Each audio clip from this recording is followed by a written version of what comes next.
Introduction. The Astrophysicist's New Universe. Over the last century, an under-celebrated change has occurred in the way astrophysicists view our universe.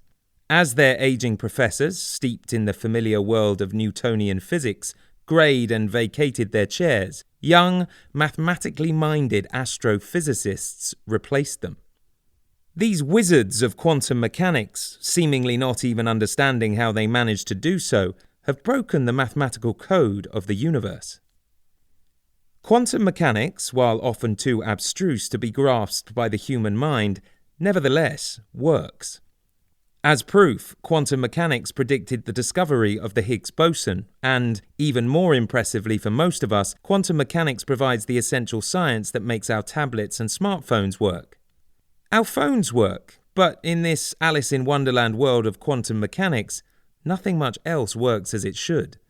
Entangled particles communicate with each other faster than the speed of light, something that physicists told us was impossible. In the famous double-slit experiment, a light beam pointed at a screen with two slits in it, when unwatched by the experimenter, behaves like a wave and goes through both slits. When the experimenter watches the beam, it behaves like a particle and goes through only one slit. But why should the mere fact that a human is watching a physical process radically change the way it behaves? Although this finding received little fanfare, it is arguably the most astounding scientific fact ever reported. It is astounding because mind and matter are so different that scientists and philosophers find it difficult to believe they can interact. Of course, in our everyday world, our thoughts miraculously make our bodies move. We just take the mind's control of our body for granted. But the question of how it is able to do this is a thorn in the flesh of scientists and of philosophers. They haven't a clue how the immaterial mind manages to control our very material-seeming bodies. The double-slit experiment showed, in a totally unexpected way, that the human mind influences the behavior of the physical world. By simply observing the behavior of a light beam, we can change the way the world works. Our minds, it appears, are in some way connected to the material universe. Science, when it bothers at all with such a disorderly thing as the mind, usually explains consciousness as an epiphenomenon derived from an exceptionally complex arrangement of neurons in our unusually large brain. Quantum physicists now claim that consciousness does not even derive from matter, but that matter derives from consciousness. We exist as cosmic consciousness, or, as astrophysicists also put it, we exist in the mind of God. So what are astrophysicists talking about? The idea that matter arises from consciousness is preposterous, but then the idea that consciousness arises from matter is equally so. Since we exist, one of these two preposterous ideas must presumably be correct. Most people believe that God created the universe, so that means they believe that consciousness, in the beginning was the Word, created matter. At the same time, most people concur with scientists that it's our big brain that creates consciousness. In other words, that consciousness derives from matter.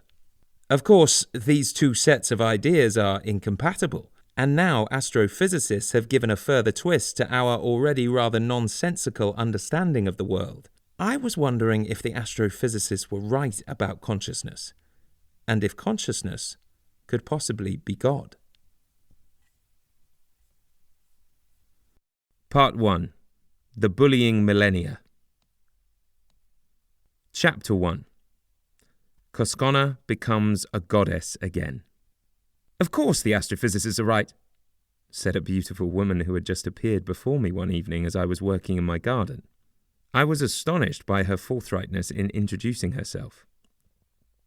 I'm Cosmic Consciousness, she announced. But who would want such a complicated long name? So I call myself Cosconna. I'm sorry to land in on you like this, but you brought me into your head, so now I'm afraid you'll have to deal with me. You live on planet Earth, my favourite planet, and I have come to save it. If I'm going to succeed, I'll need to become a goddess again. I've been one lots of times before. I had been musing a bit about the Earth as I gardened, I do admit, but did my thoughts have the power to call cosmic consciousness into being just like that? She waited for no invitation to explain herself, but carried right on. Telling me who she was not an easy task. She had quite a history, and she was a bit of a chatterbox. Fortunately, being a psychiatrist, I had learned how to listen. "I've been called many names in my many incarnations," she said. "I've been Hera, Juno, Isis, Kali, Cybele, Athena, Artemis, Diana, and even, when I was in Australia, Kunapipi. I've been around a long time. There is nothing I don't know about humans and their gods. My worshippers used to adore me. I could be a bit mean to my lovers, even though they usually deserved it. Sometimes I was bloodthirsty, but then, besides being the goddess of love, sex, and maternity, I was the goddess of war. So occasionally I had to be fierce. But mostly I am good-natured. My followers much preferred me to God, and God is so pathologically jealous. That's why he pushed me and my sister goddesses out of heaven. Anyway, I've had enough of God, especially as he is helping to mess up my planet Earth. I cannot bear it any longer. I've come to put things right." "You're a bit old," she said to me, "but you look quite nice. I need someone to make me a goddess. I can only be a goddess who possesses power if some human being believes in me. So would you please believe in me and make me a goddess? My planet needs help."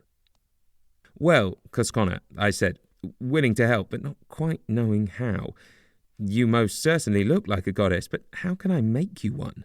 God created humans, but I don't think it works the other way round." "It most certainly does," said Cosconna. "I know the Bible says that God created man in his own image, but that's just where all the trouble started. Several thousand years ago in Europe and the Middle East, powerful men wanted to cut women down to size. Not only that, but they tried to turn us into non-entities. They put themselves in charge of everything. These patriarchs, as they were called, needed a god who would help them boss everybody around, and a god who would frighten the life out of people if they failed to do what the patriarchs wanted them to do. The patriarchs didn't quite have the gall to create a god after their own image, so instead they said that God had created them after his own image, which of course amounts to the same thing. Indeed, patriarchs do consider themselves godlike. You got your god from the Jews, Cosconna explained. Seeing themselves as the chosen people, the Jews needed a very special god to do the choosing. They thought they had found the sort of god they wanted while they were slaves in Egypt. They were planning to build a huge temple when they got back to Israel and wanted something as impressive as a pyramid. So they modeled Jehovah after the pharaohs. I was Isis at the time, and I watched them do it. But the pharaohs were so powerful, they didn't bother even to look terrifying. Once back in Israel, their Jehovah wasn't terrifying enough to drive off all the enemies that surrounded the Israelites. So, this time the priests made Jehovah more like the other Mesopotamian tyrant gods, the sort of god you would not want to meet on a dark night. They were doubly delighted with their revamped Jehovah. Not only did he frighten off the enemies of Israel, but perhaps even better, he terrorized the rest of the Jews into submitting to all those annoying food restrictions and the other tiresome demands that the priests put on them. Then the nice feminist Jesus changed Jehovah again. He converted the old grump into quite a pleasant, woman-friendly god. God was now so nice that women flocked to the Christian churches. But, said Cosconna sadly, the church's success was its undoing. As with so many flourishing organizations, egotistical men saw a good thing and put themselves in charge. The Christian fathers laid down the law. Being authoritarian men, they couldn't tolerate disobedience. Because the Christian fathers were unpleasant, and especially so to women, some of their congregation drifted off to Mithras. Such defections had to be stopped. The Christian fathers revamped Jehovah yet again. They created hell and put him in charge. Jehovah sent those disobedient apostates to eternal damnation. The Jewish Jehovah had never done anything that mean. And closer to these times, even your fellow countryman, King Henry VIII, created a god. Henry wanted to marry the lovely Anne Boleyn, but first he had to divorce the aging Catherine of Aragon. Pope Clement, not liking the truculent English, wouldn't let him, so Henry established the Church of England and put himself and his own god in charge. Henry's god then conveniently allowed him to divorce Catherine and marry Anne Boleyn, and very soon, when Anne misbehaved with a younger man, his god allowed Henry to chop off Anne's head. You see, said Cosconna, there are many advantages to creating your own god. Henry's church did just fine. It is actually known as the Church of England, or the Anglican Church. In the United States, it is known as the Episcopalian. It's one of the saner religious institutions in North America. Not long after that, Queen Victoria changed Henry's god once again. Having had lots of babies, all born very painfully, she wanted the newly discovered chloroform to ease the pain of her next delivery. But since Eve had eaten of the tree of knowledge, God had decreed that women must forever be punished, and according to the word of the Almighty God, they must forever deliver their babies in pain. Chloroform, said the bishops, should not be used to ease childbirth. Queen Victoria, as head of the Church of England, and not being the sort of woman to put up with such nonsense, called in her archbishop. The archbishop told God about his difficulty, and God changed his mind. The Church of England immediately allowed chloroform to be used in childbirth, and pain relief of that sort has made a huge difference to women ever since, I added. It seemed a good thing that God could change, and then I told Cosconna that I also remembered times when eternally unchanging God had changed. When I was a child, my mother sometimes took me inside a cathedral to see the beauty of the architecture. If my mother had forgotten her hat, we could not enter. God, it seemed, detested hatless women. And if, as a young man, I had been lucky enough to persuade a girl to have sex with me, God would have sent us both to eternal damnation. Now, God doesn't care two hoots about hats, and he usually doesn't fuss about premarital sex either. So you see, said Cosconna, God does not make people in his own image. People remake God according to their ever-changing needs and sometimes wants. They make God for their own convenience. And, of course, you understand, it will be very inconvenient for you if my planet Earth goes to pot, since you won't have anywhere to live. It's easy to make a god or a goddess, you've just got to make me a goddess. It will be quite easy to do. I thought to myself, Cosconna is quite right about the potential inconvenience of not having anywhere to live. And besides, she seems like a goddess already. And I just knew she was a goddess. So I believed in her. And that's all it took for Cosconna to become a goddess on Earth again. It's not normal suddenly to have a goddess standing in the flower beds, but it didn't feel in the least odd. And I suppose that was the oddest thing about Cosconna's unexpected apparition. "Oh, thank you," exclaimed Cosconna. "I feel brimful of energy for the task I have to do. Of course, I had to become incarnated again, but now that I am a goddess once more, I must have a disciple. Would you like to be my disciple? Every deity needs one. I am not yet sure what being my disciple will entail, but it will be better than praying to God to save the world, since God obviously hasn't a clue how to do so. And I promise being my disciple won't be boring." "Thank you, Cosconna. I would be honoured to be your disciple. It certainly won't be boring. Anyway, now that I'm retired, I need something to keep my grey cells on the hop. I can think of nothing better to do with my time than to help you save planet Earth. I just hope you haven't left it too late." "Procrastination has always been my cardinal sin," Cosconna replied. "So I also worry that we are too late. But if poor planet Earth has to go, at least we can make life happier for my ill-used sisters while they are still actually here. So we have to make up for lost time. Number 1 on the agenda is how best to save the planet. We have to decide what you humans are doing wrong and then figure out how to persuade your fellow Earth-dwellers to stop doing what they should not be doing. Unpopular big changes are inevitable. I feel a bit of a shitbag, but God, that old barrel organ who keeps playing the same old tunes, will have to go. Nothing will change if he and his minions remain in charge. I will need your help with all sorts of things. Don't worry about offending God. He is the least of our problems. His believers will most certainly be a nuisance, but God himself is harmless, all sound and fury." "But Andrew, I find my re-deification has left me quite tired out. Can we talk more in the morning?" Chapter 2. Man and his Eve. Cosconna appeared again bright and early next morning, just as the dew was rising. "Did you sleep well?" I asked. She responded that despite her rapid new change of status, she had slept most peacefully. "Cosconna?" I inquired. "I'm not sure, but aren't goddesses meant to wear halos?" "No," she replied. "Only celestial beings who are asserting their authenticity bother with halos. I don't feel the need of that. People will soon accept me for who I am. Besides, if I'd worn one, I would not have slept a wink. They are thoroughly uncomfortable." It was a good thing Cosconna had slept well, because once again she had lots to say. She pretty much covered the entire history of humankind before lunch. "But Andrew," she suggested, "you seem a clever enough man. Let's talk about how men got their big brains." "I should be glad to," I replied. I was rather proud of having a large brain. Male anthropologists, Cosconna started out, tell us that the making of arrowheads and the hurling of spears required much intellectual capacity. They say men needed a substantial brain, and nature, by means of evolution, in retrospect very unwisely, provided them with a large one. But that, said Cosconna, is not exactly the truth. Men did more foraging than hunting. You noticed where the vultures circled, and because you had long legs, you usually got to the corpse before the competition had eaten it. And because you could sweat and so could keep yourselves cool, while most of your hairy prey could not, all you had to do was chase your quarry for 30 miles or so until the poor creature collapsed with heat stroke, probably already half cooked. That's why so many of you are such good marathoners. You developed the skill while running for your lunch.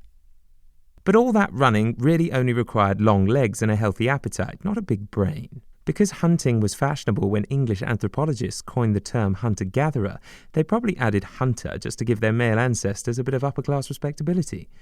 But these upper-class British were hunting for the sheer joy of killing rather than for the want of food.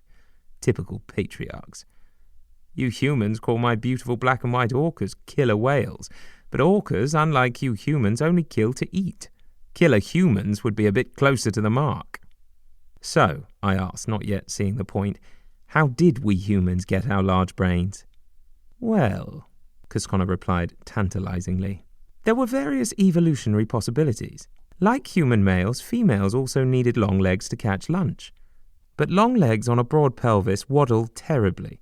So, nature, full knowing that greedy human males would leave my sisters hungry, equipped my sisters with a narrow pelvis. But only a small head can pass through a narrow pelvis, so either her progeny had to be small-brained and not too bright, or, if they were to be large-brained, be born sufficiently prematurely before the brain had had its full growth. Evolution took the second alternative.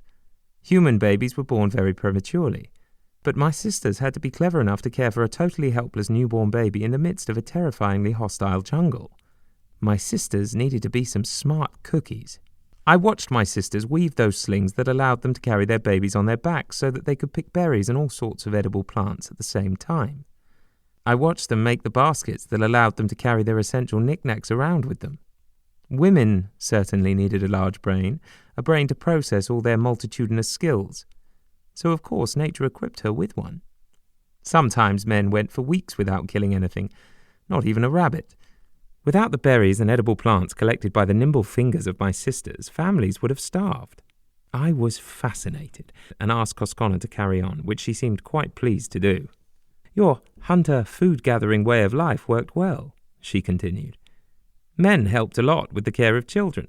Mothers breastfed their babies for several years and so postponed the return of their fertility and the birth of further babies, making the care of the young more manageable. Family life was congenial, and the skills of both men and women contributed to the common good. The sharing of responsibility for the care of the children made you companionable couples. You early humans were certainly talented. Sometimes you painted lovely pictures of animals on the walls of your cave dwellings, but mostly you quietly got on with life. For thousands of years, your societies remained remarkably unchanged. Even the design of your stone tools remained unaltered. Then, about 70,000 years ago, you humans learned to speak. Not just to squeal and grunt, but to communicate properly with words. That's when you started to tell stories about the exploits of gods and goddesses, the sort of stories that brought me into existence. But talk can cause trouble, and your talk has certainly caused you and my favourite planet a lot of it. As your vocabulary became more extensive, you eventually called yourselves Homo sapiens, a misnomer, of course, in fact, a ludicrously sick joke. You began to speak with serpents' tongues, sounding more like a used car salesman than a Mr. Shakespeare. Wise is exactly what you humans are not. You humans evolved in East Africa about 200 million years ago from a common ancestor you shared with the chimpanzees and the bonobos. You gradually spread throughout Africa, and you now have a huge variety of relatives throughout that immense continent. Then, about 45,000 years ago, your African ancestors crossed the Mediterranean and fanned out around the world. But you were not the first group of humans to leave Africa. Various other humans, members of the genus Homo, had already done so and settled in various corners of my planet. Then, when you too eventually arrived in the rest of the world, you interbred with the Neanderthals, a group of humans who had left Africa before you. That's right, I said. My lovely daughter-in-law is absolutely riddled with Neanderthal genes. Luckily, she doesn't look a bit like all the pictures of Neanderthals in the books about the history of mankind. But, continued Cosconna, taking my interruption into account, but not pausing, the other species of Homo, perhaps being less sexually desirable than your daughter-in-law's ancestors, or just genetically incompatible with you, did not interbreed. And they were probably not as aggressive as the newcomers, so no doubt they ended up in the newcomers' stomachs. Anyway, all the species of Homo, except the misnamed sapiens, disappeared. In Europe, I was with a group of you newcomers who had dark skin and lovely blue eyes. We lived in a place now known as Greece. I remember those times well. They were my salad days. Funny, I was still a virgin. It was long before I, as Artemis of the Hunt, joined the pantheon of Greek gods. I wandered through the forests and grasslands alongside all of you. I was considered a hotshot with my bow and arrows and my 2 hunting spears, better than any of the men. Then, about 10,000 years ago, your tranquil way of life changed. I never quite understood why. The ice that covered much of your world was melting. You had your own global warming, so perhaps, like you present humans, you had to make a change in your lifestyle. As the ice sheets melted, more land became available. Being inquisitive, you humans probably felt a need to explore. And other humans were drifting in from the east. My goddess friend said they came from the island of Sardinia, but perhaps that was just idle chatter. The newcomers had light skin and beautiful brown eyes. I liked the blue eyes of the hunter-gatherers, but I also liked the brown eyes of the light-skinned newcomers. I suppose I just like eyes, she mused. The newcomers were pastoralist, but besides herding their animals, they sometimes grew crops. They were good at all sorts of things, which probably included being good at killing off the hunter-gatherers. Anyway, the genes of this group of hunter-gatherers have disappeared from history. Probably because the newcomer pastoralists were cleverer and more ruthless than the hunter-gatherers, their way of life took over. You humans began to cultivate bits of land and became the early farmers. Slowly, and in fits and starts, you became agriculturists with your own plots of land, homes for families to live in, and places to store your food. It didn't seem a big deal at the time, but it changed everything. The agricultural way of life produced much more food, and with all those available calories, there were soon many more of you humans around. Gradually, you became more outgoing and entrepreneurial. Several thousand years before the capitalist system had evolved, you had become highly successful traders. You bartered different foods, metals, jewelry, clay pots, and textiles. Your trade routes were extensive, sometimes stretching for thousands of miles, including journeys by sea in fragile little boats, journeys made safer by hugging the coast. With your enlarging populations, you congregated in bigger settlements and later in extraordinarily interesting cities, along with all the amazing trappings of civilization. At the time, I found it enthralling. But on reflection, your ability to organize your agricultural way of life was the beginning of the end for my planet Earth. With all that additional food, the little groups of you humans who had lived in relative tranquility with the rest of my planet slowly expanded. With a mindless insouciance, you bent other beings to your will. In doing so, you became more and more out of sync with the other creatures with whom you shared my planet. You humans are certainly astoundingly capable. You are fantastic traders. You may not be born into original sin, but it seems you are biologically programmed to be shoplifters. Does that mean my pilching chocolate bars in my youth was simply a result of my genetic programming? That would be a great relief. Yes, but given the right circumstances, humans can become violent thieves into the bargain. Once you had property, you had something that somebody else needed. It is much easier to steal someone else's crops than to grow one's own. This new agricultural way of life was bad for men's peace of mind, and it was disastrous for my sister's well-being. Brawn rather than brain was needed to clear the land, cultivate fields, domesticate cattle, and build dwellings. And brawn was needed to fend off the periodic visits of neighbours coming to plunder your crops and your cattle and to rape your women. And brawn was also needed to plunder the neighbours' crops and rape their women. Men had brawn and women did not. Men turned into brutes and tyrants. In what seemed like the flap of an angel's wing, they had turned women into second-class citizens. A powerful man often owned many women, who were both his sexual property and the workers in his fields. Their children were given less love and attention. It was you humans who created us gods and goddesses, and since your imagination is often somewhat limited, you made us behave in similar ways to yourselves. We love and hate, make merry and sometimes despair. When humans were hunters and food gatherers, the gods and goddesses were, like you, also more equal. We gods and goddesses got along passably well with each other. But once men, with their big muscles, put themselves in charge of everything down here on Earth, life for women became purgatory, and it became purgatory for us goddesses as well. When you were hunter-gatherers, men and women needed each other. Men respected women for their fecundity. But once men became the bosses, they became nasty. They even tried to take the importance of motherhood away from women.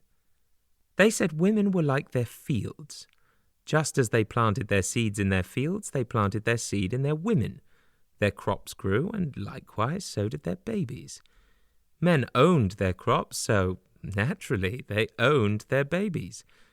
The fact that the woman suffered the pain and, in those days, the many dangers of pregnancy and childbirth was irrelevant. And sometimes men made out that women weren't needed at all. The Greeks, for instance, claimed that the great goddess Athena came straight out of Zeus's forehead. As women seemed to become increasingly redundant, their lives went from bad to worse. Up in heaven, we goddesses followed suit. The gods started beating us up. Then, with a great deal of help from men down below, the gods pushed me and my sister goddesses out of heaven. My goodness, I gasped. It has certainly never occurred to me that we humans were responsible for the discord in the heavens. It's true, Cosconna acknowledged. Most of the way you humans understand things is quite upside down. A few of us goddesses from India and out-of-the-way places still hang around, but most of us were driven away a few thousand years ago. Now many of us have been completely forgotten. It was not only the goddesses and my sisters who paid a terrible price for the gods' intransigence as a result of humans' misunderstanding. Many men suffered as well. Those come-by-chance misogynist gods became stern, capriciously punitive and cruel to everyone. They incessantly dished out misery, mostly to women, but to men as well. We goddesses were horrified at the endless suffering that the gods imposed upon you humans and upon the other creatures on planet Earth. The gods' reign has been a bloodbath of flames, torture, guilt, and intrigue. It is almost as if God and his patriarchs egged each other on to be meaner and yet meaner to everyone. Cosconna paused for a moment and took a deep breath before launching into the story of how this nastiness also corrupted religious institutions and why they became so cruel to women. The monotheistic religions all treated their women appallingly, she started out. Despite the gentler example of Jesus, the Christians were just as horrible to their women as the Jews and the Muslims were. The Christians started their nastiness early on and have kept it up ever since. The Christian fathers convened synods, councils, to decide what their followers must believe. These church fathers, convinced that sex and women were evil, used their interpretation of Eve's behaviour as an ever-present reminder of women's iniquity. If women were to exist at all, they said, they should preferably, like Mary, be virgins. The Christian fathers, believing that the world was about to end, had no concerns for the continuance of the human race, and tolerance was not one of the Christian fathers' virtues. When the faithful failed to comply with their commands, the Christian fathers killed or tortured them. In subsequent years, the church burned anyone who questioned the minutiae of their beliefs. Their victims were not just one or two self-willed martyrs bent on making trouble. They were ordinary people, living quiet lives, often trapped in the religious disputes of their social superiors. The patriarchs burned literally hundreds of thousands of their fellow Christians, 3/4 of whom were women. While physical cruelty is less acceptable today, the behaviour of the followers of the monotheistic gods remains deplorable. What really gets under my skin is that for years the Catholic Church, while quietly tolerating the paedophilia of their clergy as almost expected behaviour, pontificates loudly about the evils of women's sexuality.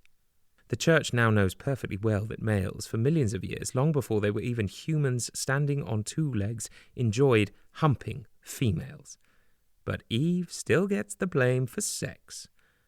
The church authorities cannot or will not get their fabricated story about evil Eve tempting poor little innocent newly created Adam out of their Selidio-clad heads.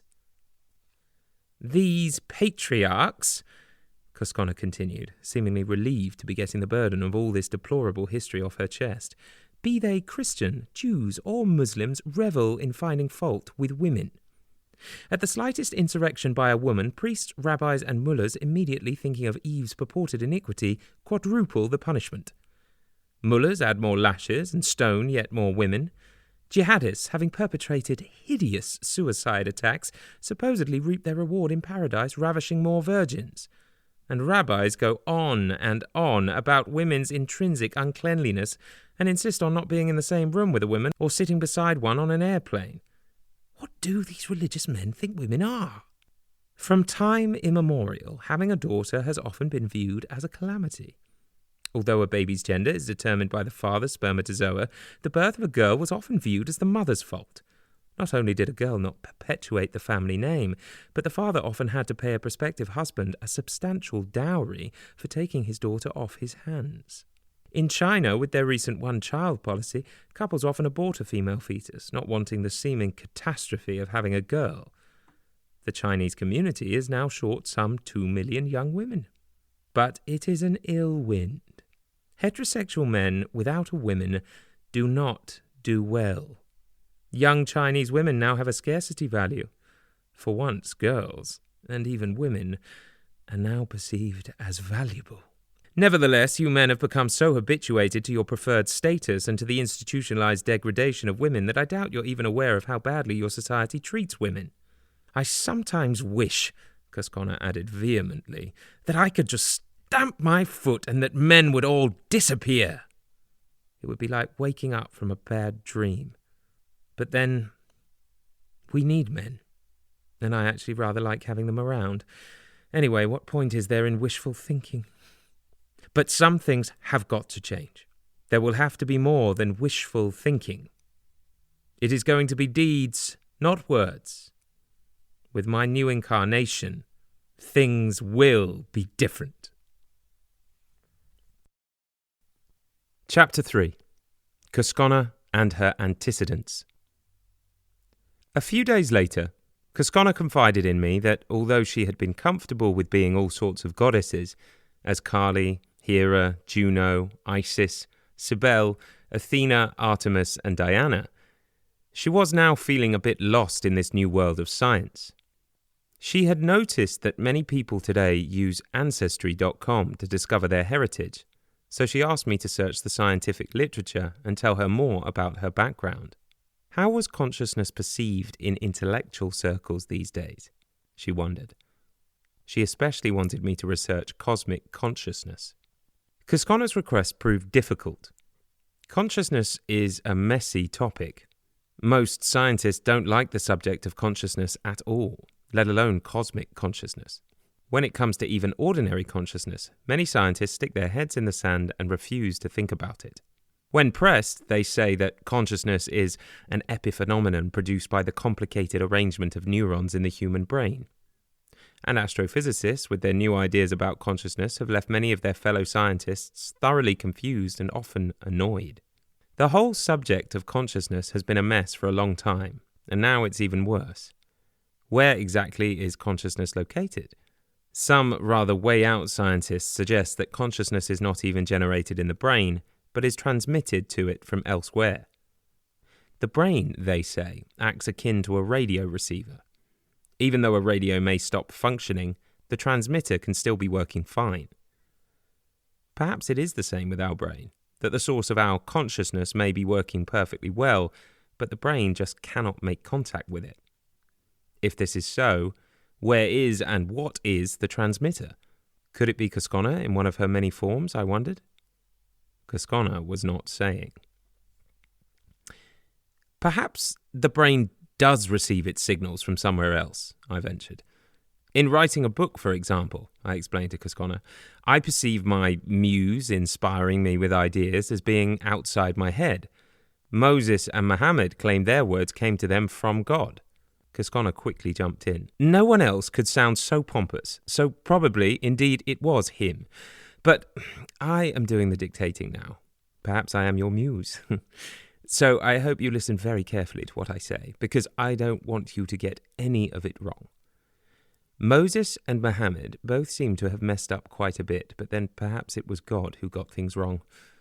Fortunately, I had been paying very careful attention, and now, after listening to Cosconna's ideas for the last several months, I'm inclined to believe that it was she herself who put the words into my head.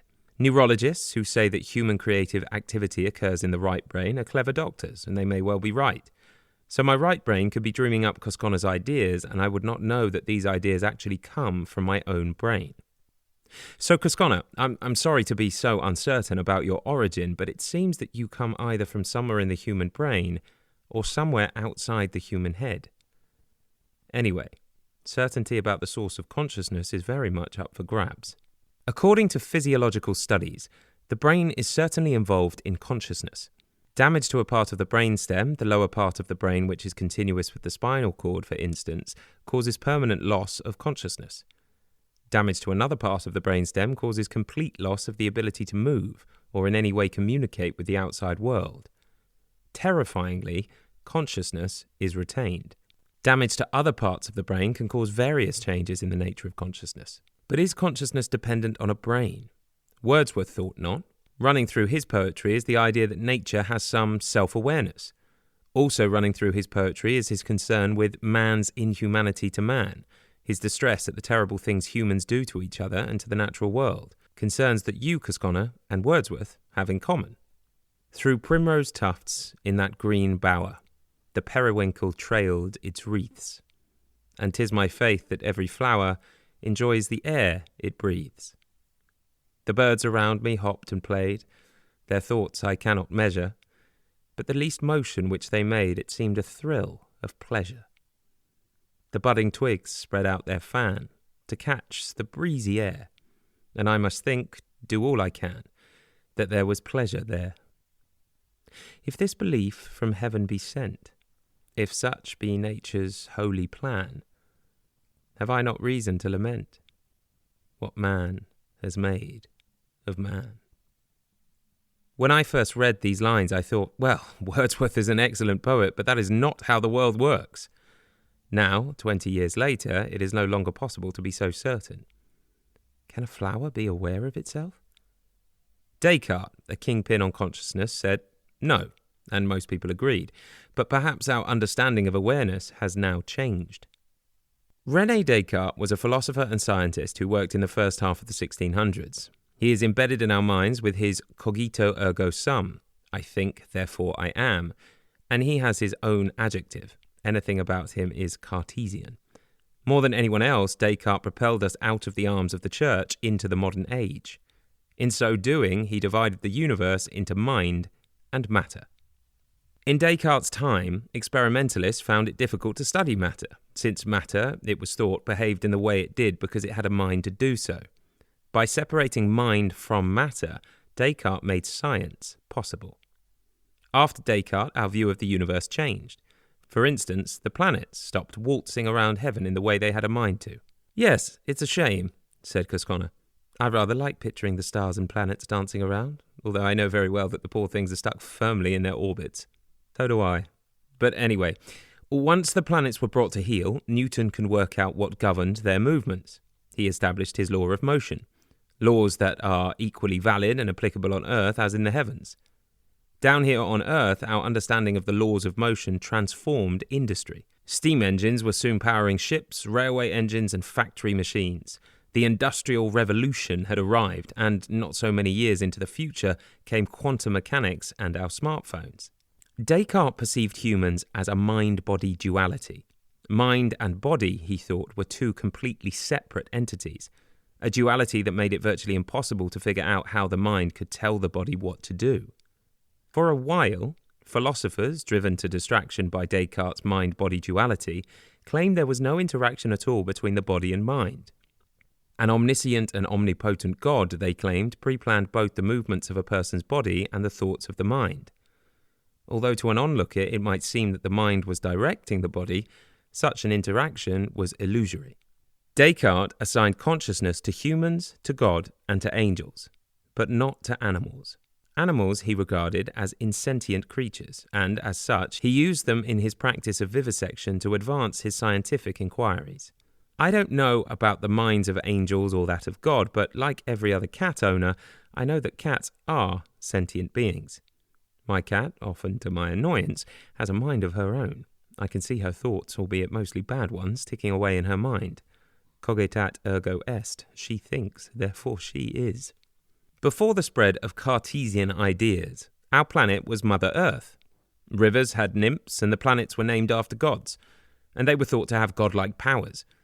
Indeed, so influential were the planets that anxious people here on Earth consulted them for guidance, and judging by today's astrological newspaper columns, they still do. Animals most certainly had souls. Indeed, the very word animal comes from the Latin word anima, meaning a soul. But was Descartes right about consciousness? He was wrong about the consciousness of animals. So could he also have been wrong about the consciousness of various material things? He was certainly wrong in his claim that the pineal gland was the seat of the soul. In support of his contention, he argued that, as the pineal gland is the only part of the brain unpaired, and since humans only have one soul, the pineal gland is obviously where the soul resides. Only a very few cranks still accept Descartes' claim that the pineal gland is where the human soul resides. Great as he was, Descartes was not infallible. Fortunately, Cosconna, being cosmic consciousness, was also an attentive listener. She had not even begun to yawn yet, so I carried on. Then there was Pierre Teilhard de Chardin. He was among those who were sure that Descartes was mistaken. Active in the first half of the 20th century, Teilhard was not only a French Jesuit priest, but also a physicist, biologist, philosopher, and anthropologist, being one of the co-discoverers of Peking man, an early example of Homo erectus. Author of a dozen well-acclaimed books, Teilhard went so far as to suggest that each atom has its own mentation, mental energy, and that Earth had a noosphere, or its own centre of consciousness. But the Catholic Church, having had to swallow the detestable ideas of the early astronomers Copernicus and Galileo, as well as Descartes and Newton, was not having any more novel ideas. Enough was enough. Teilhard was damaging the minds of the young, they cried. The Church banned his books and forbade him to teach. Removed from the public eye, Teilhard's ideas faded into desuetude. Now, however, Teilhard's books are back again, and his ideas have resurfaced. People are again taking note of them. I think they would interest you, Cosconna. In the 1960s, half a century after Teilhard presented his idea of the noosphere, James Lovelock published his famous Gaia hypothesis. Lovelock asserted that the Earth had many features of a self-regulating living organism. He christened this living Earth Gaia. Gaia was the Greek goddess of the Earth, and as she was one of your previous incarnations, you already know all about her. As technology had improved greatly in the 50 years intervening between Teilhard's and Lovelock's work, Lovelock assembled massive amounts of data to support his hypothesis. Teilhard's noosphere, the Gaia hypothesis, and the astrophysicist's cosmic consciousness have at least one thing in common. They all give conventional scientists indigestion. But conventional scientists are again overlooking an unanswered question. Since the existence of life on the surface of planet Earth, the planet has experienced some hair-raising astrological disasters, as when 66 million years ago, an immense asteroid about the size of Manhattan plunged into the Gulf of Mexico, producing enough dust to darken the atmosphere for centuries. The world cooled so much that half of life on Earth, including all the dinosaurs, became extinct. During these disasters, how did the Earth manage to maintain a range of surface temperatures compatible with the survival of at least some of its living creatures? The chance of planet Earth having done so without some sort of intelligent input are apparently extremely remote. Few people like having their cherished ideas assailed. Cosconna later described to me the rigidity with which religious fundamentalists stick to their beliefs. Scientists, being human, can be similarly rigid, perhaps even more so. After all, they start from the ego-boosting position that they, as scientists, assess the world objectively. They, therefore, argue that they must be correct in their convictions. But these convictions do not include the possibility of panpsychism. But could Teilhard, Lovelock, and the astrophysicists be right and conventional scientists be wrong? The trouble, Cosconna lamented, is that you humans are so egotistical that you detest the possibility of being wrong. Sadly, you seldom allow yourselves the luxury of unbiased thought. But you all, including scientists, can sometimes be wrong. it may be useful to re-evaluate the evidence. Chapter 4. Cosconna learns how big she is. I continued telling Cosconna about consciousness, what people think about it, and where it is to be found. Many scientists certainly don't like Teilhard's idea that each atom contains its own portion of mentation. His ideas are too far-fetched for many present-day philosophers, and especially for scientists. It's odd, though. After 3 centuries of mental turbulence, one might think philosophers and scientists would be grateful for Teilhard's clever idea, an idea that could bring them peace of mind. But they are not. If, as Teilhard suggests, consciousness is perceived as a basic property of matter, then that mesmerizing conundrum of how the mind and body interact almost evaporates. When a person decides to get up from a chair and his or her body rises, philosophers won't have to think, this just cannot be happening. If mind and matter are one and the same thing, then whatever the mind thinks, the body will go along with it. The 300-year-old hard problem of consciousness almost disappears. But not totally. The combination problem remains. How does nature combine all those little bits of mentation and transform them into a thinking human mind? But, Cosconna interjected in nature's defense, if nature can assemble billions of atoms and produce a brain, then surely she can assemble billions of little bits of mentation and turn them into a conscious human mind. I agreed. And if each particle of matter has its own little package of consciousness, as long as you are paying attention, then perhaps you are aware of all that happens in the universe. Most people once believed that everything has its own spirit, a belief known as pantheism. But then Descartes removed mind from matter, and the scientists and the thinking classes, a bit like a well-tended flock of sheep, relegated pantheism to the world of the shamans. But ideas, like sheep, come and go, and with time, Teilhard's ideas have come to seem not so far-fetched. Perhaps a Rolls-Royce, for all its grandeur, has no more consciousness than did the iron ore from which it was made. But self-organizing systems may be different. Many living creatures, like us, for instance, undoubtedly have consciousness. And perhaps self-organizing systems such as trees, plants, and solar systems also have a sort of consciousness. Could Wordsworth's plants be conscious of themselves and of their own beauty? I do not mean that Wordsworth and the proponents of these deviant-sounding ideas believe such systems have consciousness in the sense that we humans with our big brains have. But such systems perhaps have thought energy, or at least some sense of their own existence. Clearly, the question of who and what possesses consciousness is no longer as clear-cut as it seemed when I was young. But why am I, and many others besides, so reluctant to consider such propositions? Why was Wordsworth, nature's great spokesperson, so tentative about the periwinkle's awareness of its own beauty? Probably because science and the church, those 2 pillars of correct thinking for over 3 centuries, were uncharacteristically united. In unison, they rejected such troublemaking beliefs. Science instinctively disapproves of anything it cannot measure, and the church rejects anything that intrudes on things ecclesiastical. Uniting their Herculean forces, these 2 authorities long ago drove from our minds all vestiges of river nymphs and the souls of riverbanks. A sad loss, perhaps. If river nymphs still hovered around rivers, then fewer of the flowing waterways would now be sewers, built with the expectation that rivers will carry our unwanted effluent unnoticed by God and by man to the sea. If we reject Teilhard's idea that mind and matter have always coexisted, then we are back to square one with the philosopher's chicken and egg problem, the primacy of matter or mind. Either matter produced mind or mind produced matter. Both ideas have had strong advocates. Philosophers have been hot under the collar about this controversy for millennia. Materialism is the term philosophers use to denote the concept that matter comes before thoughts and ideas. Idealism is the term used for the concept that mind or consciousness produces matter. Idealists are not implying that their view is ideal, although they may well believe it is. An ideal is the perfect essence of something. A chair in this way of thinking existed first in the mind of God, which gives form to objects in the material world. Ideas can masquerade as material objects in solid form, though they may be only an image in the mind. Astrophysicists use idealism to denote a universe that exists only as an ideal. 2,500 years ago, Plato supported the existence of ideals, as did Bishop George Berkeley of Trinity College Dublin, who strongly championed the idea in the early 1800s. But in general, most of us, liking to have our feet on firm ground, are solid materialists.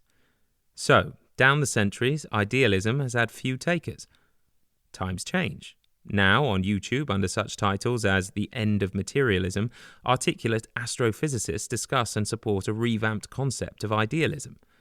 This is what they have labelled cosmic consciousness, which seems to be God decked out in scientific garb. Cosmic consciousness is a term popularised by Richard Buck, a distinguished 19th century superintendent of a Canadian asylum for the insane.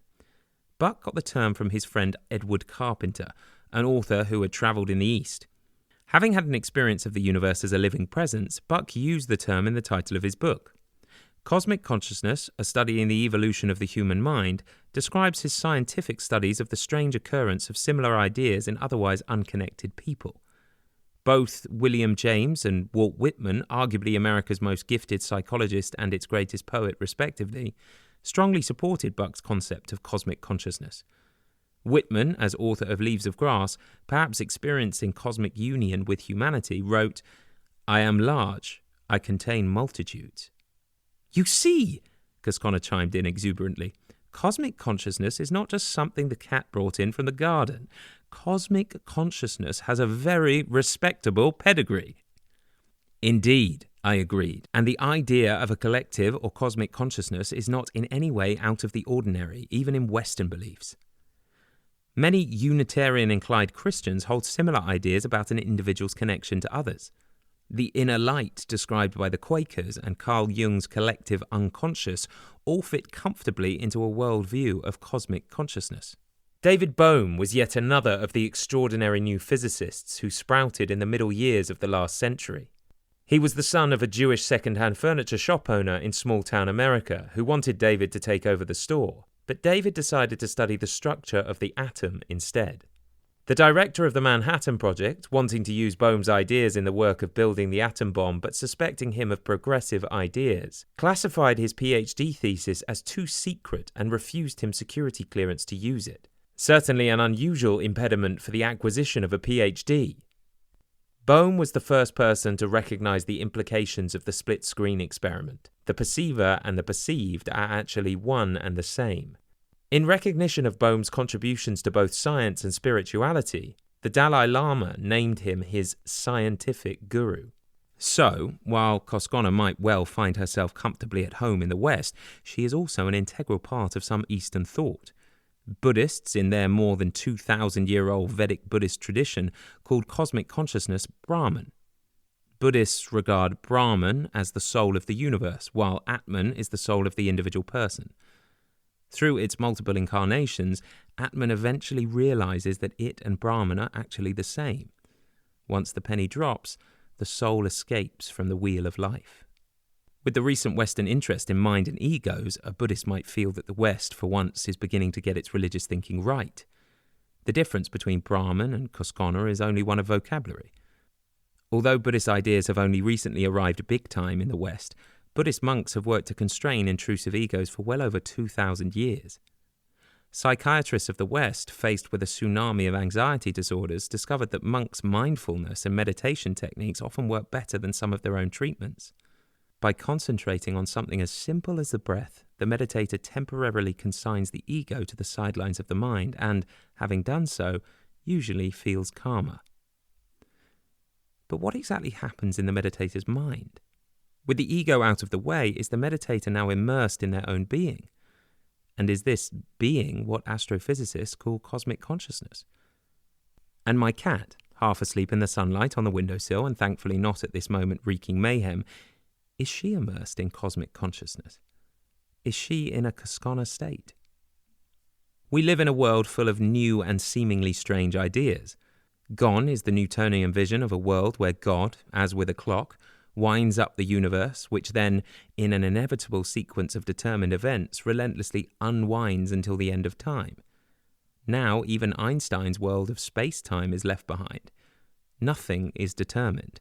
The future is seen in terms of statistical probabilities.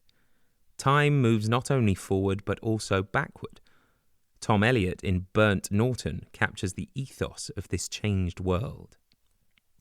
Time present and time past are both perhaps present in time future, and time future contained in time past. If all time is eternally present, all time is irredeemable. What might have been is an abstraction, remaining a perpetual possibility only in a world of speculation. What might have been and what has been point to one end, which is always present. Though Mr. Eliot's present may not be the same as that of the mindfulness teacher's injunction to stay in the present, its two meanings have much in common. The present is where things happen.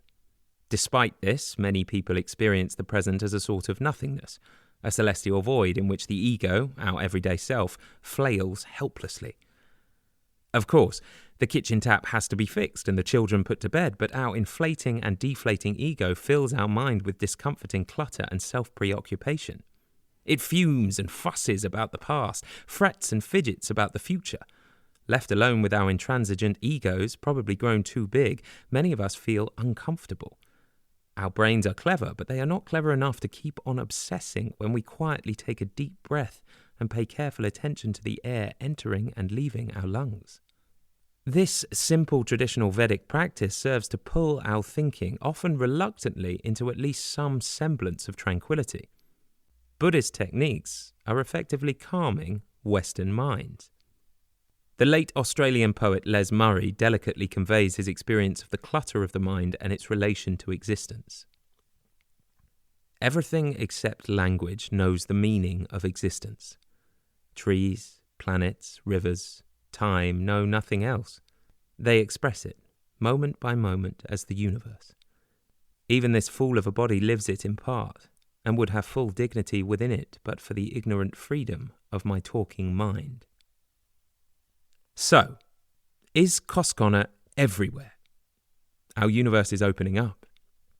The strange world described by astrophysicists becomes even stranger. What we see is not what we get. We cannot see it, and we can hardly measure it. Most of the universe is composed of dark energy and dark matter. Empty space is not empty at all, far from it. It's a vibrating latticework of energy. Neutrinos rush through space and through our heads in their billions.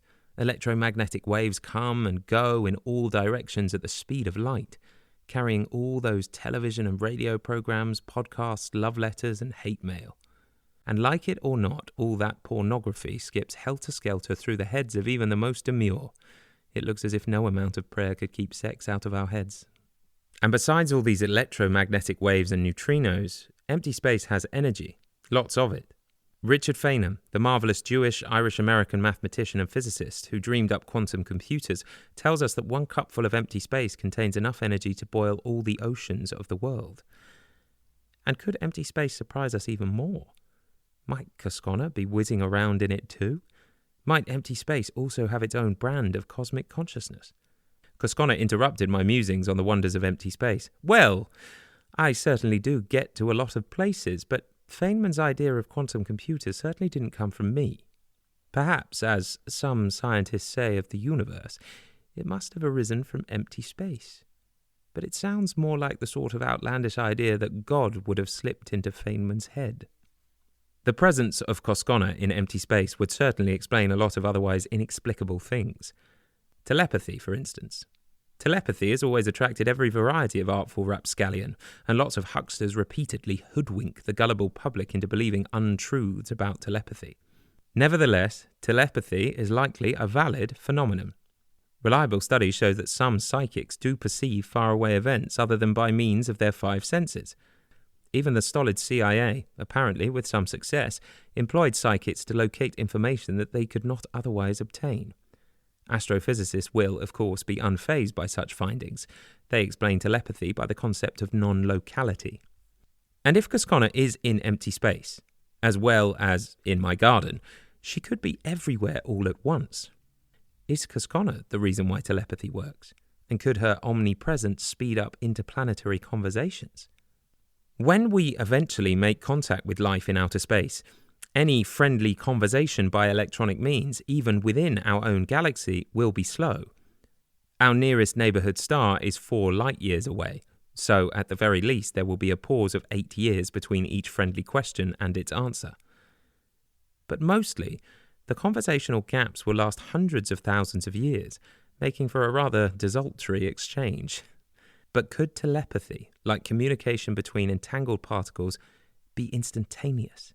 Would telepathy allow us to have an ordinary chat with our far-off neighbours in real time? Whether our neighbours will want to chat with us is a different matter.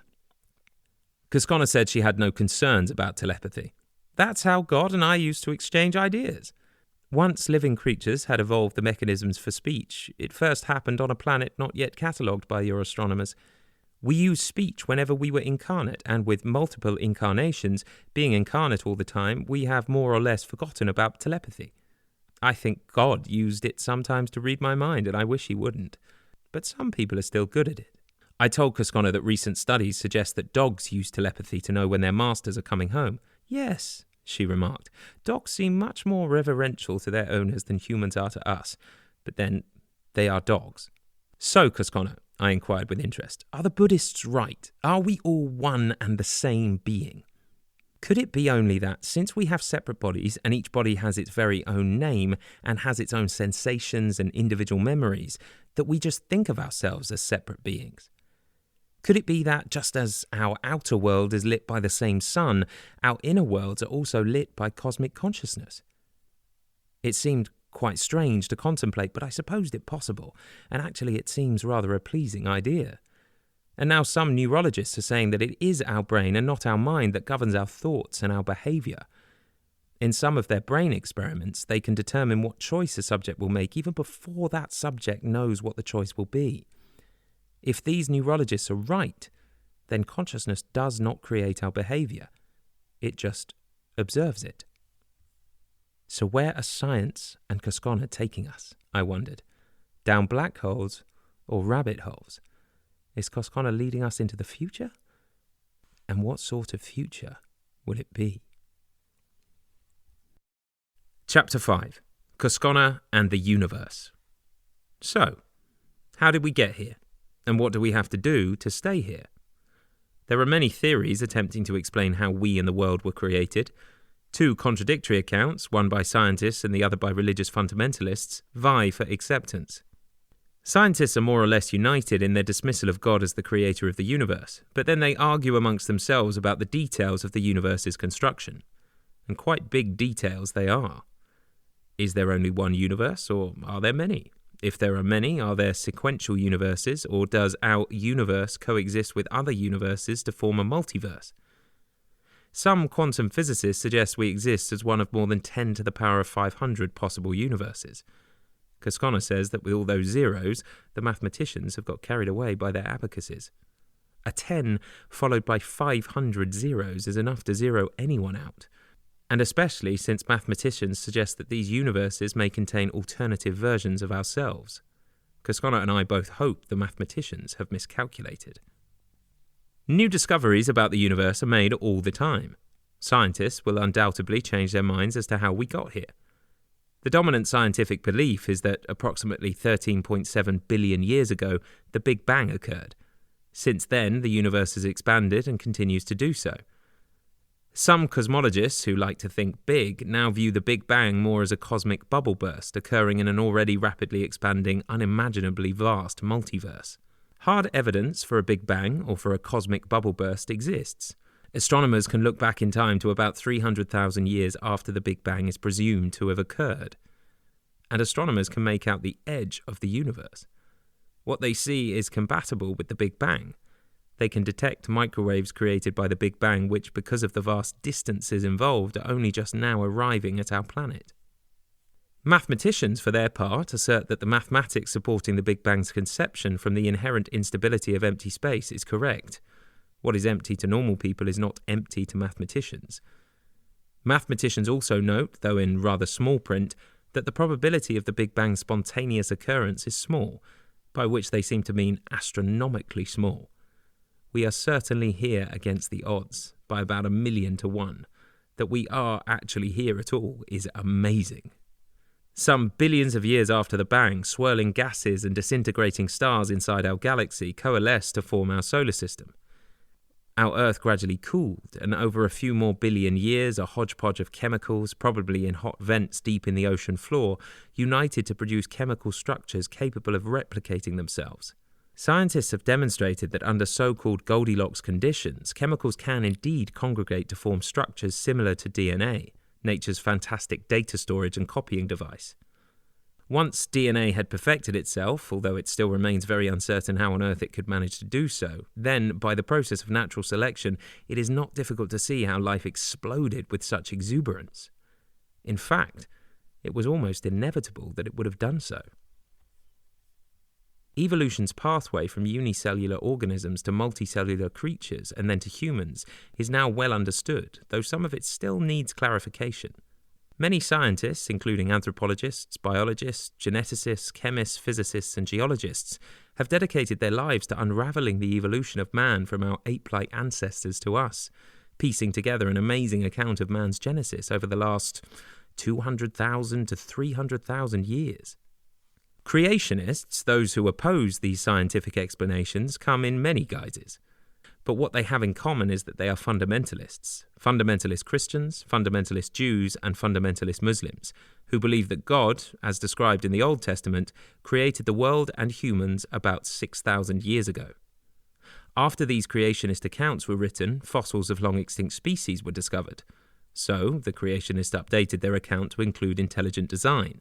God, they then said, from time to time designed various creatures with which to populate his earth. Creationists have ingenious arguments to support their beliefs. Their most confounding argument involves Adam. God, they say, created Adam as a typical man. Of course, God gave him an umbilicus. So people looking at Adam would assume that Adam had once been a baby in his mother's womb. His mother must have lived before him. Therefore, they argue, Adam could not have been the first human being. But these would-be logical thinkers would be wrong, as are the scientists. Then there are the plants in the Garden of Eden. The plants, scientists say, would have needed soil in which to grow, but soil comes from dead and rotted plants. That is easily explained, say the creationists.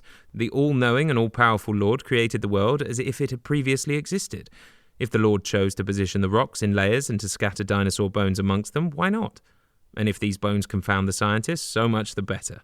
They are non-believers anyway. God created the heaven and the earth, they insist. He created animals and humans, and he created the day and the night. God rested on the seventh day. But there is a problem with this creationist account. The universe is much larger than the one described in Genesis. After God had created the world, there remained about 1 trillion stars to construct, along with a vast yet unknown number of planets. And if, as some astronomers now suggest, many millions, even billions of these planets have life on them, God certainly could not have taken 1 day off in 7 to rest. At best, he would have had 1 nanosecond after the completion of each galaxy, and if our universe is one of many in a multiverse, God would have needed to work even faster with even less time to rest. Cosconna had listened patiently to my 2 opposing accounts of the creation of the universe, but the mention of Genesis got her goat. "I am fed up to the teeth," she exploded, "with having my sisters brainwashed by Genesis. Whoever holds the pen writes history." She then provided what she said was a much less biased account of creation than the one cooked up by the patriarchs. "Pruned of the lies and male self-aggrandizement," she said, "it is how Genesis should have been written in the first place." Besides being burdened with the heavy work schedule of creating new galaxies, God, if it's not tautological to say, was an omniscient know-it-all. He was a devout Calvinist. He knew everything before it ever happened. God had to decide who was to be consigned to hell long before the unfortunate person was even born, a grueling task even for the most psychologically robust. And God even had difficulty deciding what he wanted for lunch, let alone which poor innocent soul he should consign to eternal torment. And having lived for a very long time, God was slowing down. When he was saddled with too much work, he got backache. He often had to discontinue his work schedule. When he was away from work, Cosconna took over. Sometimes she created yet more galaxies, but mostly she let them create themselves. She would sit gently swirling in space, and as she relaxed, she quietly kept an eye on the developing universe. Those were apparently the times when everything worked at its best. Cosconna simply let the universe do what it had a mind to do. Once God's back recovered and he returned to work, the universe seldom worked as well. He would almost let whole solar systems, some with planets supporting life, get sucked into black holes. Cosconna had to struggle frantically to save them. The big problem with the creation of the universe, Cosconna resumed, was God. Although he tried to think otherwise, God was not really up to the job. He often felt depressed. He churned his problems over and over in his head, saying to himself, "It would have been better if I had allowed the angels to unionize. They would not scoff so much when my back is bad. As for all those whiners who are always asking me for help to get them out of trouble, usually trouble of their own making, thankfully I don't feel obliged to listen anymore. I am not going to mollycoddle them the way Cosconna does. She makes me feel inadequate. I have to clip her wings. And God would most certainly have clipped my wings," she added, "but he was not organized enough to do so. He could make the simplest of jobs seem impossibly difficult. Because I am female, I went about the work of creating the universe less impetuously than God did. I worked methodically. I had unexpected skills up my sleeve. Once I and my various nimble-fingered helpers had conjured up DNA, all we had to do was sit back and wait. Over the course of time, all the animals in Noah's Ark, and a lot more, arrived. Through the unfolding of a process of trial and error, the animals, including you humans, had created themselves. Actually, despite God's incompetence, I think we did a pretty good job. There were, of course, a lot of unfortunate astronomical events, but our universe survived. Our most serious problems began when men learned to talk, and I must admit my sisters talked even more than they did. Slowly, at first, but then over thousands of years, you humans turned up the volume, and did you ever talk? We had more and more complaints. You made one demand after another. You never stopped arguing amongst yourselves. My God, did you talk? And then the patriarchs, encouraged, I expect, by God, really got out of hand. They began to call all the shots.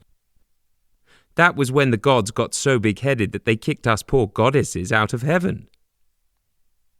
After we had left, and for the next 2,000 years or so, the patriarchs made life hell for everyone. Things got so bad on Earth that many men, and I'm sure many women, though nobody paid much attention to what they were thinking or doing, began to think up ways of making the patriarchs less obnoxious. Revolution was in the air. It may have been our heaven that started all the upheaval. Some very brave, though perhaps foolhardy astronomers reported that the planets did not move in perfect circles, the way the patriarchs were sure God had ordained them to do. The planets moved in unseemly ellipses, they complained. And even worse than the heavens disobeying the orders of God, some thinkers, inspired by the disobedience of the planets, and encouraged by the patriarchs having been wrong about the planetary movements, suggested that the patriarchs were also mistaken in their belief that society should be structured from the top downwards, a sort of heaven for the patriarchs at the top and a rather unpleasant hell for most people at the bottom. Because he was their God, God's problems reflected badly upon the patriarchs. All embarrassing revelations about the movements of the planets caused the patriarch's status to plummet. And worse still, scholars began to assert that the biblical account of man's exalted relationship with God was mostly fable. Yes, I added, and with time I know things got worse. There was the terrible shock of Darwin's theory of evolution, and the fundamentalists were upset by the discovery of all those other suns, some much bigger than their own. And Darwin, the fundamentalist grumbled, made us no better than all the other animals. And then the scientists reported that those stupid Neanderthal oafs had sex with our womenfolk, and with their filthy genes they have polluted our genome. Not only that, but they say our genes are virtually identical to those of the very same black savages who less than 200 years ago were our slaves. And what's even worse is that women, having gotten themselves educated, now claim to be our moral equals. But how can they be moral when, even now, they are stealing our jobs? Not long ago, we were the apple of God's eye, asserted the fundamentalists indignantly. We were his special creation. He placed us at the very center of his majestically revolving universe. Now scientists say it is our planet that goes round and round, rather than the universe revolving around us. And they claim we don't even have a central position in our galaxy, let alone the universe. Those God-hating scientists make us seem as irrelevant as flies. Oh man, what has happened to us? Good question, said Cosconna. Scientists have brought fundamentalists nothing but bad news, so it's no wonder they fight back. They fight to reduce spending on scientific research and lobby to protect school children from blasphemous science classes. They wage a successful rearguard action that is causing such national turmoil that the US may well lose its dominant position amongst the powerful nations of the world. I find the US a tiresome country, she continued. But I am sad to see a nation to which we have given so much, a nation that should be leading the world into an enthralling future, allowing itself to become a victim of political bantering. That Americans should fuss so much about where they came from rather than where they are going is very un-American. Cosconna began to sound even more impatient. Well, she said, scientists are probably right. We know that fundamentalists have such constipated minds that they find it difficult to let go of anything. We thought we had helped you humans to evolve fantastic brains, but then many of you just don't bother to use them. Your fundamentalists go on about the greatness of God. You are right. God, unlike you, is no mental laggard. He is always thinking of ways to do things better. He even looks for ideas for other universes. Usually, each new universe we create is better, or at least more intricate than the previous one. People like to believe that God is perfect and all-knowing, but little do they know he has made some terrible hash-ups. Fortunately, we usually manage to engineer some cosmic catastrophes, bringing God's disastrous creations to a quick end. God easily gets demoralized, so it's better for him not to have his mistakes around. There are at least 26 so-called fundamental physical constants that are needed to construct any universe. The values of these constants are arbitrary, but even the smallest changes in some of these values will totally mess up a universe. For instance, when God changes the values for the force of gravity even by the tiniest fraction, the planets refuse to stay in their orbits. It is chaos. And the density of water near its point of freezing is a matter of life or death in a universe. The peculiar setting of water's lowest density at 4 degrees Celsius makes life sustainable. When the weather gets cold, with its lowest density at 4 degrees Celsius, water moves to the surface before turning itself into ice. This forethought on God's part prevents water's living creatures from constantly being immobilized in ice. Since they could continue their lives under a top layer of ice, they were able to evolve into other forms of life, including forms that eventually became you. When planning a new universe, God sets the values for each constant. Scientists, of course, still refuse to believe that God has anything to do with such things. But then, the odds of these life-allowing values occurring by chance are remote, much less than 1 in a million. I understand, Cosconna, I said, and I agree. Scientists usually dismiss this vexing problem by saying, yes, but if these values were different, we wouldn't be here, so we wouldn't know about this problem anyway. When scientists are asked what they consider are the odds of some unknown intelligence having had input into the values of the fundamental constants, they suggest figures of around 1 in 20. Yes, answered Cosconna, but the fact that the mathematical odds that those life-supporting values occurred by chance are smaller than 1 in a million demonstrates that scientists are betting on the wrong horse. And yet scientists claim that competence in the assessment of probabilities is central to their professional competence. I know, I replied, but there are none so blind as those who will not see. What's more, Cosconna continued, without appearing to hear me, when it comes to evolution, scientists seem even more stubborn in their thinking than the fundamentalists. Yes, I suppose so, I nodded. But then, both fundamentalists and scientists are human, and as you must well know, we humans are not always too smart. And these sorts of ideas often become part of our personal identity, after which they stick around until nature eradicates us, along with our tenacious ideas. It is odd. With the shortening of the telomeres, our chromosomes inexorably age. In contrast, our minds are timeless, being free to roam through eternity. And yet sometimes our minds seem to age faster than our bodies. It is true, answered Cosconna. And as most of you habitually ignore and ill-treat your bodies, you become rigid both in mind and body. Death was one of God's best ideas.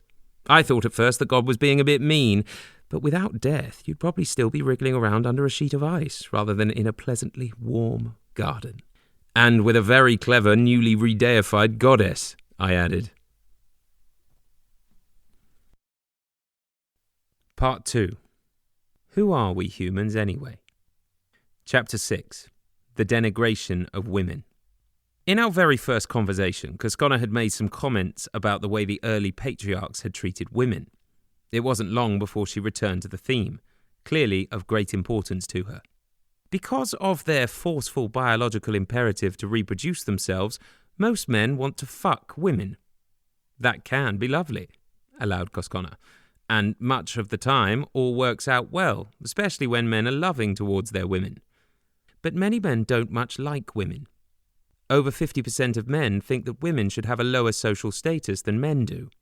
About the same percentage of men make belittling jokes about women or find other ways to put women down.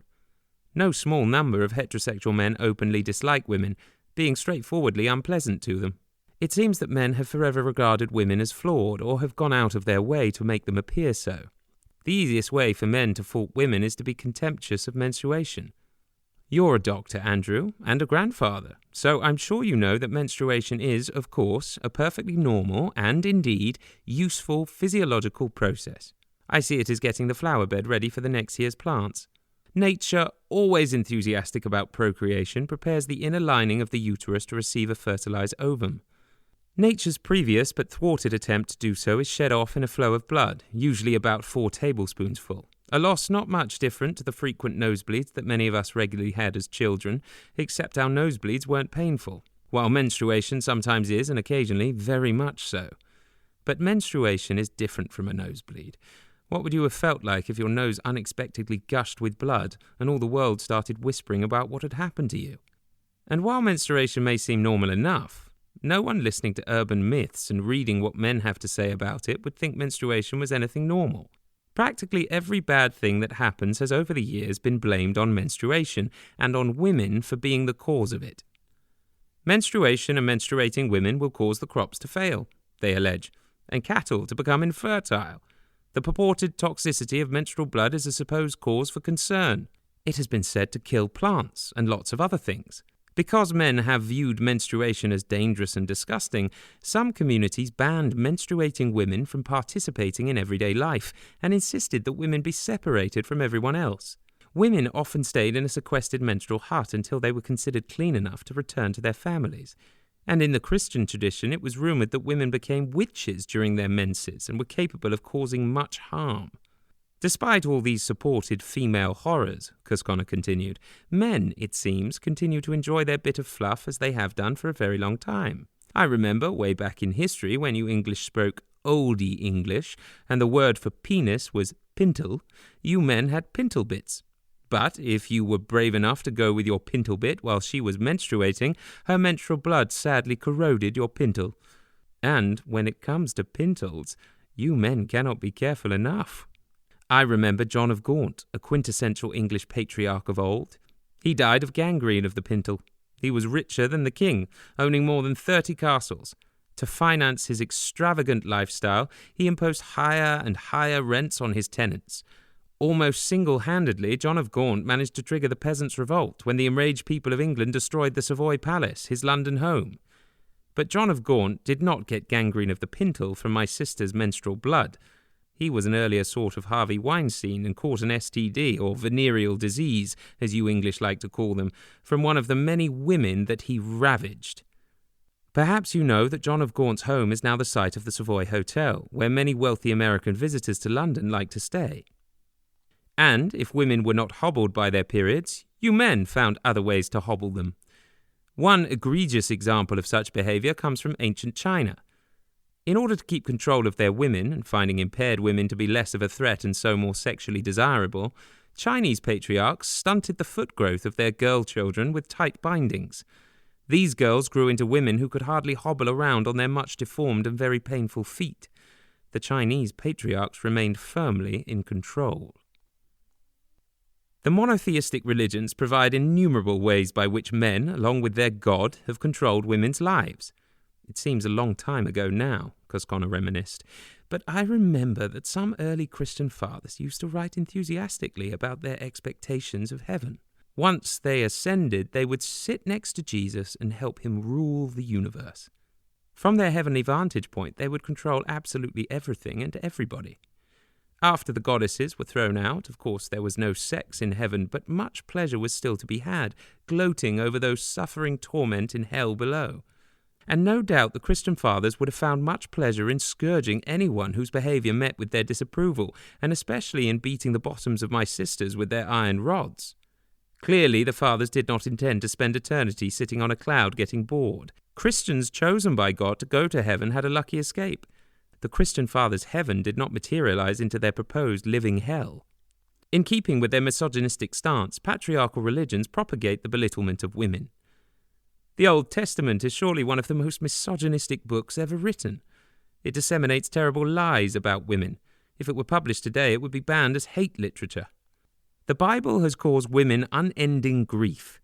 First, it contains that ridiculous story about Eve being an afterthought to Adam. The pretense that God had to make Eve out of one of Adam's ribs is nothing but a testament to male jealousy. The male author wanted to show that a male, like a woman, could create another human being. God's patriarchs just made up the Adam and Eve story to make themselves feel bigger and ensure that women felt smaller. The disgrace of a weak woman, they thought, was nothing compared to the majesty of the human male. And that infuriating story about Eve eating of the tree of knowledge. Of course, Eve, as a young woman, wanted to grow up and become truly adult. She did not want to be like God's priests, who, closing their eyes to sexuality, remain so inhibited that the only sexual partners they can comfortably relate to are boys. Boys are no emotional threat to a priest's sexual inadequacy. And what about God's vicious treatment of that poor serpent who was only being helpful? Cosconna asked.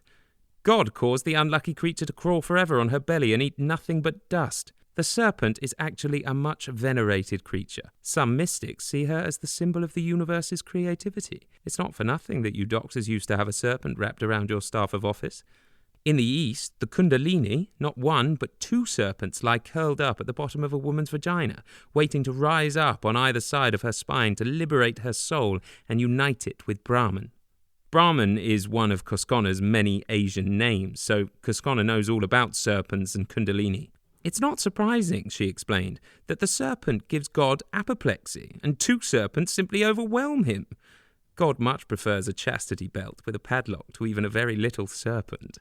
God and serpents are chalk and cheese. God is stiff and controlling, while the serpent is yielding and exploratory. The serpent is also most wondrously wise, and God isn't. He panics at anything female or smarter than himself. God's dislike of the serpent, I told Cosconna, sounds like the situation that existed when I was a young man. We felt threatened by bright young women, so bright girls used to hide their intelligence lest they make their boyfriends feel inadequate. Yes, a good comparison, Cosconna concurred. God does dislike bright women. He was really frightened when Eve ate of the tree of knowledge. She was growing up and leaving him behind emotionally. She made God feel inadequate, which indeed, if he was anything like the patriarchs who created him, he probably was. So, vengeful God took it out on all women. He cursed them with painful menstrual periods and agonizing birthing. God is so competitive that he can't bear anyone, especially a woman, being more competent than him. And as God is often not very competent, he sees threats to his supremacy coming from everywhere in his vast universe. It keeps him on edge. And then God's edginess seems to make the whole world twitchy. And God's brown-nosing worshippers endlessly tell and retell those biblical fallacies. The Christians go on about everlasting life, but as far as women are concerned, the Bible prescribes an everlasting death. No right-minded woman, Cosconna warned, ought to allow the Bible into her house except perhaps to be used as toilet paper.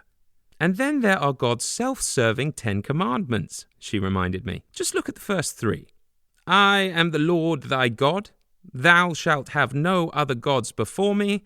Thou shalt not take the name of the Lord thy God in vain. Remember to keep holy the Sabbath day. God wanted to keep the Sabbath free so that everyone was available to worship him. Can you imagine being married to any man as self-entitled as God? She asked theoretically. But for millennia, Christian, Jewish, and Muslim women have been married to men who modelled themselves on this arrogant, self-satisfied, and bullying God. My poor sisters. But the worms are now turning, so be warned. If you want humanity to survive, perhaps you better listen more carefully to what these worms in revolt are saying. They may well know how to rescue you from the mess you have all gotten yourselves into. Feeling a bit ashamed of men's misdeeds and wanting to put myself on the side of the blameless, I told Cosconna about the behaviour of men in a highly respected Canadian institution. The story started when I was a child in England. I used to watch films about the Royal Canadian Mounted Police. These constables rode through the wild north of Canada in their scarlet jackets, doing good. I regarded them as the Canadian equivalent of King Arthur's knights.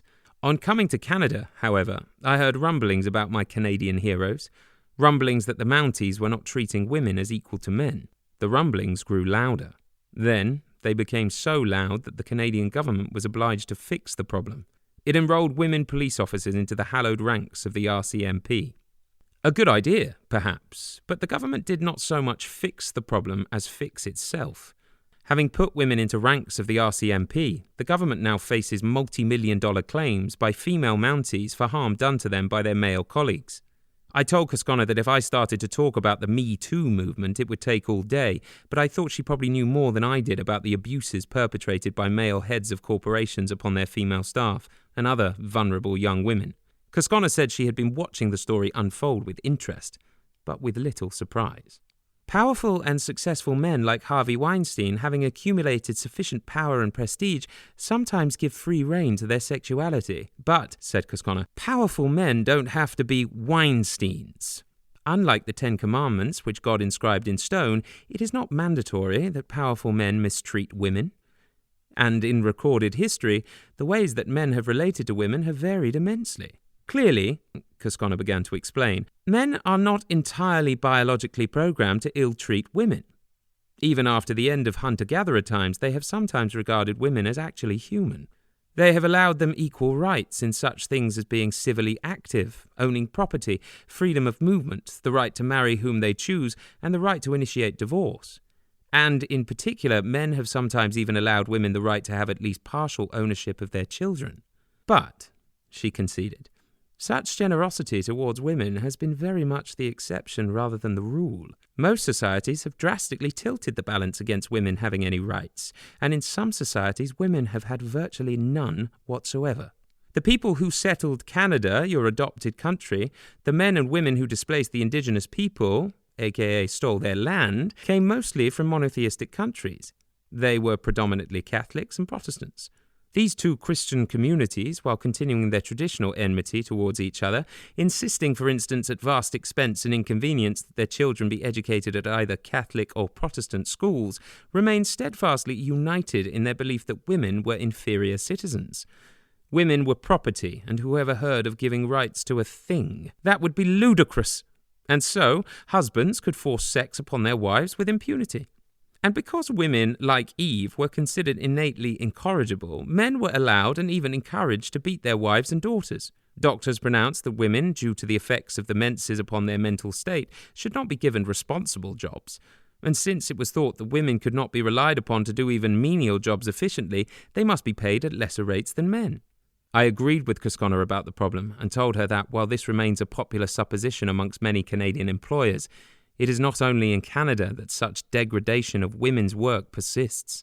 I had heard in the previous week that in the UK, a university investigation revealed that women physicians in a London teaching hospital are paid 76% less than their male colleagues for doing the same jobs. And the medical profession has a reputation for being more honourable than most other professions. When it comes to gender, Cosconna went on, even scientists have perpetuated men's habitual biases. They have maintained that there was no point in educating girls since women had smaller brains than men and were therefore less intelligent. Those scientists emphasized that girls should not be encouraged to study complicated subjects such as mathematics, since the complexity of such studies was likely to make them unwell. I had researched the up-to-date information available on brain size. I told Cosconna that statistically women have smaller brains than men, and that having smaller brains they may have fewer neurons, nerve cells, than men have. Some scientists argue that men, probably having more neurons than women, must be more intelligent. But was it really so? I wondered. While brain size correlates with intelligence, it correlates much more strongly with body size. Men mostly have bigger brains than women because they have bigger bodies. Elephants and whales have larger brains than humans do, and the brain of the blue whale is 5 times heavier than the human brain. That's right, Cosconna quipped. That must be why my elephants and my whales often behave more sensibly than you humans. I ignored Cosconna's wisecrack and carried on. A human brain has about 85 billion neurons. But, said Cosconna, didn't you tell me a little while ago that there were 100 billion neurons in a human brain, which was the same number as there are stars in each of my galaxies? That's true. That's exactly what I told you. But scientists often revise such information. That was some weeks ago, and now both these figures have been revised. A clever woman scientist has just come up with a much quicker and more accurate way of determining the number of neurons in the brain. She has reduced the number to about 85 billion. And within the last few months, you will be pleased to hear, astronomers have doubled the estimated average number of stars in your galaxies to 2 billion. There are now about 7.7 billion people living on your planet, and there are about 100 billion galaxies in your universe. If my arithmetic is correct, then there's just one human neuron for every 30 stars in your universe. It's not surprising that some of us feel overwhelmed by its immensity. Nor, perhaps, is it surprising that some of us thoroughly resent being made to feel so small. And all those neurons use a lot of energy. Human brains are energy guzzlers. They consume some 20% of our body's energy. I know all about that, answered Cosconna. About 2 million years ago, you humans discovered how to tame fire and how to use it to cook your food. It was one of your greatest discoveries, as your scientists would say, because cooking of food greatly increases the availability of its calorie content. So, unlike your cousins, the chimpanzees, who have to spend half their waking life eating just to keep body and soul together, the cooked delicacies you made for yourselves allowed your brains to get bigger and bigger. But I must point out that back then, as nowadays, it was my sisters who did the cooking. So, without my industrious sisters' diligence, your brains would still be small. With cooked food, you humans left your chimp and other primate relatives way behind.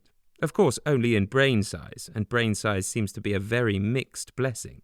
But, I interrupted, to come back to the relative size of men and women's brains. If men's brains contain more neurons than women's brains do, then are men intellectually superior to women? It's not so simple as some men like to make out. Just as the distances between stars make communication between them difficult, so do the distances between neurons.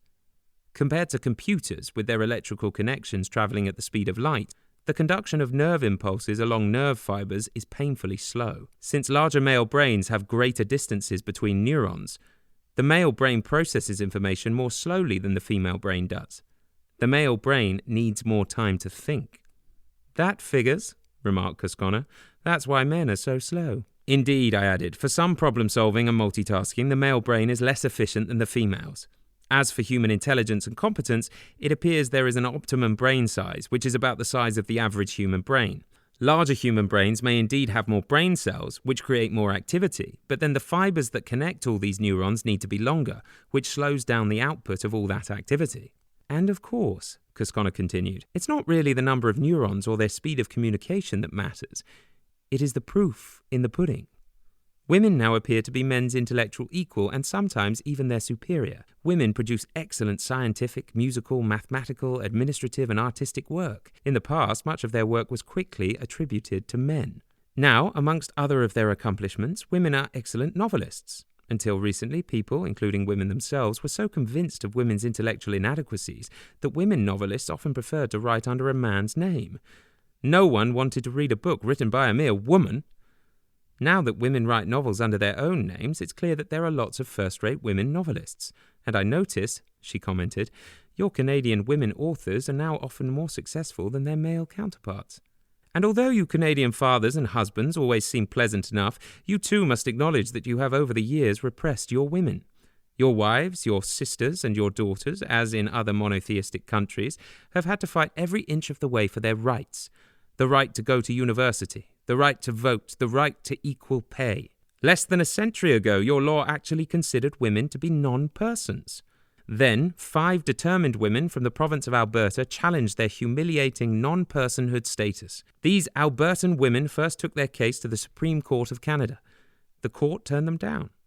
Undaunted, the women took their fight to the Judicial Committee of the Privy Council in the UK. The Privy Council overturned the Supreme Court of Canada's ruling and, in October 1929, in keeping with many jurisdictions around the world, Canadian women became persons. I had heard that story before, but Cosconna told me she had also seen something like this in other colonial countries. Colonial men are so competitive with men in their mother country that they are determined to demonstrate that they, unlike the degenerate men back home, can effectively control their womenfolk.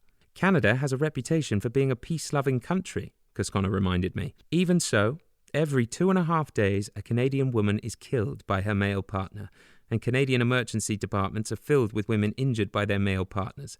Perhaps, she added, the reason why men injure and murder their women so frequently is that you men have been acculturated to believe that women should be subservient to males. If a woman refuses to do what you want her to do, you feel outraged. You attack her to uphold what you assume to be your God-given right to be her superior. That may well be true, I acknowledged, and I reminded her that it was a Canadian man who entered Montreal's École Polytechnique, separated the men and women engineering students, and, using a semi-automatic rifle, killed 14 women students while shouting, "You are all feminists." The killer complained that such women were infringing his rights, sexual and otherwise. Cosconna wanted to know what politicians had done about this massacre. I replied, "There have been prayers said, vigils kept, and hundreds of sorrowful statements made by politicians over the deaths of these young women, but the type of automatic rifle used to kill them remains on sale to the public." Cosconna was indignant. "My sisters should not place one more flower on the graves of those murdered women, nor attend any more memorial services for them until the sale of such guns is prohibited. Many men want to own guns, and the arms manufacturers want to sell them, and they are two powerful groups of people, but they are now living in a world where women have a say about the things that affect their lives, and the possibility of getting shot most certainly does. And then," Cosconna continued, "there is incel. In 1993, Ilana, a 23-year-old university student having no sexual partner, voiced her complaint of involuntary celibacy on the internet. Ilana started a support group for such lonely people. But under the name of Incel, Ilana's website was co-opted by male involuntary celibates, who are members of an online subculture defining themselves as involuntary celibates, unable to find a romantic or sexual partner. Thousands of men, enraged by inceldom, have merged with various white supremacists to vent their rage against the women who reject them. Revenge is commended, and at least 4 mass killings of women have been linked to this hate group. Of course, none of my sisters, if they are in their right mind, would want anything to do with such men, let alone make love with them. These men are doing something at which men have always excelled, digging holes for themselves which they then can't get out of. And even in the quiet life of academia," I continued, "it is amazing how often some seemingly pleasant Canadian male academic co-opts the voice of a woman and, without ever having done any of the work, gets his name included on his female colleagues' publications." "Well," replied Cosconna, "the academic institutions have come a long way in their support for women, but they clearly still have a long way to go." I told her about a London medical school that I know well, which had for years managed to exclude women from entering medical school on the grounds that there were no toilets for them to use. Universities now have such toilets, and women are attending university in large numbers. "It's a good thing," Cosconna acknowledged, "and they often do better than their male classmates. In the Western world, both in law and medicine, more women than men now graduate. So much for the male big brain." "And," she added slyly, "why is it that women's disrupting hormones no longer disrupt?" But still, while many women may be doing better than men at university, my academic sisters are still not out of the woods. In some African countries, for instance, husbands and boyfriends are so resentful of their partner's academic success that they are beating up or even murdering my sisters. "The fight for women's liberation is far from over," she lamented. "And ironically, one of the reasons that men said they didn't want women in public life is that women lack a sense of justice. And another thing," she was on a roll, "while you champions of justice have been ruthless towards women, you have been murderous to homosexuals." "That's true, Cosconna," I said. As the patriarchs saw it, and indeed as most in secret still do, the possibility that a man could allow himself to degenerate to the level of a woman was incomprehensible. And for a man to voluntarily allow penetration by the subjugating penis, or the weapon, as men often like to call it, of another man, to them flouts the laws of nature and the will of God. Yes, while Christians often had little love for women, they had even less for homosexuals. I remember that a faggot was once a bundle of wood used to light a fire. Then the church started to use homosexuals to warm up their bonfires for witches, and the word changed its meaning. It seems, I continued, that in patriarchal societies, God and the law intended men to be dominant and women to be submissive, and nature, by penetrative sex, confirms this configuration. Intercourse can be more an act of domination than of love or of sexual pleasure. It is a shame, continued my goddess friend, and I noticed that outspoken women often receive threats of rape from unidentified men on the internet. Your very macho men are often more emotionally invested in other men than you are with my sisters. Since sex is such a force in your lives, the desire, often deeply repressed, to sexualize your male bonding is strong. Few things are more macho than the British Royal Navy, but Churchill, I heard, said of the Navy, "It's all about rum, sodomy, and the lash." Churchill had an uncanny feel for what makes men tick, so he is probably right. Having dinner down below, as the sailors call it, seems to flourish in the Navy. I suppose that in such a venerable institution, macho males feel secure enough to expose their feelings without fear of sanction. Perhaps, said Cosconna, the 1960s slogan, "Make love not war," had a lot to be said for it. If only men could allow themselves to be less dominant and more receptive, the world might be a much kinder place. But Cosconna, I objected, macho men are reluctant to appear less dominant because they are scared to death of their homosexual desires. And the more macho they are, the more scared they are. And for many patriarchal men, immersed as they are in their love of their all-powerful God, homosexual panic is only just round the corner. Burning the faggots must have made them feel much more gender secure. Once, when the Vatican had a surge of such panic, Cosconna recalled, Pope Pius IX himself took a hammer and knocked off the male genitals from the statues in the Vatican's timeless art collection, an artistic catastrophe known as the Great Castration.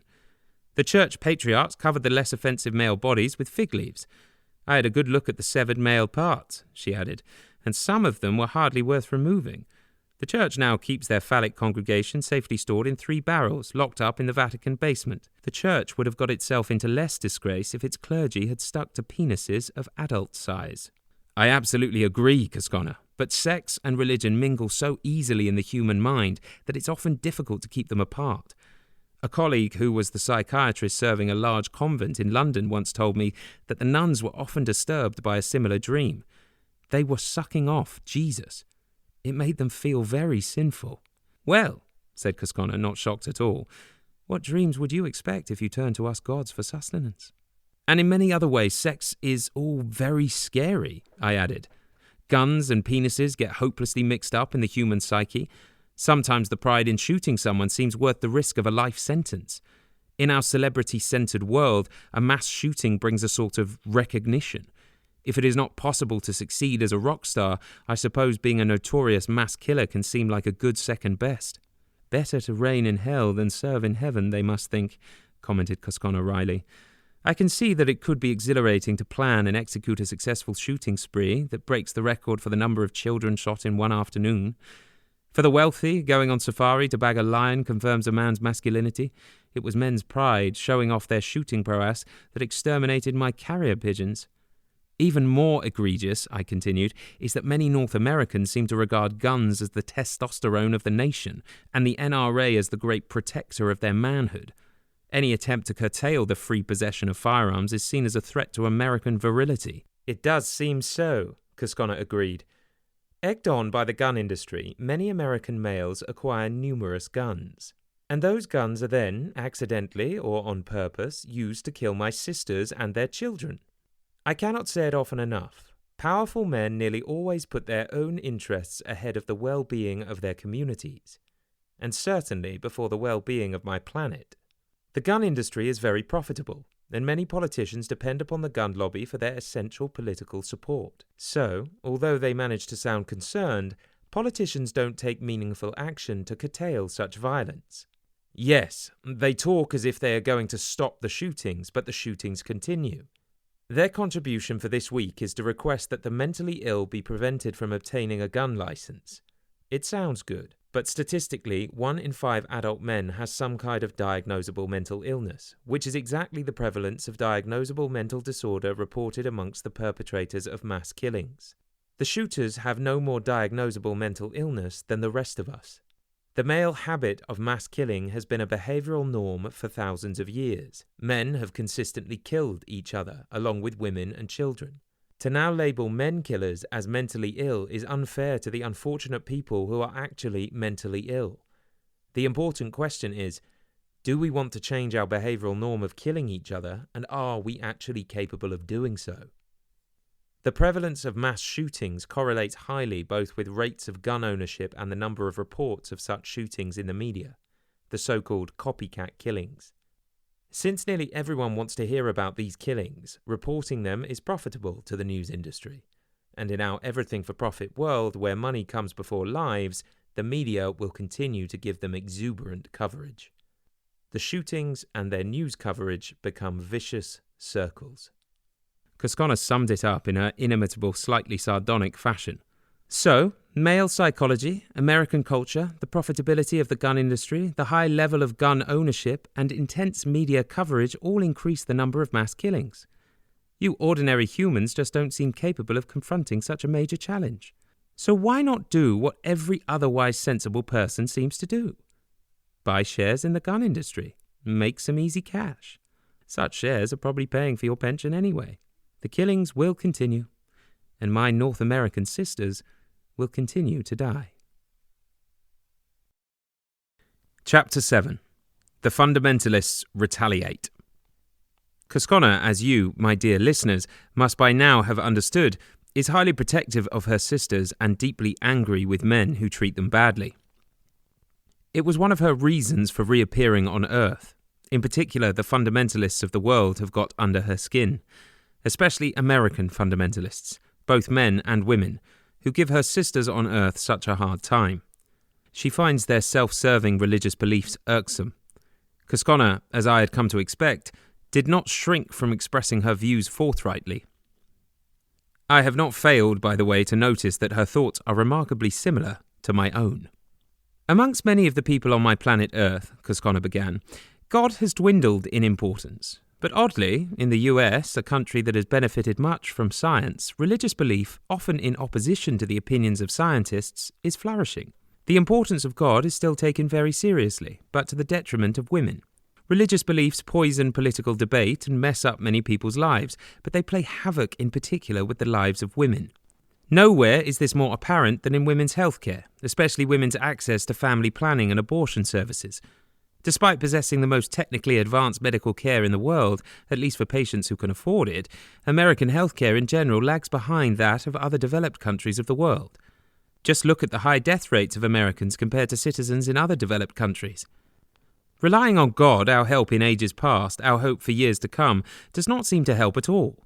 In fact, it does just the opposite. Fundamentalists of all stripes believe that the word of their God, as recorded in their sacred books and in their traditional teachings, must be strictly obeyed. Nothing must be more powerful than the word of God, and certainly not the word of science. So despite COVID-19 and scientists' concerns that the epidemic will spread, religious patriarchs of the Russian Orthodox Church continue to exhort their congregations to attend Mass and to kiss the unsanitized relics. Islamic leaders continue to exhort the faithful to congregate in mosques. Ultra-Orthodox Jewish communities gather in huge numbers for funerals. Fundamentalist Christians in some countries insist on attending church services, spreading the disease to hundreds. The faithful now die in unprecedented numbers, as also do the unfaithful, who catch the disease from the faithful. Even with the question of healthcare for women, fundamentalists take the word of their holy text literally. Their God, they say, exhorted humans to go forth and multiply, declaring that life at any cost is sacred, although I must say, added Cosconna sardonically, not quite sacred enough to modify their religious traditions or to justify spending on healthcare for the less well-to-do. But to them, God's word is sacred enough to vitiate the kind of women's health services now available in most of the other developed countries of the world. The fundamentalist God disapproves of both contraception and abortion. He disallows abortion even when a woman is made pregnant by rape, or is pregnant with an unviable child. Their God, they insist, requires a mother to carry her pregnancy to term even to deliver an unwanted or a dead or dying baby. What's more, during a delivery that has gone wrong, if the doctor must choose between saving the life of the baby or that of the mother, it is the mother who must forfeit her life. In the American states that still permit abortion, the roadblocks to actually obtaining one are horrendous, and new roadblocks are constantly being added. These impediments to obtaining a legal termination not only cause women much distress, but they often prolong the waiting period by weeks or even months. Anti-abortionists claim that a fetus suffers agonizing pain during an abortion. If their concerns were genuine, surely they would promote rather than oppose the use of a morning-after pill, which, taken shortly after intercourse, be it consensual or by rape, produces a miscarriage. At this stage of pregnancy, the embryo or the baby, as the anti-abortionists insist on calling it, is still far too small to be visible to the naked eye, so it seems improbable that such a termination causes the embryo pain. Rather than spend so much time and energy to prevent the abortion of unwanted pregnancies, Cosconna asked sadly, why can't anti-abortionists devote their resources to reducing the occurrence of such pregnancies in the first place? Increasing the availability of contraceptive services would mean that there would be far fewer abortions and far fewer unhappy women. But fundamentalists refuse. It seems that the whole point of anti-abortionist efforts is to make women suffer. For centuries I have watched religious zealots ill-treat my sisters, and not much has changed in your male-dominated world of today. Muslim zealots still instruct their religious police to beat women for being improperly dressed or for driving a car. Christian fanatics no longer get off on burning women at the stake, but they surely still make their lives thoroughly unpleasant. Around the world every year, American anti-abortionists are responsible for many thousands of unnecessarily maternal deaths.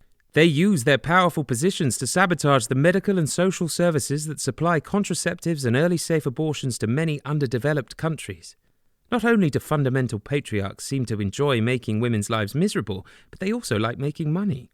The Catholic Church used to confiscate the property of the women they burned. The anti-abortionist business is profitable. Anti-abortion campaigns are geese that lay golden eggs, lots of them. These campaigns are, of course, major fundraisers for campaign life. They are also huge contributors to fundamentalist churches. Besides making money, these campaigns are major morale boosters. Anti-abortion feel-good campaigns unite congregations in moral indignation against women who, they say, want to murder their own babies. And these campaigns are substantial Republican vote-getters as well. When it comes to elections and Christian values, anti-abortion is virtually the only Christian value left to campaign on. Anti-abortion has become the goody-two-shoes issue of election rhetoric.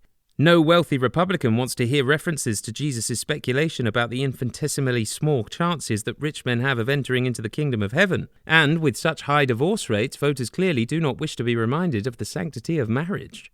But abortion, although it is widely used by the wealthy, is different. For them, it is performed in private. So, railing against the sin of abortion does not expose candidates or voters to accusations of hypocrisy. If it were generally known how many of the candidates' girlfriends, wives and daughters have had abortions, yet another vote-getting Christian value would most certainly go down the drain. But what angers me most of all, said Cosconna, getting visibly upset, is evangelicals' complete lack of concern for my planet Earth. But then, these po-faced self-congratulatory evangelicals aren't even planning to remain down here on Earth. The selfish twits. The day of the rapture is almost nigh, and now that President Trump has moved the American embassy to Jerusalem, the biblical prophecy is nearly fulfilled. Evangelicals, they claim, will be lifted up to heaven while the rest of you will perish, suffering rather unpleasant deaths, it seems, here below. I was perplexed by Cosconna's information about evangelicals' plans, so I later researched them on the internet. My search revealed portraits of wealthy-looking televangelists oozing sanctimoniousness. It appears that, in the name of the Lord, these televangelists have separated evangelicals from both their common sense and their money. Their congregations do indeed believe they are about to be lifted up.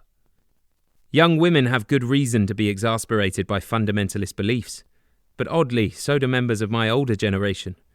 So successful has medical science been, at least for those able to benefit from medical services, in extending lifespans that we, the elderly, now often remain on this planet well past our best before dates. A prolongation of life for which I am personally very grateful, but yucky things await the very old. Massive incapacitating heart attacks and strokes, and the dreaded Alzheimer's disease are only some of them. Many people of my generation feel we have completed all the things we need to do in life, which certainly does not include being rendered physically and mentally incapacitated, in pain or demented, or confined to a care-providing institution. Canada is one of the few countries in the world that permits medical assistance in dying, MAID or MAID.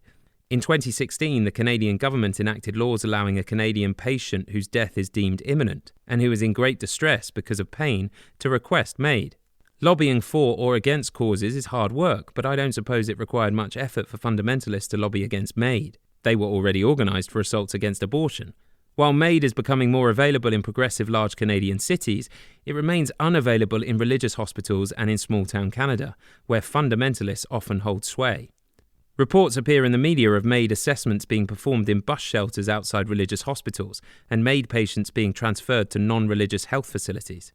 At a recent meeting in Toronto of doctors and lawyers convened to discuss the ethics of MAID, some religious lawyers complained that MAID and similar medical interventions were undermining people's resilience to suffering. Maybe so, but perhaps these lawyers should read Fanny Burney's 1811 account of her mastectomy performed for cancer.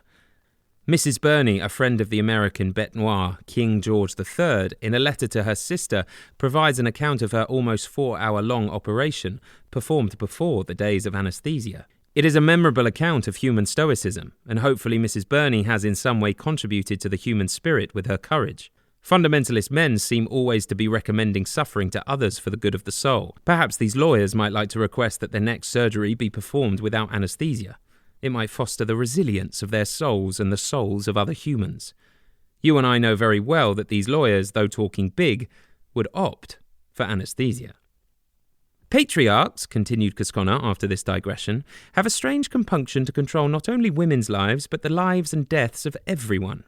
If they are not trying to stop abortion or MAID, they are working to restore the death penalty, and they do so despite the recent DNA evidence that an uncomfortably high percentage of condemned murderers were wrongly convicted.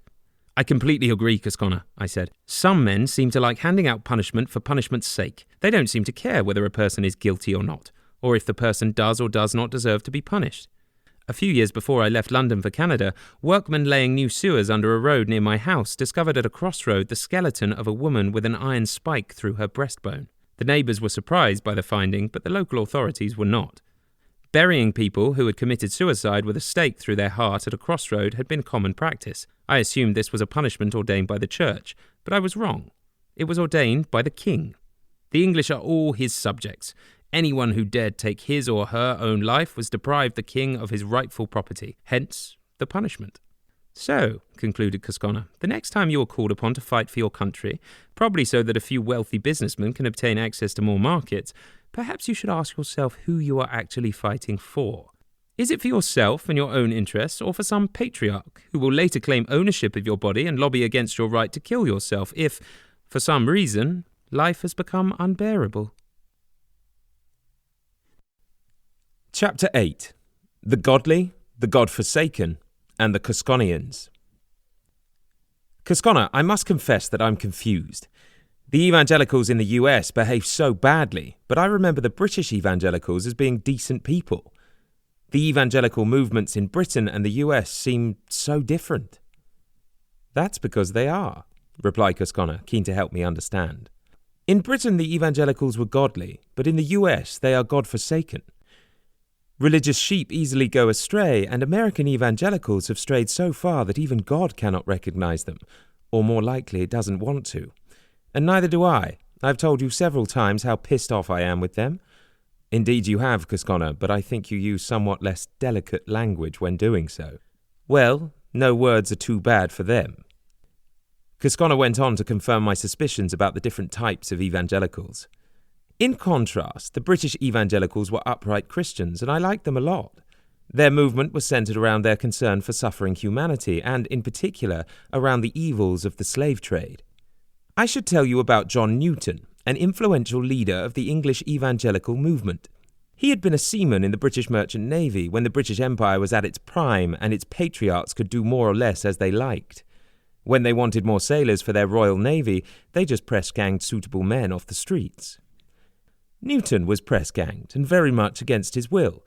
He wanted to go home and marry his fiancée. On his attempting to desert, the Navy, with typical patriarchal cruelty, sentenced Newton to 8 dozen lashes. After leaving the Royal Navy, Newton became a slave master, and subsequently a wealthy slave owner. Following a change of heart, however, he returned to England and studied theology. He was not the usual sort of man to enter the ministry, who were young men from well-to-do families. The Church of England appointed Newton as a curate in Olney, a small and extremely poor village in the middle of nowhere. But Newton was an excellent preacher. so people came from miles away to hear him. He usually wrote a new hymn for each of his religious meetings. Amazing Grace is the best known of his many popular hymns. Amongst the other good things that Newton did was to join with William Wilberforce, the famous slave emancipator. After many years of campaigning, the two men managed in 1807 to have slavery abolished in the United Kingdom and in most of the British Empire by 1826. American cotton produced by slaves was processed by cotton mill workers in northern England. These workers, with their strong evangelical sentiments, while poor and often acting against their own financial interests, sided with the interests of the slaves. They were so supportive that President Lincoln sent them a letter thanking them for their help in getting the slaves set free. But, as I hope you understand by now, Andrew, money gives power. In the end, it was the self-interests of the wealthy rather than the concerns of impoverished but resolute Christians that determined the fate of the slaves. The wealthy on either side of the Atlantic had opposing interests. Wealthy American plantation owners wanting to retain their slaves managed to keep them until the 1860s. Contrariwise, among wealthy British industrialists, it was in their interests to stop the slave trade. By the early years of the 1800s, when the Industrial Revolution was underway in the UK, industrialists used oil to lubricate their new machinery. Mineral oil was not yet used for this purpose, so vegetable oil was needed. British industrialists obtained this hard-to-get vegetable oil from ground nuts and palm nuts, which they grew in their West African plantations. But they had a big problem.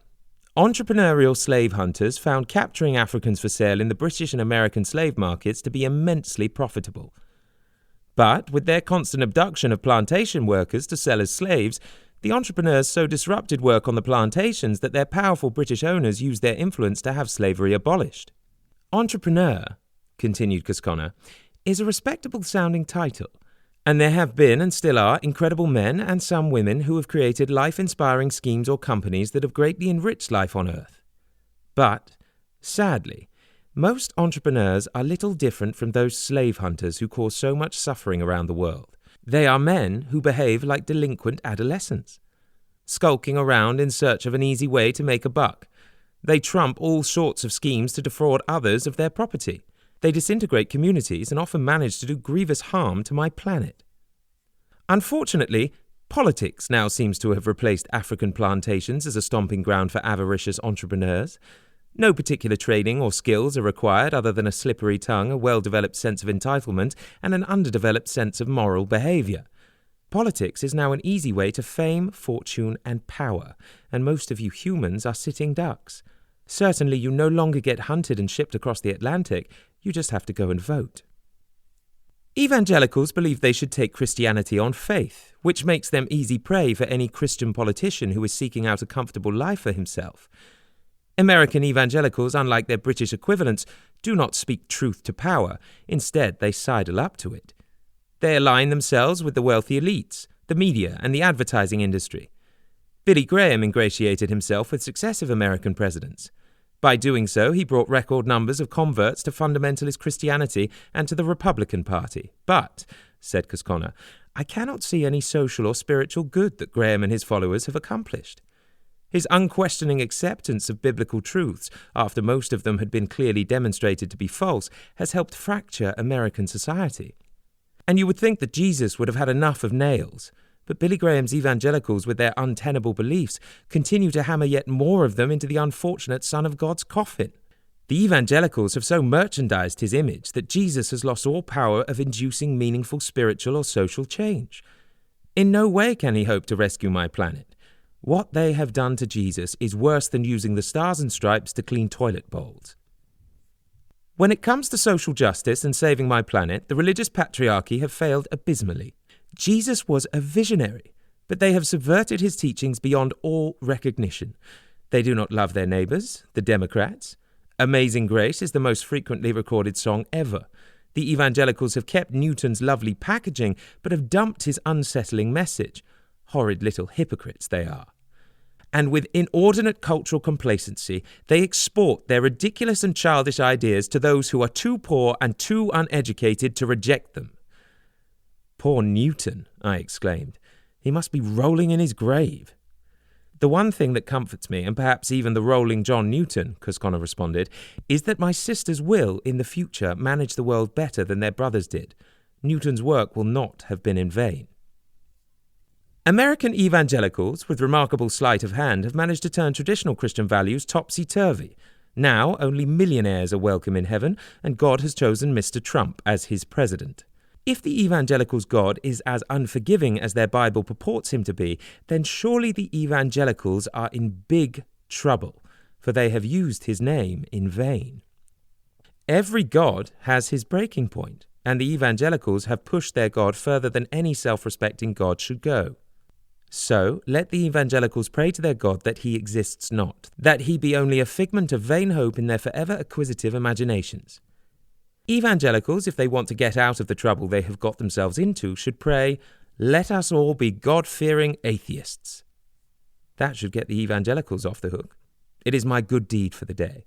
Whenever possible, the wrath of God is best avoided, but I have to do more than good deeds.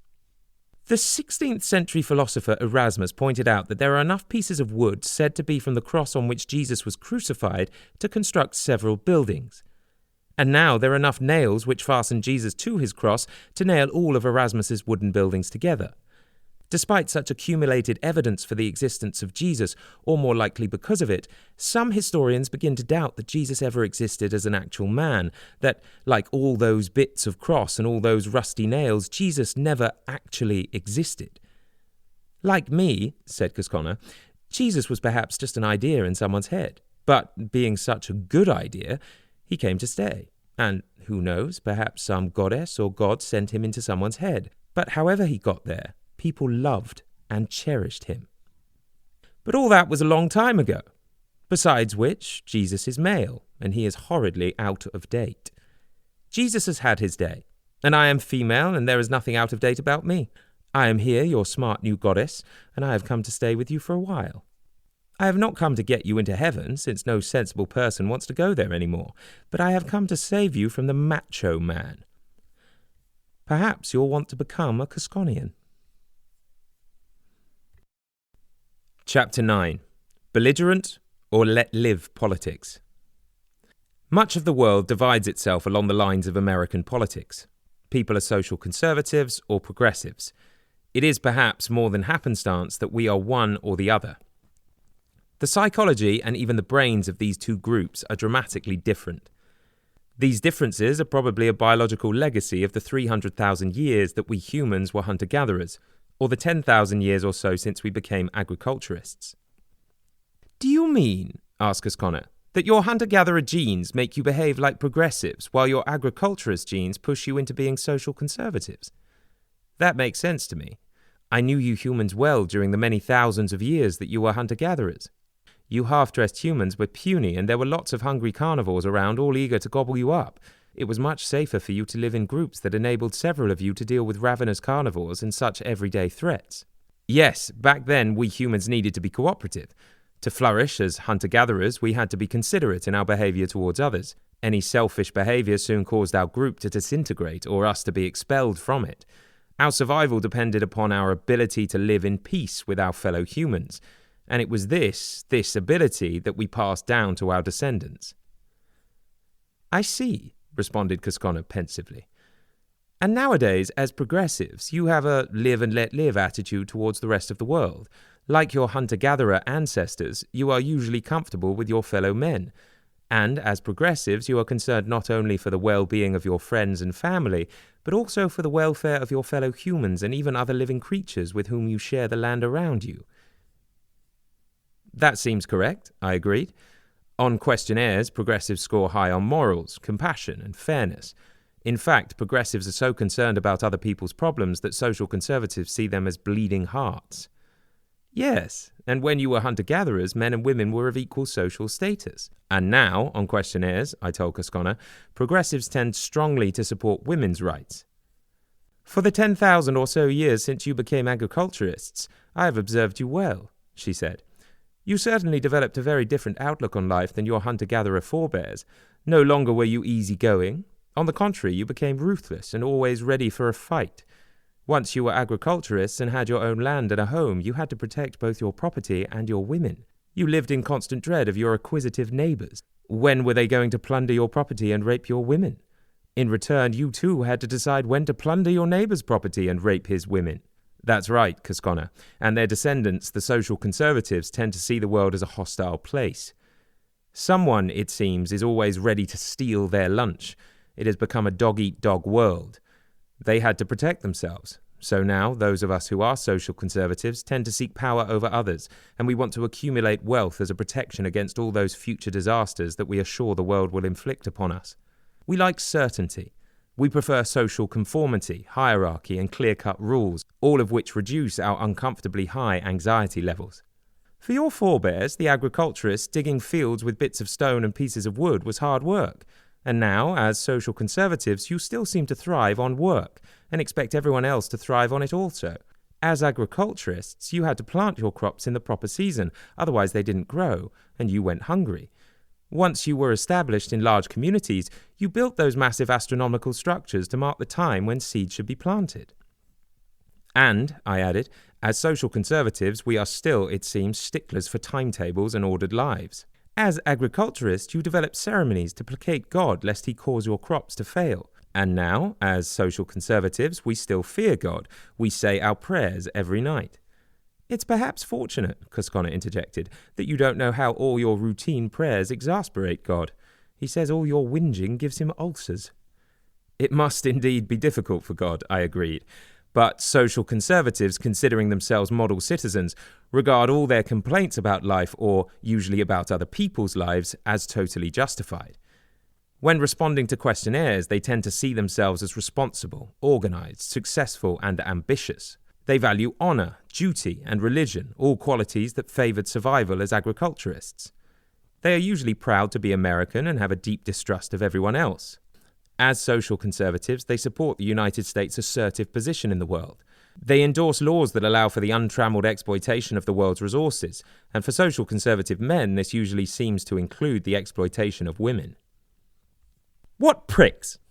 Added Cosconna with unconcealed disdain. As agriculturists, you are masters of your own world, and now, as social conservatives, you are more likely to resent any laws that impede your productiveness, even at the cost of harming your fellow humans or my planet. You dismiss such harm as the inevitable collateral damage of a healthy, functioning capitalism. As social conservatives, you are more likely than the progressives to be named as culprits by the Me Too movement. As agriculturists, you lived in dread of your neighbours, and now, as social conservatives, you tend to fear and hate immigrants and foreigners. You support your president's request for $60 billion for a wall to exclude Spanish Americans. You strongly support the military and demand guns to protect your families. In agriculturist societies, she continued, women were second-class citizens, useful mostly for keeping house, breeding, looking after children, and for sex, when men wanted it. And now, I concurred, those of us who are social conservatives continue to favour men's rights over those of women. We resist laws that protect women from financial and other sorts of exploitation. We support laws that allow easy access to natural resources, and resist laws that provide greater protection for workers and for the climate. And we often don't even believe in climate change. Right, added Cosconna, but you have a nasty surprise awaiting you. Psychological studies show that social conservatives have higher scores for fear and anxiety than progressives do. In keeping with these psychological findings, brain studies show that the right amygdala, the part of the brain that deals with fear, is statistically larger in social conservatives than in progressives. All those years spent as agriculturists dreading assault by the neighbours seem to have left their mark on social conservatives' brains. As Cosconna continued, I was again amazed by the breadth of her knowledge of the goings-on down here on Earth. The Pew Research Center, a Washington nonpartisan fact-finding organization, she reminded me, reports that the division of the country along political lines now far exceeds divisions along basic demographic lines such as age, education, gender, and race. The two political divisions, which are pretty well reflected in other parts of the developed world, are social conservatives and progressives. A third division, pastoralists, continued Cosconna, were, and still are, a particular group of agriculturalists. They herd animals. They often go far beyond agriculturists in their dread of attack and the control of women. Owning a flock of goats or sheep or a herd of cattle makes pastoralists particularly vulnerable to assault. Pastoralists, particularly those from the desert areas of the Middle and Far East, can become beside themselves over an injury to their pride caused by a sexual transgression against a woman family member. Even when a poor girl is herself the victim of rape, the sexual transgression against her may require her death. I told Cosconna that I had recently read that the southern states of America at the time when France owned Louisiana were heavily colonized by French pastoralists. These pastoralists brought their tradition of honor with them. Even now, in those states, the murder rates amongst white males on the pretext of an honor killing still remains higher than in other areas of the US.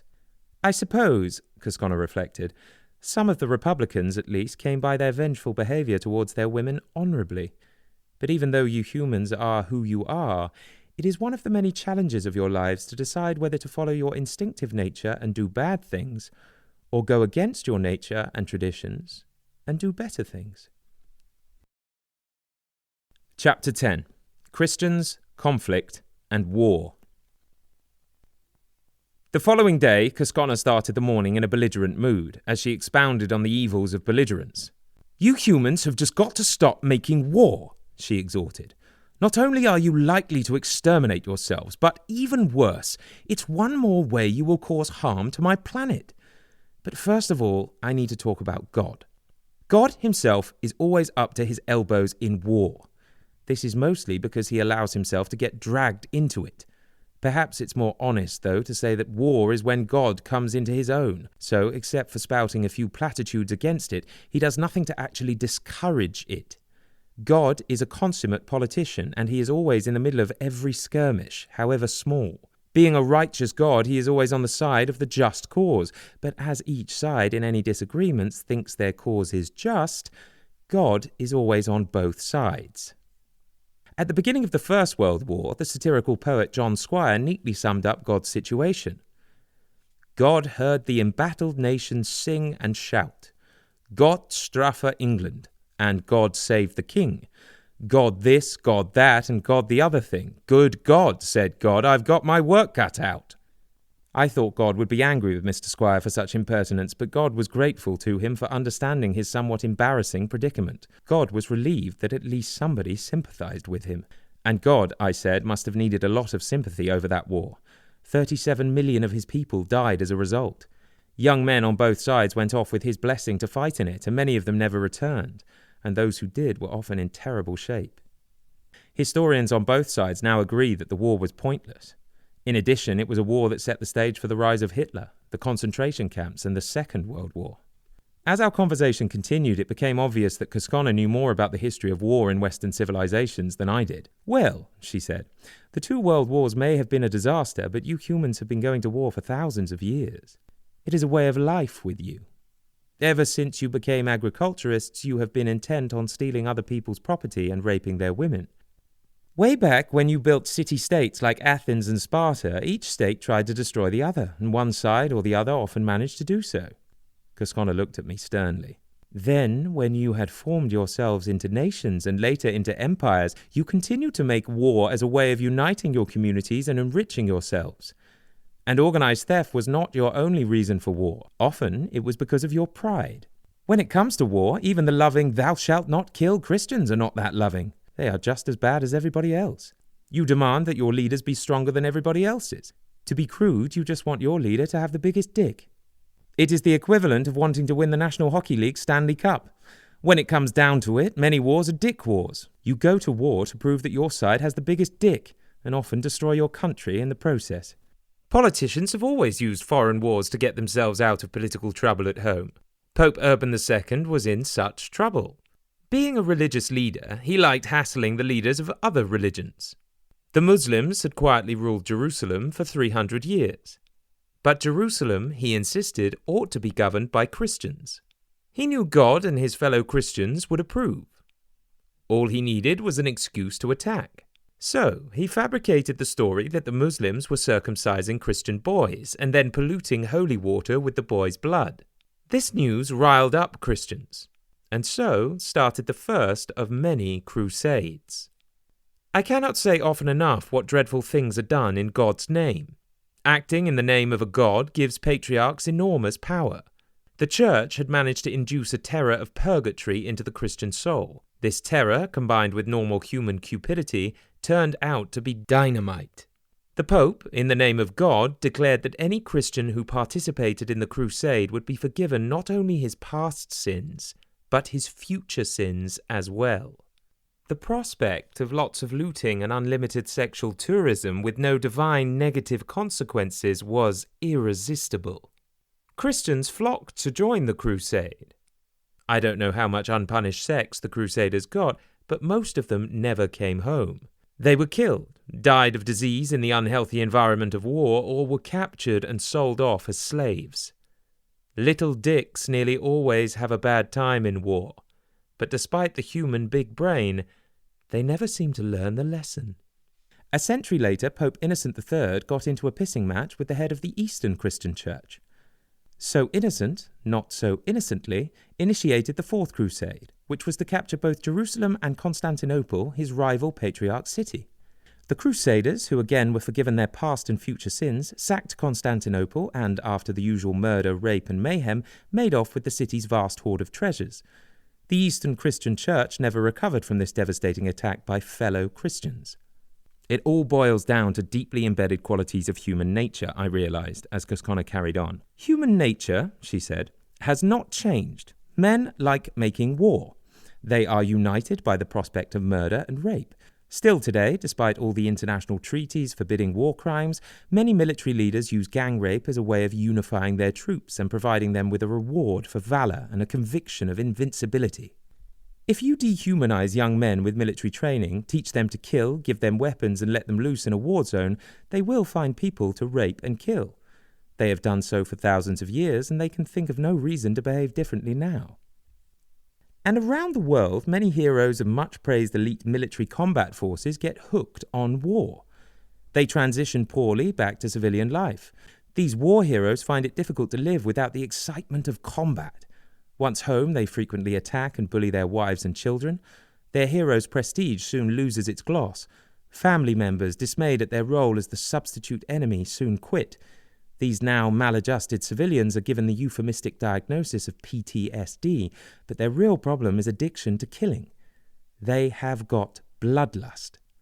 During the Vietnam War, a company of US soldiers entered the village of My Lai and slaughtered over 500 unarmed men, women and children. They raped and mutilated some of the girls and women before killing them.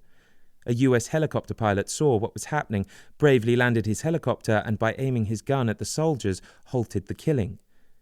This massacre seems to have been one of a series of such events. The military covered up the My Lai massacre for nearly a year. Eventually, a groundswell of public decency helped end that war. The recent trial of the Navy SEAL team leader Eddie Gallagher, she continued, demonstrated to the world at large how such murderous behaviour continues and the extent to which the military condones and covers up bloodthirsty actions by its soldiers. Whatever else the American army is fighting for, it is not human decency. You patriarchs have a monotonous line of thought: war and the preparation for miracles. But other catastrophes, such as the recurrent epidemics of lethal flu-like illnesses, are also likely to get you. My sisters, always worried about the diverse misfortunes that may befall their children, keep such disasters in mind. Politicians thinking of competition from other politicians only prepare for battle. COVID-19 has arrived and the politicians, even though warned often enough, have not put in store the necessary masks and other equipment to manage it. With its sudden expected but unexpected arrival, politicians around the world declare war on COVID. They order T-shirts to rally support for the war against it. It's a miracle that you humans have survived for so long, and God says he does not believe in miracles. Over the last few decades, psychiatrists, along with the general public, have realized how easily you humans become addicted. You get addicted to almost anything, but war and murder must be near the top of the list. Of course, you all like war and murder films. Your teenage sons are hooked on video war games, and the media thrive on accounts of the most recent outbreaks of violence. You humans have often lived in tribes, and tribal behavior comes easy to you. War unites the tribe, giving you all common cause, and makes everyone feel more needed and valued. It is difficult to measure happiness, but your suicide rates fall dramatically when your country goes to war. Of course, once the killing starts and the blood begins to flow, war, except for those would-be killers who get off on it, real war for most of you soon turns out to be an appalling experience. The communal memory of the awfulness of war had been forgotten. As each new non-war exposed generation comes along, some self-serving politician again whips up all the excitement of battle. You become like Siamese fighting fish in all your coloured glory, itching to kill. You humans are addicted to triumphant thoughts about war, and like an old alcoholic with his bottle, you comfort yourselves with your guns and your war films. Once the bugles start to blow and the buttons are polished, you are again all steamed up to fight. But you must remember, Cosconna continued in a more sober vein, not sparing her vitriol as she warmed even more to the theme, that not only do you kill a lot of each other, which I suppose is your choice, but you also cause terrible harm to both my sisters and, now that your weapons are so destructive, to my planet as well. It is socially isolating to be a teetotaler, and I know it is socially isolating to be a peacenik. But things in life get serious. An alcoholic with cirrhosis will die unless he stops drinking. Now that you have created such an array of destructive weapons, your war addiction, like alcohol for the alcoholic, will probably kill you. And like all addictions, war addiction is difficult to give up. Unless you stop making it, the next major war to end all wars may do just that. There won't be anyone left to fight another one. And the four big dicks, Donald Trump, Xi Jinping, Kim Jong-un, and Vladimir Putin, are all waving theirs. And once the testosterone gets flowing, being the biggest becomes an obsession for these hyped-up mobsters. They push normal thoughts and feelings out of the way. Their need to be the biggest dick will likely override any concern that such a leader might have for the fate of his country, let alone of my planet. And you half-cocks, seldom having a sufficient mind of your own to allow for individual thought, will all line up behind a big dick. You form a cult, and you like to do special things and wear a uniform to demonstrate your undying allegiance to him. The big dick has a mind of his own, but it's usually a one-track mind, a mind intent on acquiring power, and so you are dragged off again to war. And when a big dick gets cornered by another big dick, all hell breaks loose. The mangled bodies of you half-cocks go flying in all directions. Heads, hands, and testicles rain down upon the earth. Perhaps, Cosconna conceded, the big dicks aren't all to blame. Mostly they are just dick-headed men who are following an unusually strong biological drive for dominance. Perhaps King Jong-un became a big dick through his family circumstances, and Xi Jinping and Vladimir Putin became big dicks by being such consummate manipulators that no one could stop them. But Donald Trump is a big dick because so many of you voted for him and his party. I am certain some of you thought Mr. Trump would further your own political goals, and perhaps he will. So in the end, here in the West, I don't suppose you have anyone to blame but yourselves. It's too bad for you and your fellow human beings, but species do usually die out, and you humans have already been around longer than many, and despite the terrible things you have done to my planet, I hope it will survive. I, with the help of natural selection, will replace you with a species that will, I hope, be far less self-destructive. As Cosconna drew her impassioned words to an end, I remembered Matthew Arnold's very human poem. Ah, love, let us be true to one another. For the world, which seems to lie before us like a land of dreams, so various, so beautiful, so new, hath really neither joy, nor love, nor light, nor certitude, nor peace, nor help for pain. And we are here as on a darkling plain, swept with confused alarms of struggle and flight, where ignorant armies clash by night. I felt empty inside. Could we, like an alcoholic with cirrhosis, actually turn our dismal prospects around? Could we ask Cosconna for help with our war addiction? Chapter 11. From Rubbish to Responsibility. We are extraordinary beings set adrift in an astounding universe. Do we have any actual say in the living of the life that has been thrust upon us? Or are we just puppets of some unknown force? I felt it was my turn to complain. So, Cosconna, how should we humans behave, and do we even have any choice in the matter? It is difficult to know who or what we are, let alone how to comport ourselves. Our bodies are seemingly solid, but physicists say that well over 99.999% of us consists of empty space, and that the actual solid part of all of us humans alive today is only just enough to fill a sphere the size of a tennis ball. And this solid part of us may be strings of vibrating energy rather than anything reassuringly solid. We can no longer take our bodies for granted, let alone our minds. You humans, quipped Cosconna, hardly amount to a hill of beans. Yet somehow you manage to cause my planet unending trouble.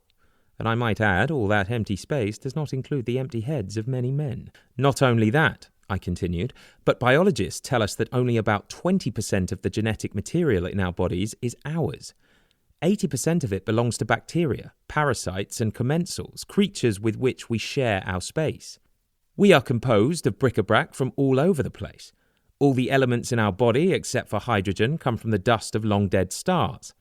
We are made of recycled material. As a schoolboy, I was squeamishly startled to read in Sherwood Taylor's Chemistry that in every glass of water we drink there are about 100 water molecules from the cup of hemlock that poisoned Socrates. These water molecules leached from Socrates' dead body and equilibrated with the other water molecules on our planet. These molecules, like the other chemicals within our body, have been used previously by millions of creatures. Much of us comes via the sewage works. Our body chemicals change constantly as we absorb and excrete the chemicals we are made of. So, Cosconna observed sagely, materially speaking, you are not the same person as you were a few months ago.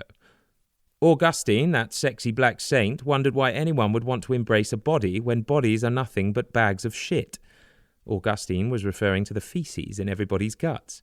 Had he known that the whole body is equally shitty, perhaps when he asked God to give him chastity, the venerable saint would not have added, "But not yet." Like it or not, you humans are all part of the ever-changing biosphere, most of which is made of excrement. Nevertheless, I responded, despite St. Augustine's shitty concept of our bodies and the humiliating facts of biology, we are magnificently constructed machines. We may be disgusting, but we are wonderful at the same time. So, what, if any, obligations do we have to ourselves, to other people, and to existence? Nations expect their male citizens to lay down their lives in defense of their country, but then various heads of state clearly put their own interests and survival ahead of the well-being of that very same country. So the old questions come back.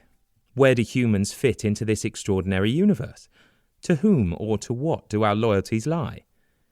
Let's consider a white blood cell in our circulatory system. The cell can spend its allotted 2 weeks of life uneventfully swirling around in our bloodstream. It can settle down comfortably on a rough patch of a coronary artery wall to enjoy the rhythmic beating of the heart. It can nibble away at the artery wall and obtain delicious nutrients, but in doing so endanger our life. Alternatively, it can engulf harmful bacteria and so save our life. In doing so, it turns itself into a pus cell and dies. Are we here to provide a home for the white cell, or is the cell here to keep us well? We like to think the latter, but I don't know why the white cell should think so too. Judging from our own avaricious behaviour, if we were white cells, most of us would ferret away in the artery wall to dig out all the goodies we could find. And what if we caused a fatal infarct? Well, there were probably other reasons for the heart attack. It was certainly not our fault. And you, dear listener, think I am crazy even to suggest that the little white cell has any agency, that it has any capacity to make a meaningful decision. You're probably right. But more to the point, do we ourselves have any such freedom of choice? Do we have any more free will than the white cell? It is far from certain. Do we have free will? At the very thought of free will, Cosconna perked right up. God, she said, often causes problems, and he caused a big one about human free will. You humans, do you or do you not have it? The Jewish patriarchs who created your God wanted him to be the best and most powerful God ever. So besides being omnipotent, God had to be omniscient as well. But having an all-knowing God was a problem.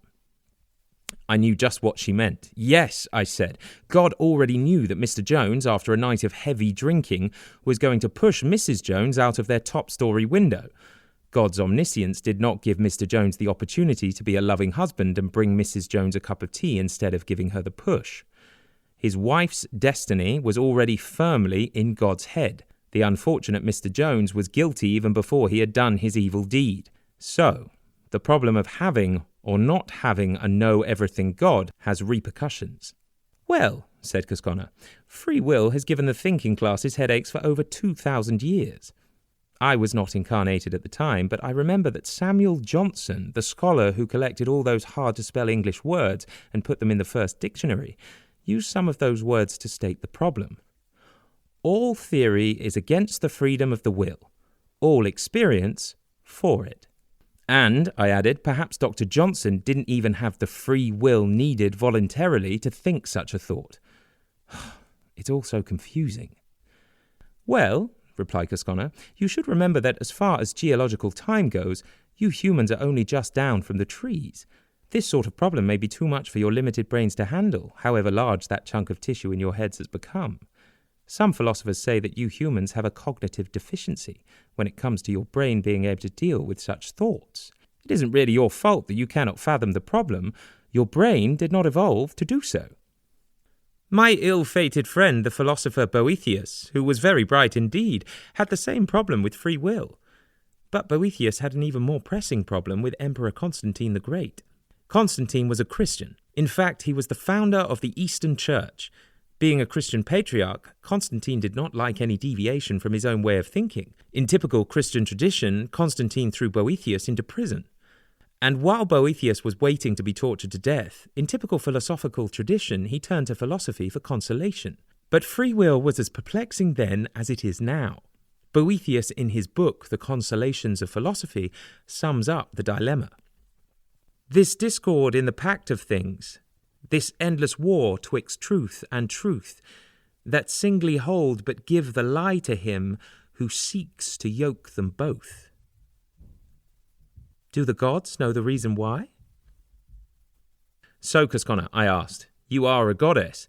Do you know why the universe seems so contradictory?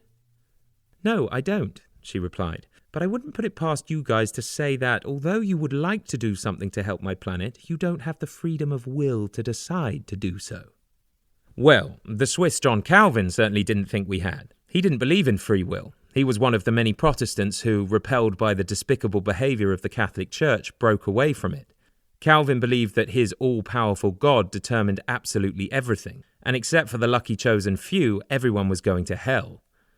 Perhaps with those Chinook winds that blow down from the Alps making the Swiss so depressed, most of Calvin's followers accepted their unfortunate destiny. Interestingly, Calvin's followers are said to have behaved really well. Apparently, they were so intent on proving to themselves and others that they were amongst the chosen few and were not destined for hell that they never dared to behave badly. It seems so, said Cosconna, but then Calvinism crossed the Atlantic to become evangelicalism, and things changed. On the way over, the Calvinists seem to have forgotten that God would probably send them to hell even for sins they had no option but to commit. Perhaps evangelicalism caught the optimism of the New World. Anyway, the evangelicals now seem to assume that they are amongst God's chosen few. They, with deep faith, accept that they are all scheduled to go to heaven. They just know that they are all part of God's plan for their future well-being. I agree. And in exchange for being part of God's plan, they are good Republicans. They abhor abortion, they refrain from premarital sex, and go regularly to church. All behaviours that demonstrate that they are already chosen by God to be saved. Yes, and since their future is absolutely secure, they are free to behave as badly as they please, which includes causing havoc to my planet. Their God protects them from any unpleasant consequences of bad behaviour. But what if, rather than God, it is I who will do the choosing? Those evangelicals are such lazy dolts. They just wait for God with his plan to save them. Don't they know by now that their God is a write-off? Instead of waiting for their clapped-out God to put his useless plan in place, they should be worrying about their future, which to everyone else but themselves looks grim. Well, Cosconna, I'm glad for lots of reasons that I'm not an evangelical, and now that you are on their case, I'm even gladder. But it's not only Calvinists who question the reality of our precious free will. Lots of other people think we humans have little freedom to think or to do as we please. Universities full of sociologists and psychologists have produced evidence demonstrating that many things in addition to our conscious decisions determine our behaviour. Our upbringing, our culture, our education, our body build, our genome, our biome, the bugs with which we share our body space, our hormones, our brain, and even what we had or did not have for breakfast all alter the way we think and behave. Not to mention one more thing, Andrew. Besides that impressive list, you have left out habits. Well, I agree, Cosconna, habits die hard, but how much choice do we even have to change our habits? I asked rather dismally, now with some neuroscientists suggesting it is our brain and not us that make our decisions. Our brain controls over 650 muscles of our body, and most of the time we haven't a clue that it's doing so. So is our brain surreptitiously just controlling our thoughts and behaviour as well? It well might be, she answered.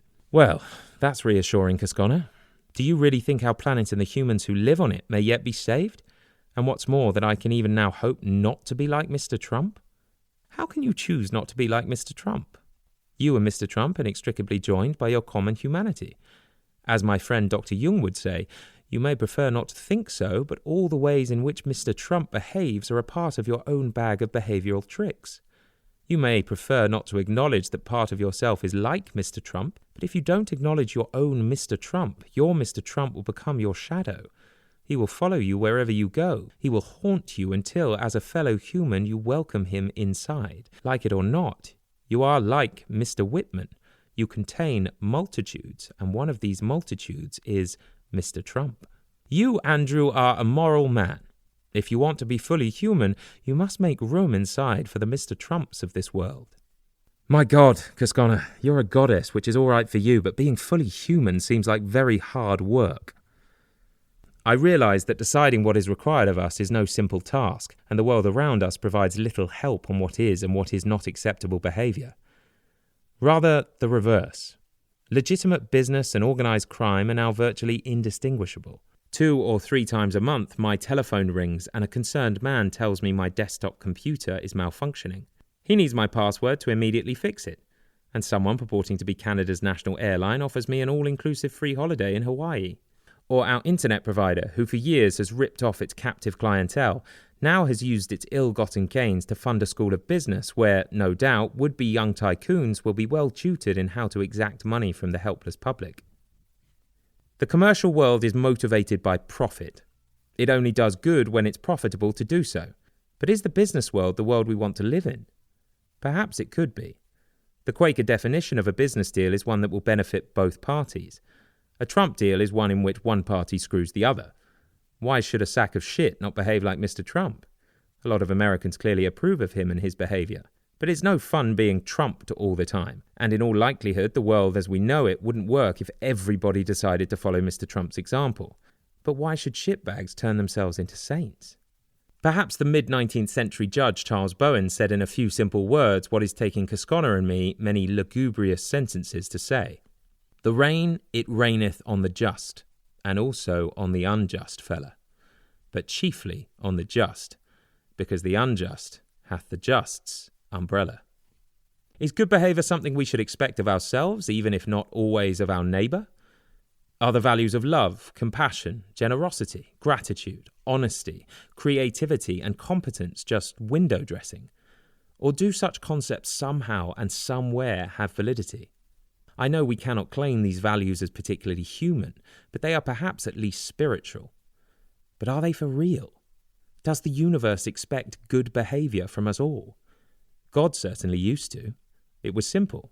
If God thought we had been bad, he sent us to hell. But God, it seems, has stopped thinking.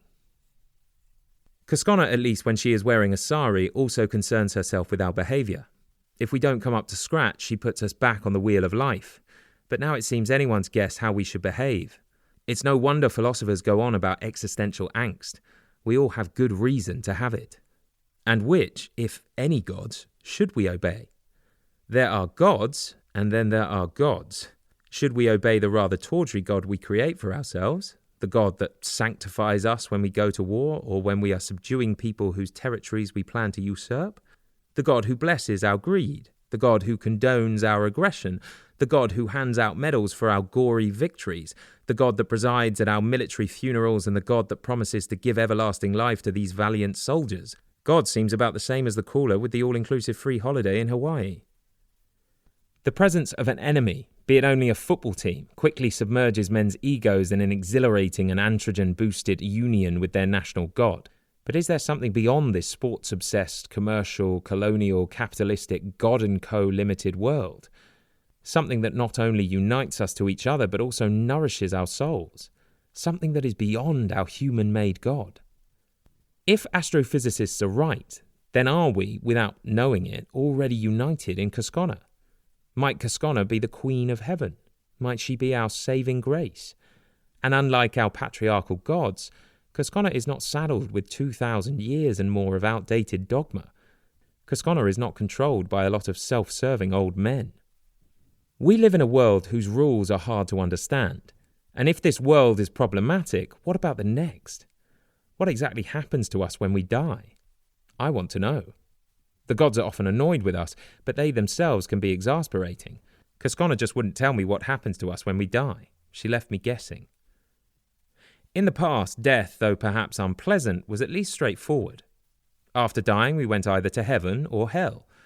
Fortunately, since so few people now believe in it, hell no longer exists, and heaven is also apparently on its way out. So with neither a heaven nor a hell, where do we go? If we are all part of God, or at least of cosmic consciousness, do we merge with the whole? Our body chemicals mix with the other chemicals in the world, so does our consciousness merge with cosmic consciousness? Or, once in the blue box, do we recycle as wholes, chunks, or minutiae? And what will we recycle into? A mother with no food for her baby, a political prisoner being tortured in Guantanamo Bay, an egg-laying hen with no space to turn around in. This recycling business needs more thought. All of us, perhaps with the exception of a few obsessive greens, have helped make our planet a little bit more uninhabitable. The prospects for recycling our lives don't look inviting, unless, of course, we recycle to another planet, or, if we are in chunks or minutiae, to other planets where the inhabitants have not been as messy as we have. No, you are not moving to an unspoiled planet just so you can start again, said Cosconna quite severely, sensing my unease. You've just got to be tidier. There is going to be much less pollution. I know you're not going to like me carping about all the mess you make, but if you continue to destroy planet Earth, your children and grandchildren won't have anywhere to live. So you won't like it, but I'm going to nag you mercilessly about polluting my planet. Be warned. There will be no more destructive polluting of Mother Earth. An overwhelming amount of scientific research confirms that many of the things you do daily are catastrophically affecting my planet. You cannot continue to pollute my Earth and expect your grandchildren to be okay. If you pollute my Earth, I will replace you with rats. So, when you hurl yet another plastic coffee cup out the car window, remember your misbehavior will have consequences. I'll be watching you. Part 3. Gender Politics. Chapter 12. Cosconna on Sex and Education. The next time Cosconna and I had a chat, she was at first in a good mood, but suddenly, on looking at the day's news about sex education in Ontario schools, she became quite annoyed. You live in Toronto, don't you? The Royal Ontario Museum, your lovely but repeatedly careless museum, has just let yet another dinosaur escape. The Premier of your newly elected Conservative government has just enacted legislation that forbids the use of anatomical terms in sex education classes. And, overgrown schoolboy that he is, he has set up a snitch line so that a teacher's non-compliance will be quickly reported, and in good patriarchal fashion, dealt with immediately. Of course, even little children should know the names of their anatomical parts. Being kept in the dark about their sexuality makes anxious prepubescent girls starve themselves to death in quest of an unobtainable desirability, and it turns adult women into sitting ducks for the Me Too movement.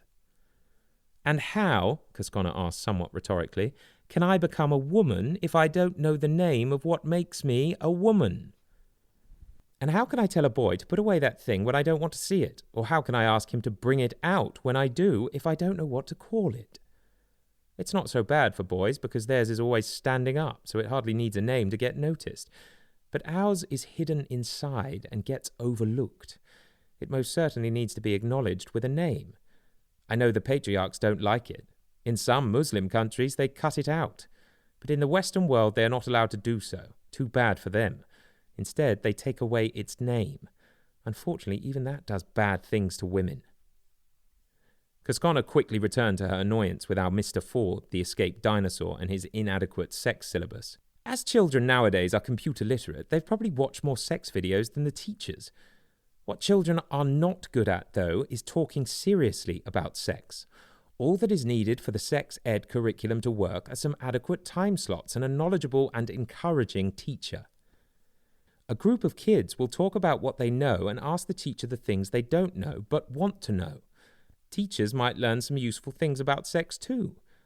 Toronto is one of the most cosmopolitan cities in the world, so as for learning the names of the anatomical parts, rather than learn no names at all, the students could learn lots and lots of names.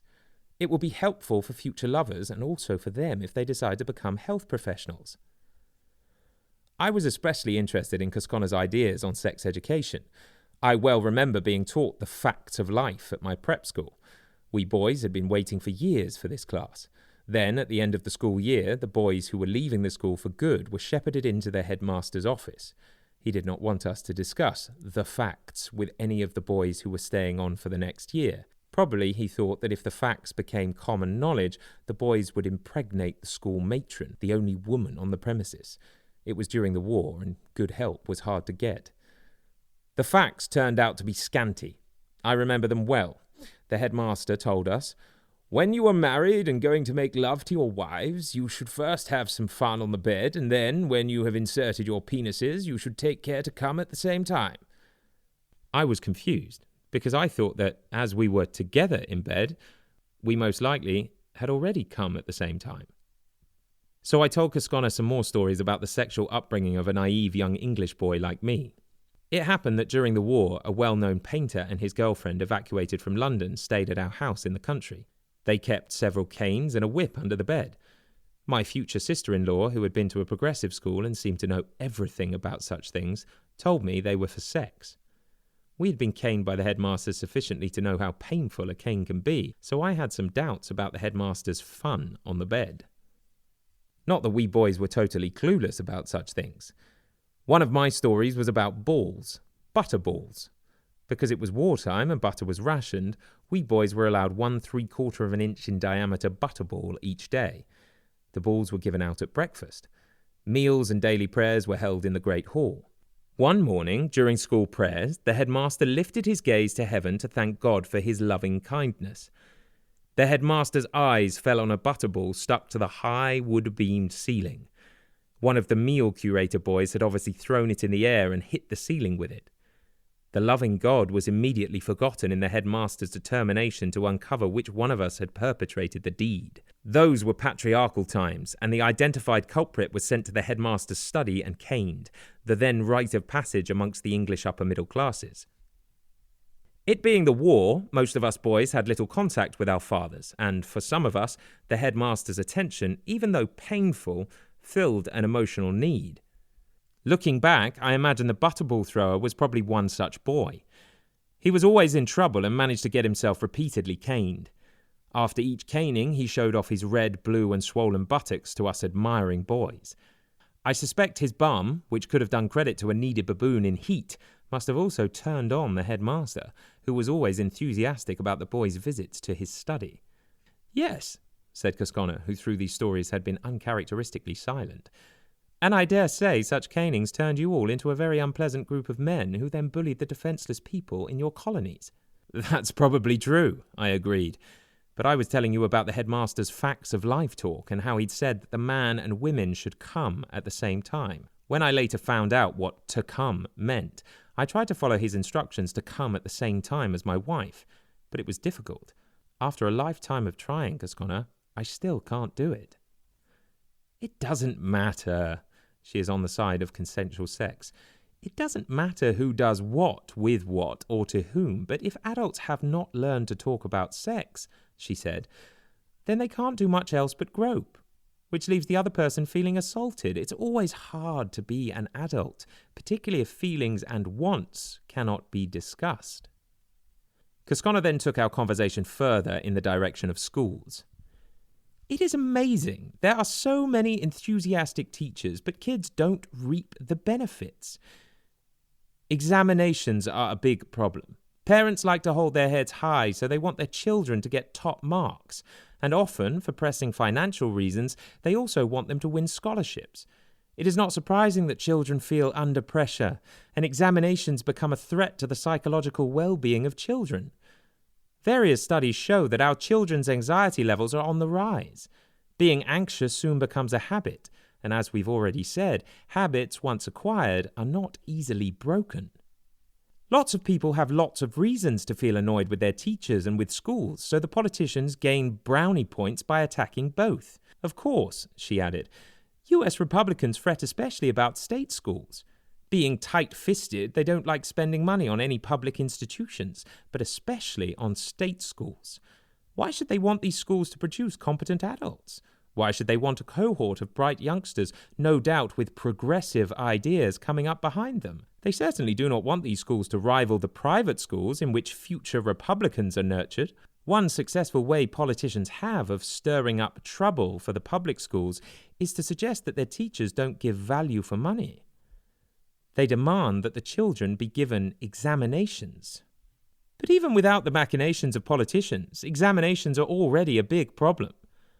Learning for the sake of passing an examination is depressing. With each set of examinations, classrooms get more miserable and examination results get worse. As a sad fact of life, when it comes to marks, half the children will be in the bottom half of the class. Feeling failures, teenagers with their extraordinary gift for self-protection avoid such toxic situations. They drop out and, not having enough skills to get jobs, join the unemployed. Not surprisingly, these educational failures create a bitter resentment against the educated, a resentment that is disrupting your society.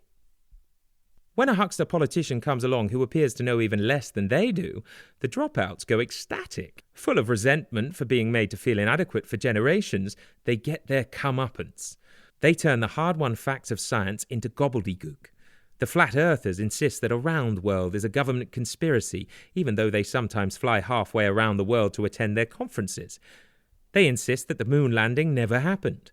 Along with all the others who resented their educators, they sabotage the educated point of view. They insist that vaccination is endangering their children's lives, that fluoride in the water causes cancer and even spiritual bankruptcy. They even suggest ingesting cleaning products to stop the spread of rampant viruses.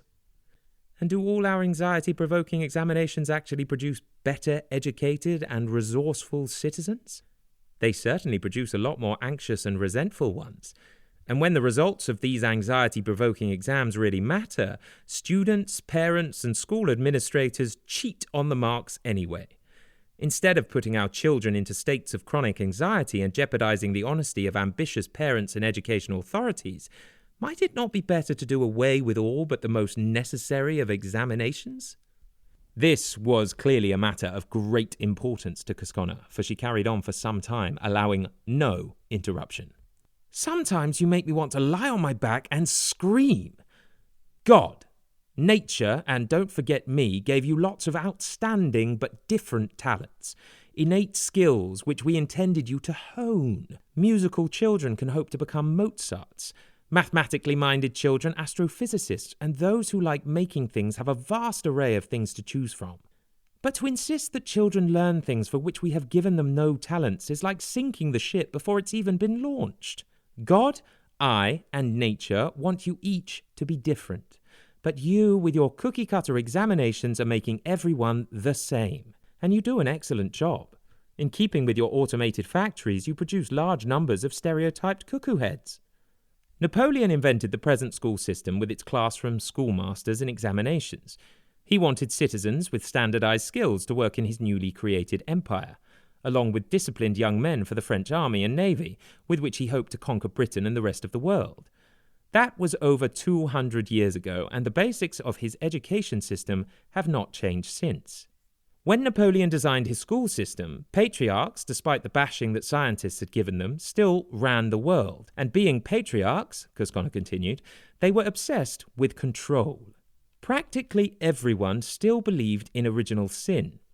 Christians were convinced that children were innately bad.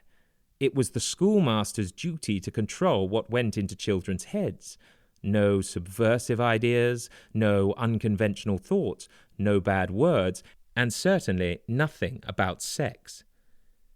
These patriarchs, with the cane and other cruelties, sought to instill patriarchal values into the very souls of the young, the most salient of which was that men are great and women are not.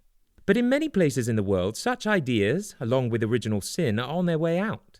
Yet despite this changed way of perceiving the world, and despite all the amazing new educational technology, changes in the way you educate your children remain painfully slow. Cosconna sighed deeply. Sometimes I find myself thinking that school principals must really be God in disguise. God making sure that everything stays the same. Napoleon knew what sort of citizens and soldiers he wanted. But do we? Some experts in education now confess they haven't a clue what skills, if indeed any, will be generally needed in the future. And one thing is certain about the future. Nothing is going to be the same as in the past. As you don't know what the skills your children will need, why should you make their lives unhappy by trying to teach them things they don't want to learn and things they will probably not need anyway? But you don't change. You still send your children to school to be taught rather than to learn. You refuse to remember that children are so different from each other. Children know what they want to learn.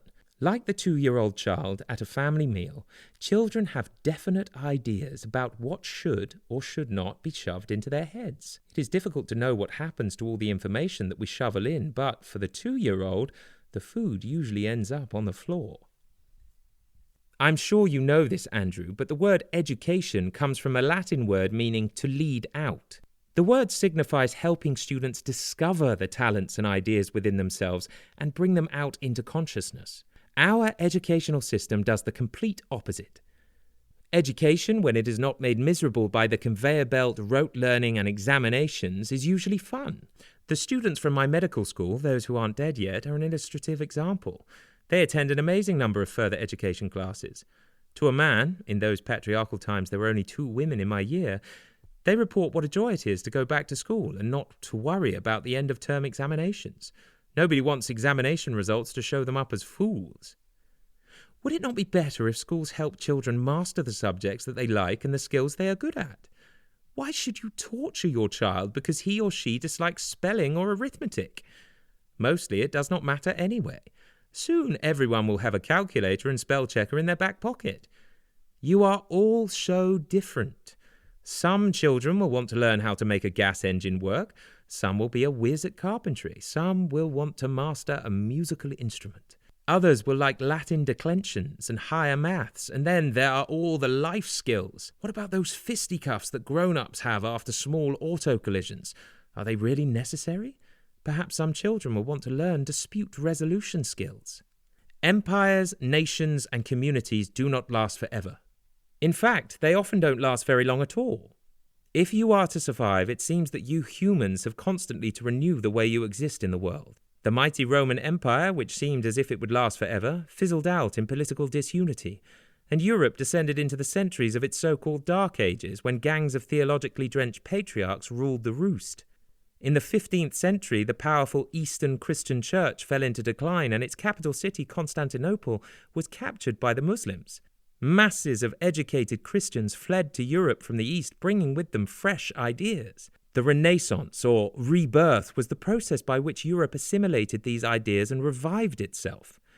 Once again, your world is aflood with new ideas about yourselves and your world. Perhaps it's time for another big rethink about your place in my universe. But, back to the schools. The world is already at a child's fingertips. Now on the internet, fantastically gifted teachers present material covering a rapidly increasing array of topics. Probably to the relief of teachers, little formal teaching will be required of them in the future. What children will want is a lot of help from their teachers in absorbing and making sense of the huge new world that looms up before them. Such an unscripted world is a patriarch's nightmare, but it could be an amazing new world for the rest of you. "Whew!" exclaimed Cosconna. "What a satisfying rant that was! Thank you, Andrew, for paying such careful attention. You would make any teacher feel good. A useful lesson for every student to learn." Chapter 13. Bending the Unbendable. Cosconna and I had spoken for quite a while on the subject of schools and education, and sex education, but there was one related subject that I still had questions about. When studying psychiatry, we young doctors were taught that an early homosexual contact disposed a boy to become a homosexual himself. Statistical studies now show that this belief is incorrect. But, Cosconna, the very fact that our teachers could have believed that early homosexual contact is a cause of homosexuality says a lot about how patriarchal men think, or, to put it more correctly, don't think. So, can we talk about it? Yes, let's, agreed Cosconna. I have noticed that it's a topic that has often got people into a tizzy down here on Earth. Our teachers were mostly educated at English public schools, I started out, but then, realising that Cosconna may have been as mixed up as many humans are about the strange distinction between public and private education in England, I took a short detour in an attempt to resolve the confusion. 2 centuries ago or so, the very richest of English parents had their sons privately educated at home. The not-so-rich but sufficiently affluent parents sent their sons to boarding schools. Such schools were called public because any father could send his son to them if he could afford it. The name public school stuck even after state schools, which were truly public, began. Anyway, locking up lonely and highly sexed teenage boys for 9 months of the year in a public boarding school meant that the boys ended up having sex with each other, and often rather a lot of it. The schools tried to divert the boys' energy with lots of sports, but their resulting improved health only seemed to increase the boys' craving for sex. But there was one very good thing about homosexuality. If boys were having sex with each other, they were less likely to impregnate a girl. And teenage boys are a handful at home, so with their sons at school, the family could get on with life. But there was a problem. The world at large vehemently disapproved of homosexuality. Parents wouldn't want to pay large school fees only to have their sons both morally and physically corrupted. So the fathers and the school authorities did what patriarchs always do. They closed their eyes to the problem. What the eye does not see, the heart does not grieve over. Yes, added Cosconna angrily. And it's so contradictory. They constantly pat themselves on the back for their high standard of ethics. For centuries, they've raised their hackles about the degeneracy and evils of homosexuality, and they never let up on the importance of family and of having a son and heir, and yet they enthusiastically send their precious little darlings off to a public school where they know, from their own experience, that he'll be corrupted as soon as the parents have delivered him to the door. Of course, it's not the homosexuality I mind. I don't care if their little darlings have sex till their eyes pop out. But how are men who are so inconsequential about something as precious to them as their own sons ever going to behave responsibly towards my planet? Of course, they never will. There ought to be a proverb about never making a paragon from a human with a tassel in front. It happens in every aspect of so many men's lives. Bankers filch their customers' money, food and pharmaceutical manufacturers sell poisonous products, and psychiatrists create profitable but non-existent illnesses. And yet, at the end of the week, they all go off happily to church, synagogue or mosque. It's time for my sisters to take the helm. Absolutely, Cosconna. Men are clearly moral squelches, but it's the psychiatrists who taught us who amaze me even more. Nearly all our teachers were educated at English public schools, so their first sexual encounter was almost certainly with a male. But all our teachers appeared to be happily married men. So why did they believe that an early homosexual experience caused homosexuality? In fact, from what I observed, it was just the opposite. The more homosexual sex that boys had at school, the faster they established heterosexual friendships. At my public school, it was the headmaster's son who had more sexual liaisons than the rest of us. On leaving school, he was the first to have a regular girlfriend. Conversely, one obviously gay man in my year, a pleasant, bright youngster who always walked around with a small dog on a leash, did not appear to have had any sexual liaisons at school. The rest of us were such jerks that I doubt he wanted anything to do with us. So, As for establishing a so-called normal heterosexual relationship, a combination of sexual interest and social competence seems to matter the most. Maybe the gender of any previous sexual partners is less relevant. So how did our teachers manage to get it all so wrong? Probably because English public school boys were all raised to be clueless about their sexuality. In my 30s, I took a job as a ship's surgeon for a year. At a senior staff meeting, the captain astonished me by announcing that this was a particularly lucky voyage since there was not a single homosexual on board. I nearly fell off the bunk. The ship had a large staff and at least half of them were gay, and the captain's remark was even odder. He had chronic neck pain and he had asked that my hospital attendant, who was about as gay as it is possible to be, come to his cabin once a week to massage his neck. Well, remarked Cosconna, some men are so emotionally clueless that they don't even notice that they are gay. Maybe, Cosconna, and perhaps the captain was not very observant. The ship's hospital was at the stern of the ship, and while in it, in the early hours of one morning when we were passing through the Suez Canal, one of the nurses heard a loud crash. She was sure that one of the ship's propellers had hit the side of the canal.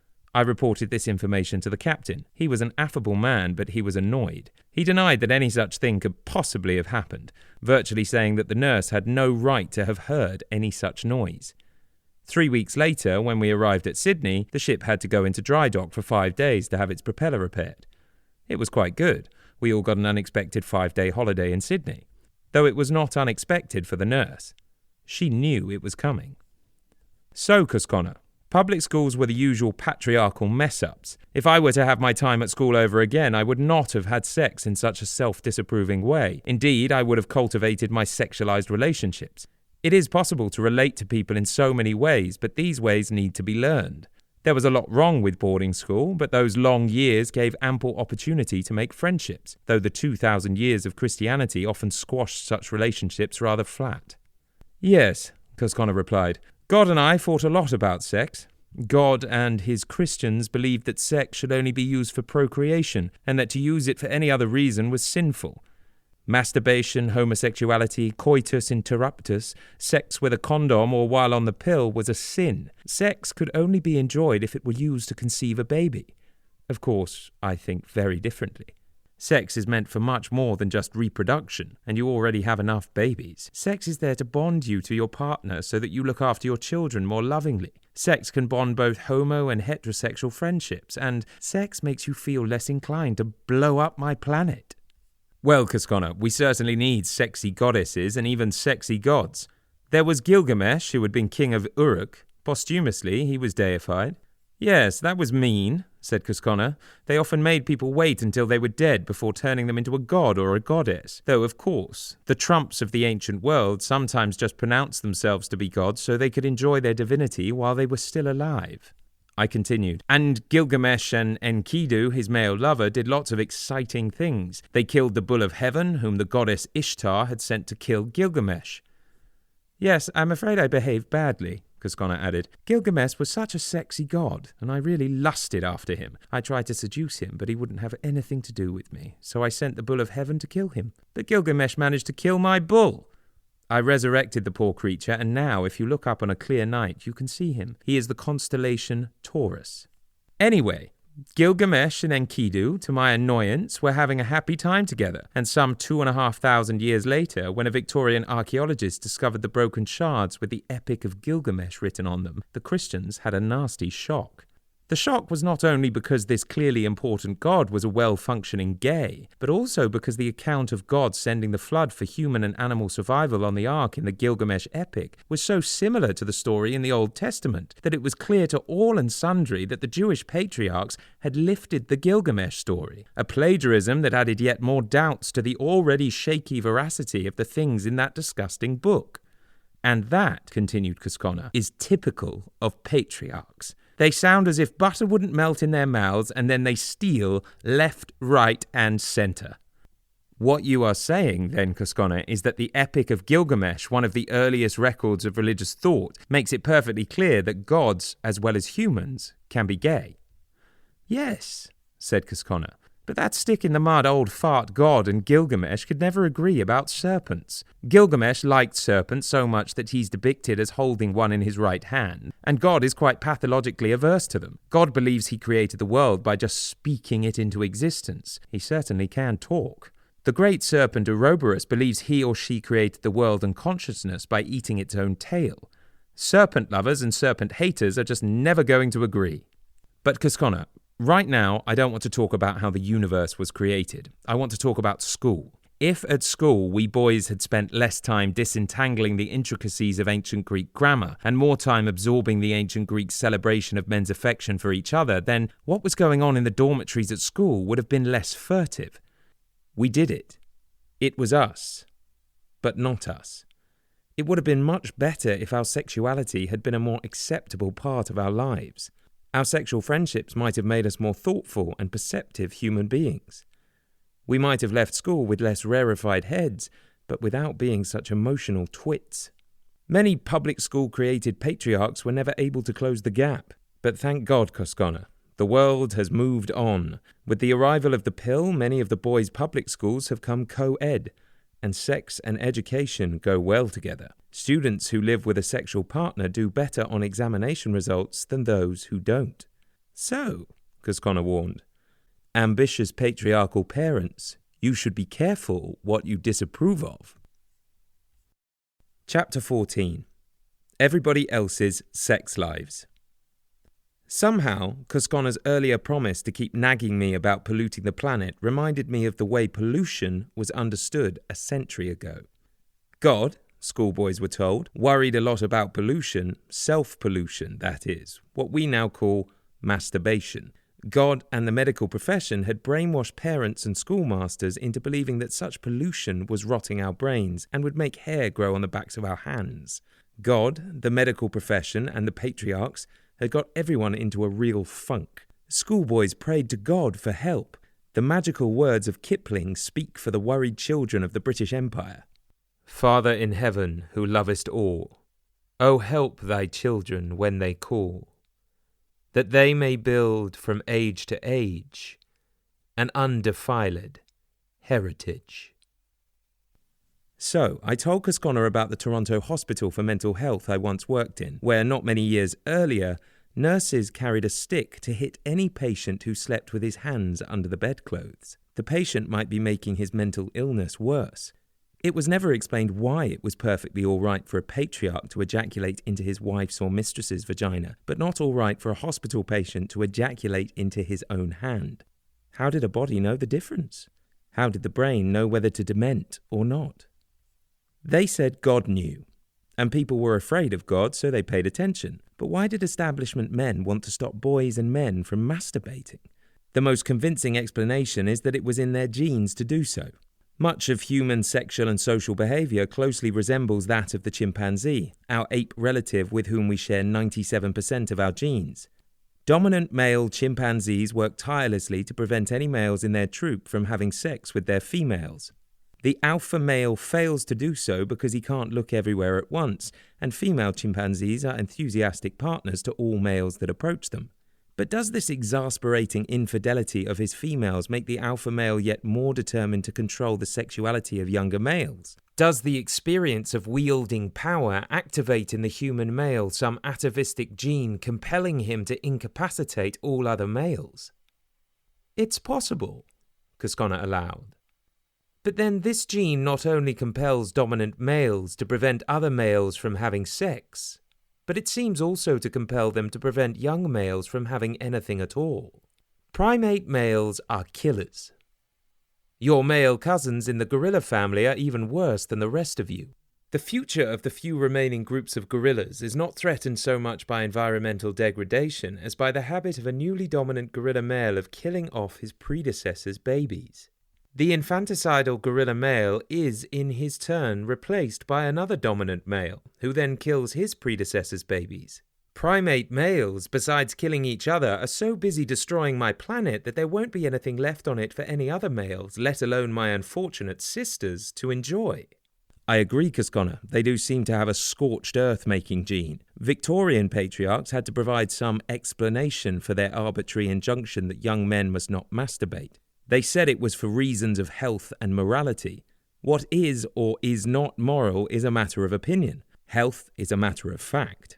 And the patriarchs were dead wrong about the detrimental health effects of masturbation. Studies now show that just the opposite is true. Masturbation is an integral part for both boys and girls of becoming a sexually competent adult. Studies also show that the young men who listened to God's injunction and so only dared to masturbate infrequently are now dying of prostate cancer at greater rates than their less obedient peers.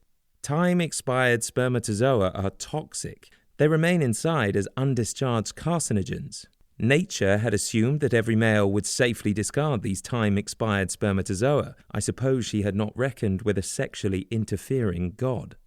Fortunately, girls had a lucky escape, said Cosconna. God didn't fuss about girls masturbating because he didn't know that they could. He is so obtuse.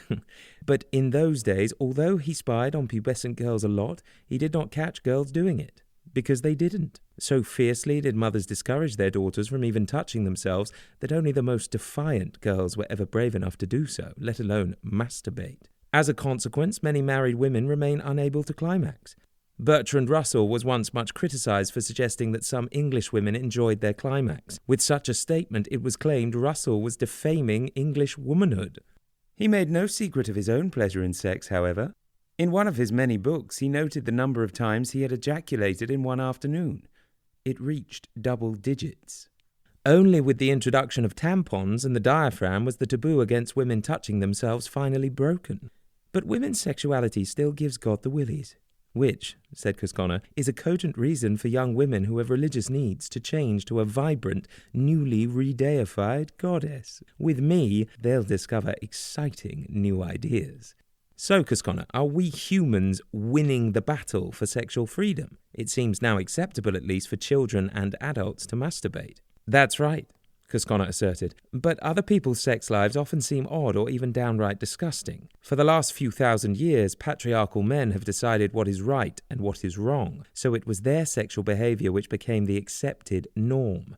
The Christian patriarchs who claimed to abhor sex anyway saw sex through middle-aged male eyes. Not surprisingly, much of it looked very wrong, if not criminal, like all those other sexual perversions, all with fancy Latin names, all things that nice people supposedly did not do. Any sexual activities beyond those in the repertoire of rather unimaginative white middle-aged men you usually condemn as being against the laws of nature. But then you are so certain that you are right about everything that you don't bother to find out how Mother Nature actually behaves. She is not at all inhibited, going in for all sorts of sexual combinations and permutations. My beautiful parrotfish, which live on the fast-vanishing Great Barrier Reef of Australia, start life off as female and then, when needed, turn themselves into male.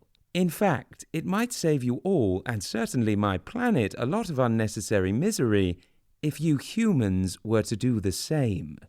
The battle over masturbation was just the start of a sexual revolution. The public is now even allowed to watch and read pornography. Fellatio, cunnilingus, and anal intercourse have, for many couples, become normal Sunday morning activities. And now that a person is more likely to be sent to jail for bad-mouthing a homosexual than for actually being one, out of that list of so-called unacceptable deviant behaviours, only paedophilia remains reprehensible.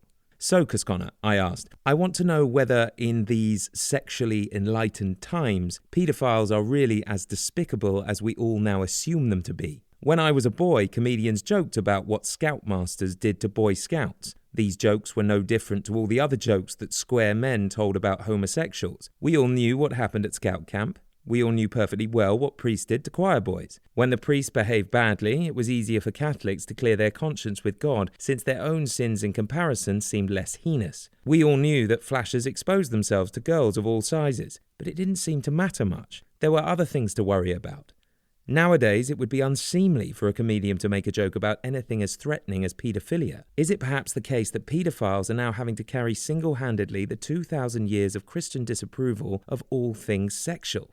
It's more complicated than that, Cosconna explained. In the early years of the last century, patriarchy was still in full control, and children were abused in all sorts of ways. They were hit, beaten, and shouted at. Sexual abuse was just one of the many things that happened to children, and, as far as a child was concerned, it may well have been preferable to a caning. Now, despite the continuing dominance of the patriarchs, you humans live in a kinder society and are more concerned about child abuse, whatever its form. Yes, I agreed, and children were seen as too innocent to be sexual, so sexual abuse of a child was in the past perceived as not really sexual.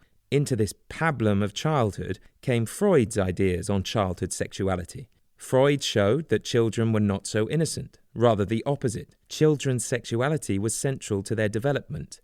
Darwin had turned us into animals, and now Freud was bestializing the purity of children's minds. Again, the fundamentalists fought back.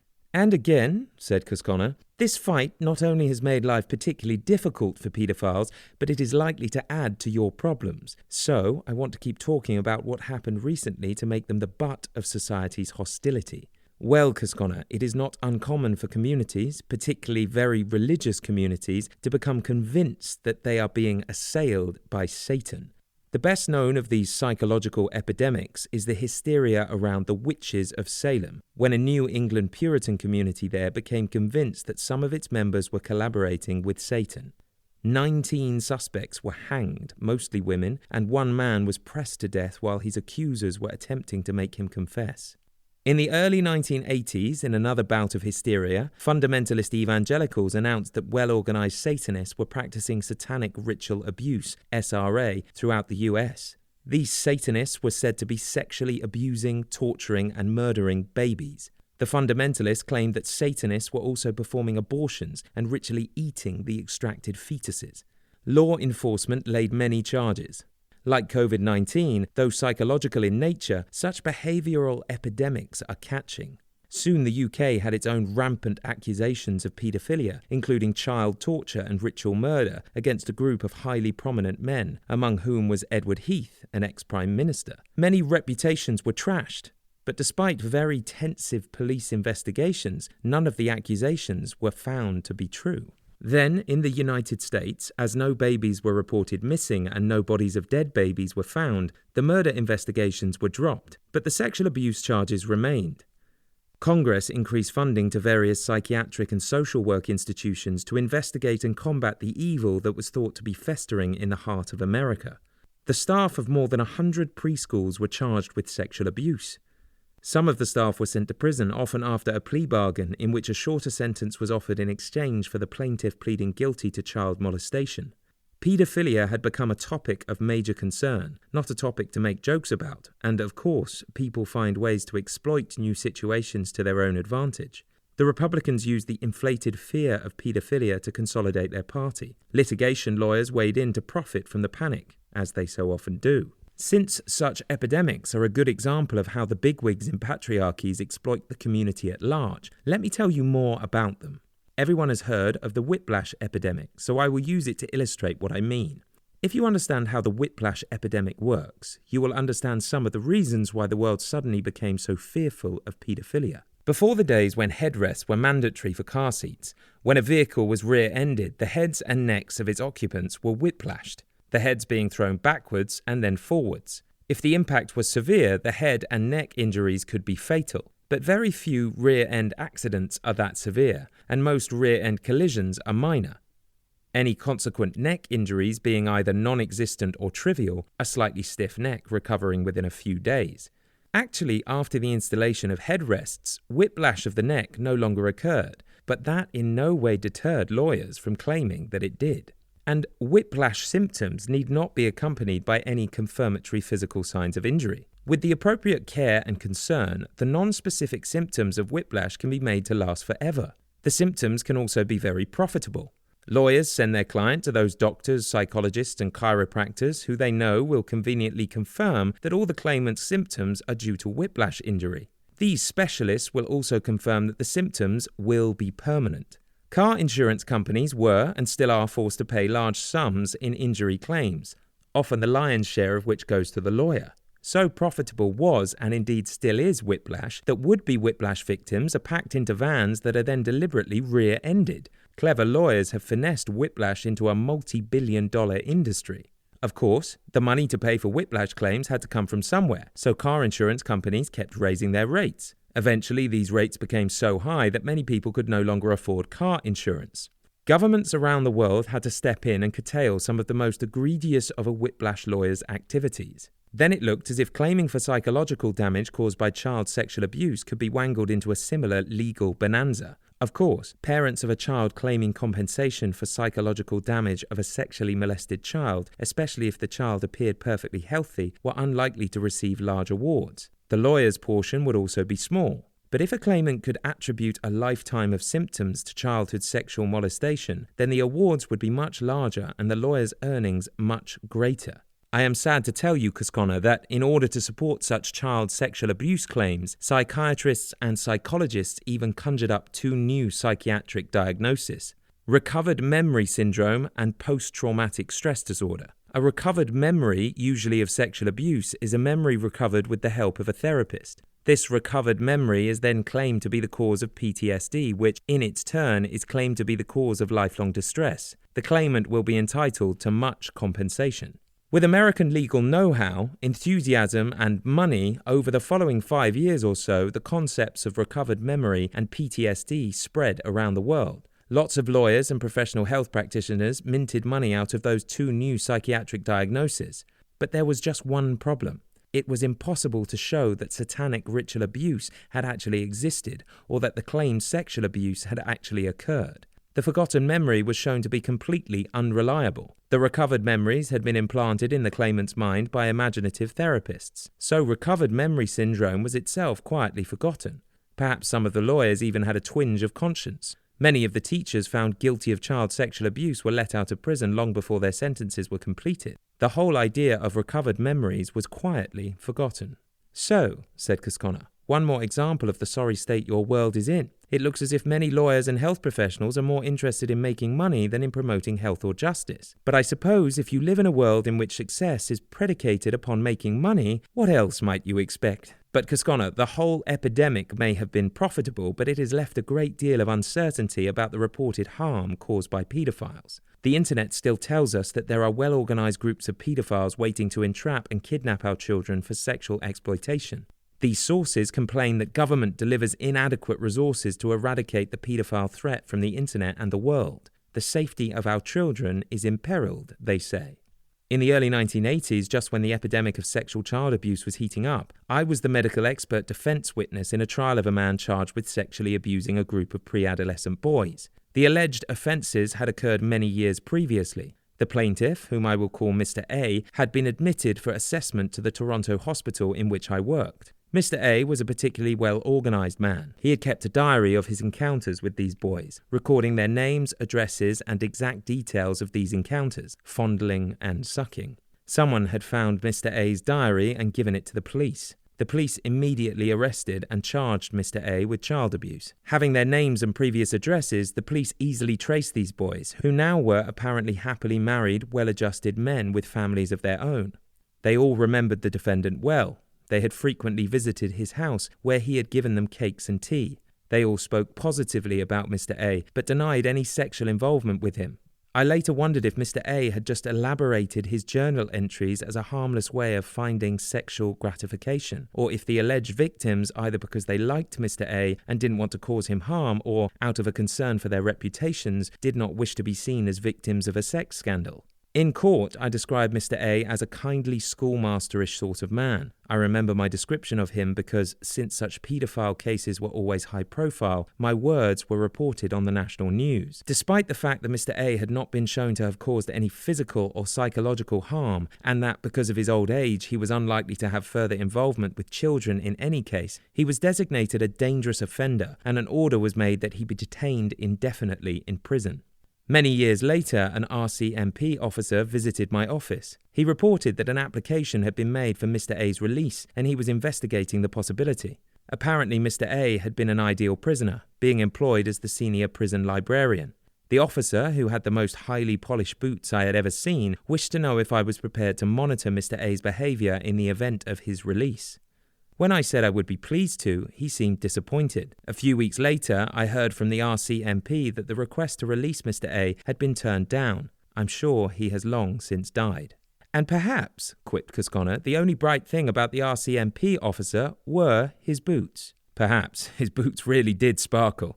But Cosconna, Do all paedophiles deserve to be treated so harshly? Chapter 15. Paedophilia and the Gender Seesaw. Remembering my time as a psychiatrist, I began to think aloud. We do not choose our sexual orientation. Rather, nature seems to dump it upon us. Neither do we know how much freedom we have to act or not act upon our sexual drives. But for reasons of convenience, most of us assume that we do have such control. Well, Andrew, said Cosconna, I understand your intellectual doubts, but without that assumption your society could not function. And most of us, I continued, believe that an adult-child sexual involvement is detrimental to the child. But there is a huge variation in what constitutes paedophilia, from the rape of babies to a consensual relationship between a 15-year-old and an 18-year-old. Cosconna, I asked, still a little sad about the harsh treatment of the unfortunate Mr. A, were you ever a child? If you were, do you remember the story of Alice's Adventures in Wonderland?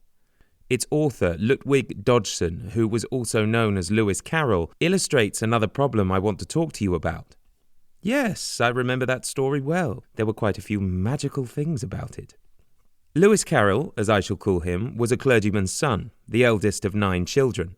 After winning a scholarship to Christ Church College, Oxford, he graduated with a double first and remained a tutor there for the rest of his life. He was an excellent mathematician and teacher. The college authorities did not allow their tutors to marry, and he remained a bachelor. Lewis Carroll was renowned for his love of children, both for his younger brothers and sisters, and especially for the young daughters of the university staff. Children especially loved being taken by him for picnics on the River Thames. He died an esteemed and much-loved member of Oxford University. Some years after Lewis Carroll's death, it was a different matter. Biographers portraying him as a paedophile set about besmirching his character. One pointed at the obvious implication of Alice's neck getting longer and shorter, and critics used all the photographs of young girls that he had taken to discredit him. It's probable that his critics were right, that Lewis Carroll was sexually oriented towards children, but there is no evidence at all that he ever behaved inappropriately towards a child. And as for all those photographs that his detractors used to blacken his name, photography had recently been invented and Lewis Carroll had become an excellent photographer. The photographs were what the parents wanted him to take. While Victorians regarded the mature female body as indecent, often hiding it in so much clothing that its reprehensible flesh was difficult to find, they regarded children's bodies entirely differently. They considered children so innocent that parents casually sent postcards of their naked children to their friends. In taking photographs of naked girls, Lewis Carroll was doing exactly the same as his contemporary photographers did, although he probably took better pictures. Bertrand Russell, a celebrated champion of humanitarianism, was, like Lewis Carroll, also involved with children. Disagreeing with the Christianity that was taught to children in schools, he and his wife, Dora Black, opened Telegraph House, a boarding school for young children, a school dedicated to not teaching Christianity to its pupils. Yes, I know, added Cosconna, and although Russell thought religion had done more harm than good in the world, he believed it important to have some kind of personal religion, and he himself supported the idea of the oneness of everything and of panpsychism. He liked women and was a strong supporter of the feminist position. I am sure he would have greatly welcomed a goddess like me. I have no doubt of it, I replied. Both Lewis Carroll and Bertrand Russell were excellent mathematicians. They both wrote beautiful but very different English. But no one, as they did with Lewis Carroll after his death, would have questioned the propriety of Russell's behaviour towards children. Lewis Carroll delighted in spending time with children, and children much wanted to spend time with him. Russell, on the other hand, was somewhat impatient with them. Some years after the Russells had closed Telegraph House, Russell wrote that no intelligent adult should be expected to be with a child for more than 1 hour a day. At the age of 4, my elder brother was sent as a boarder to school at Telegraph House.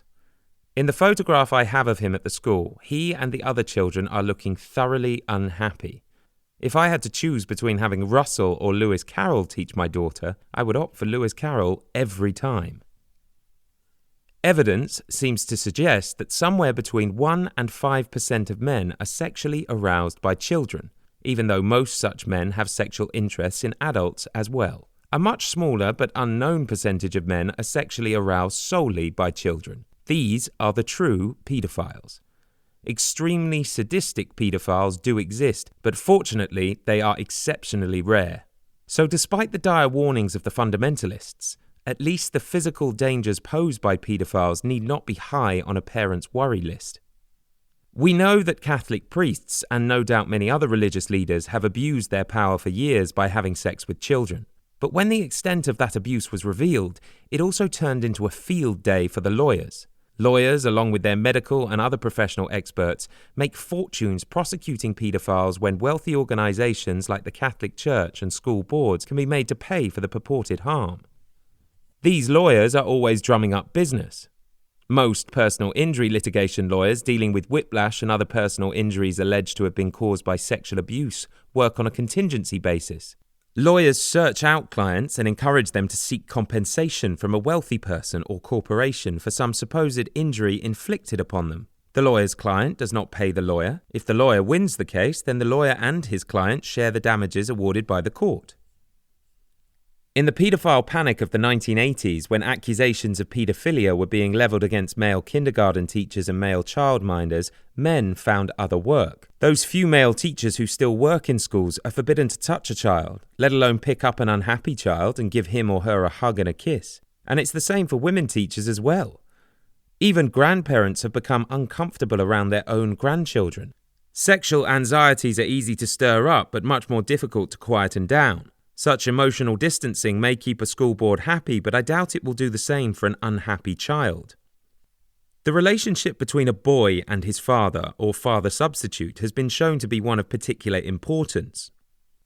Astronauts, since they are selected for being mentally robust, are one of the most psychologically studied members of society. They often differ from most other men in having spent their childhood with a particularly involved father. The absence of a father works the other way.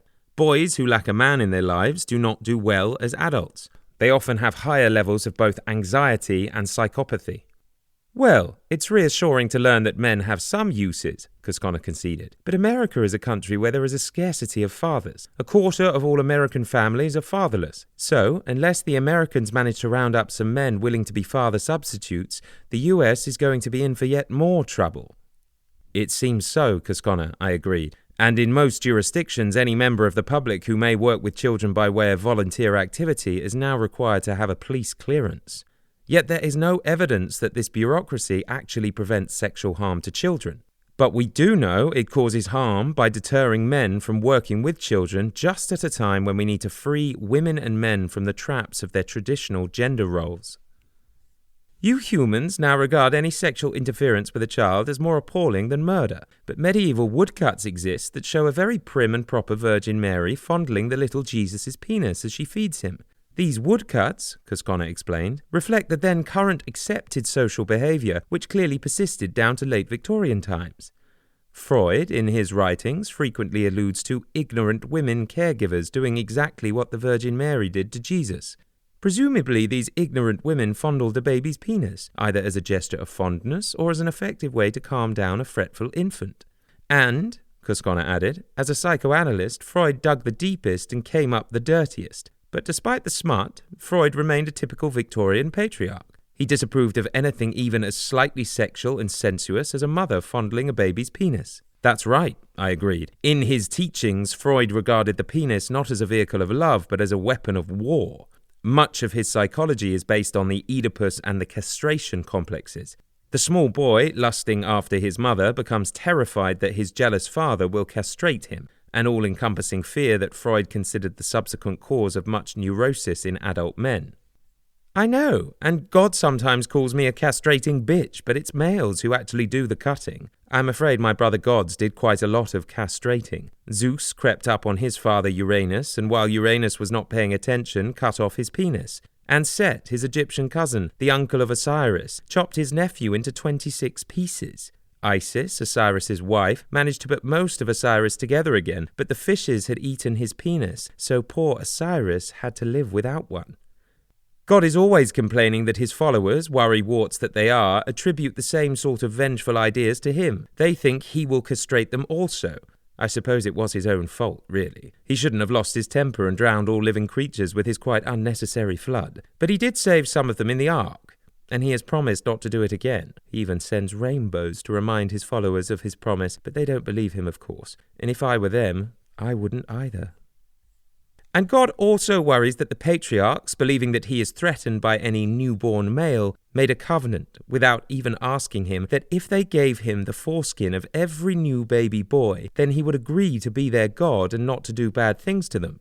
They thought that all those foreskins would appease his wrath. But I tell you, once God gets going, it takes more than a few foreskins to calm him down, and God is always asking me what he should do with them all. Besides, with their foreskins removed, some men spend the rest of their lives compensating for their loss and grumbling about it. Nature and I provided men with something I thought rather neat. I asked God to leave out the penis bone, which he had given to the other primates, and to rely solely on blood flow to get an erection. It works rather well. But then you men deliberately mess it up, thinking you need to appease the old fossil head, which you don't. I'm not sure who is worse, humans or gods. And to add insult to injury, added Cosconna, while some fundamentalists are perfectly content to cut off a most sensitive part of a baby's body, and to do so without any anesthetic at the same time, they try to stop my sisters from aborting an embryo, even when it is still too small to be seen without a microscope. They claim that the embryo will suffer agonizing pain. If we really cared about reducing harm to children, I said, then instead of creating a system in which men are excluded from teaching and caring for children, we would do better to address the alcoholism that messes up so many children's lives through domestic violence, drunk driving, and the like. But then, in a patriarchal society, alcohol allows men to contact their cut-off feelings, observed Cosconna wisely. Admittedly, these feelings are often unpleasant, but then feelings left unacknowledged and unowned don't have much chance to become humanized. All in all, the main problem is hatred. Hatred is the glue that holds your patriarchal societies together. You are so oriented towards hostility that you can't function unless you have someone to unite you in hate. You patriots find common cause in your execration of pedophiles. It is yet another odd way you humans have of using or misusing sex. Not only that, I continued, but on a wider scale, our preferences in the gender of our children have far-reaching consequences. Not surprisingly, when men were everything and women were nothing, most parents wanted a new baby to be a boy. Perhaps the occasional ill-willed aunt wanted a girl, and surprisingly, the mother also did. No doubt she thought the one male in the house was quite enough. American collectors of statistics found a clever way of assessing parental preferences. If a couple's first child was a boy, then the likelihood of that couple having another child was reduced when compared to that of a couple whose first child was a girl. It seems that some parents, having got the boy they wanted, opted to have no more children. Over the last 10 years, there has been a marked change in parental preferences. Questionnaires show that parents now increasingly want girls. Also, the collectors of statistics find that the figures have reversed. The birth of a boy now increases the likelihood of a subsequent birth, while the birth of a girl reduces it. Daughters are in, and sons are out. Such a change in gender preferences makes perfect sense. The once omnipresent parental dread of having a teenage daughter has much abated. Teenage girls now have iPhones as well as boys to capture their attention, and sex education in schools combined with more accessible contraception, except for evangelical Americans and obedient Catholics, has greatly reduced teenage pregnancy rates. And anyway, with God in retreat, the social disgrace of such a pregnancy is much diminished. The North American parental concern is now about sons, I told Cosconna. Will their boy shoot the neighbors? Will he be charged with cocaine possession? Will he get drunk and crash the family car? Will he catch AIDS and infect the whole family? In the developed world, boys are more likely than girls to drop out of school. They are also more likely to be autistic or have other personality and learning disorders. And even without such an identifiable disorder, boys are just difficult. It must be the small-headed male sperm with its absent X chromosome that causes the trouble, suggested Cosconna, seizing yet another opportunity of not letting men off the hook. I carried on. Many school teachers are convinced that boys are born with ADHD. It's in their genes, they say, and add that the chemicals in our food are probably also making boys worse. My niece once discussed with her family the pros and cons of a fourth child. Her daughter declared that if this meant having to live with another brother, she would rather be dead. Not to mention, added Cosconna, that daughters, unlike sons, remain attached to their aging parents. Yes, there's even a ditty about the differences in such filial loyalties. A son is a son till he marries a wife. A daughter is a daughter till the end of your life. Men are such ingrates. All that milk, getting up at night, and those interminable diaper changes, all completely forgotten. No wonder you humans have gone off boys. True, we are an unappreciative lot. Once, not that long ago, it was not uncommon for parents to abort a fetus purely because it was female, but sensibly they have stopped doing that in most countries. But now would-be parents sometimes use expensive and time-consuming in vitro fertilization, IVF, to ensure the birth of a girl who is more likely to be more nicely behaved than a boy.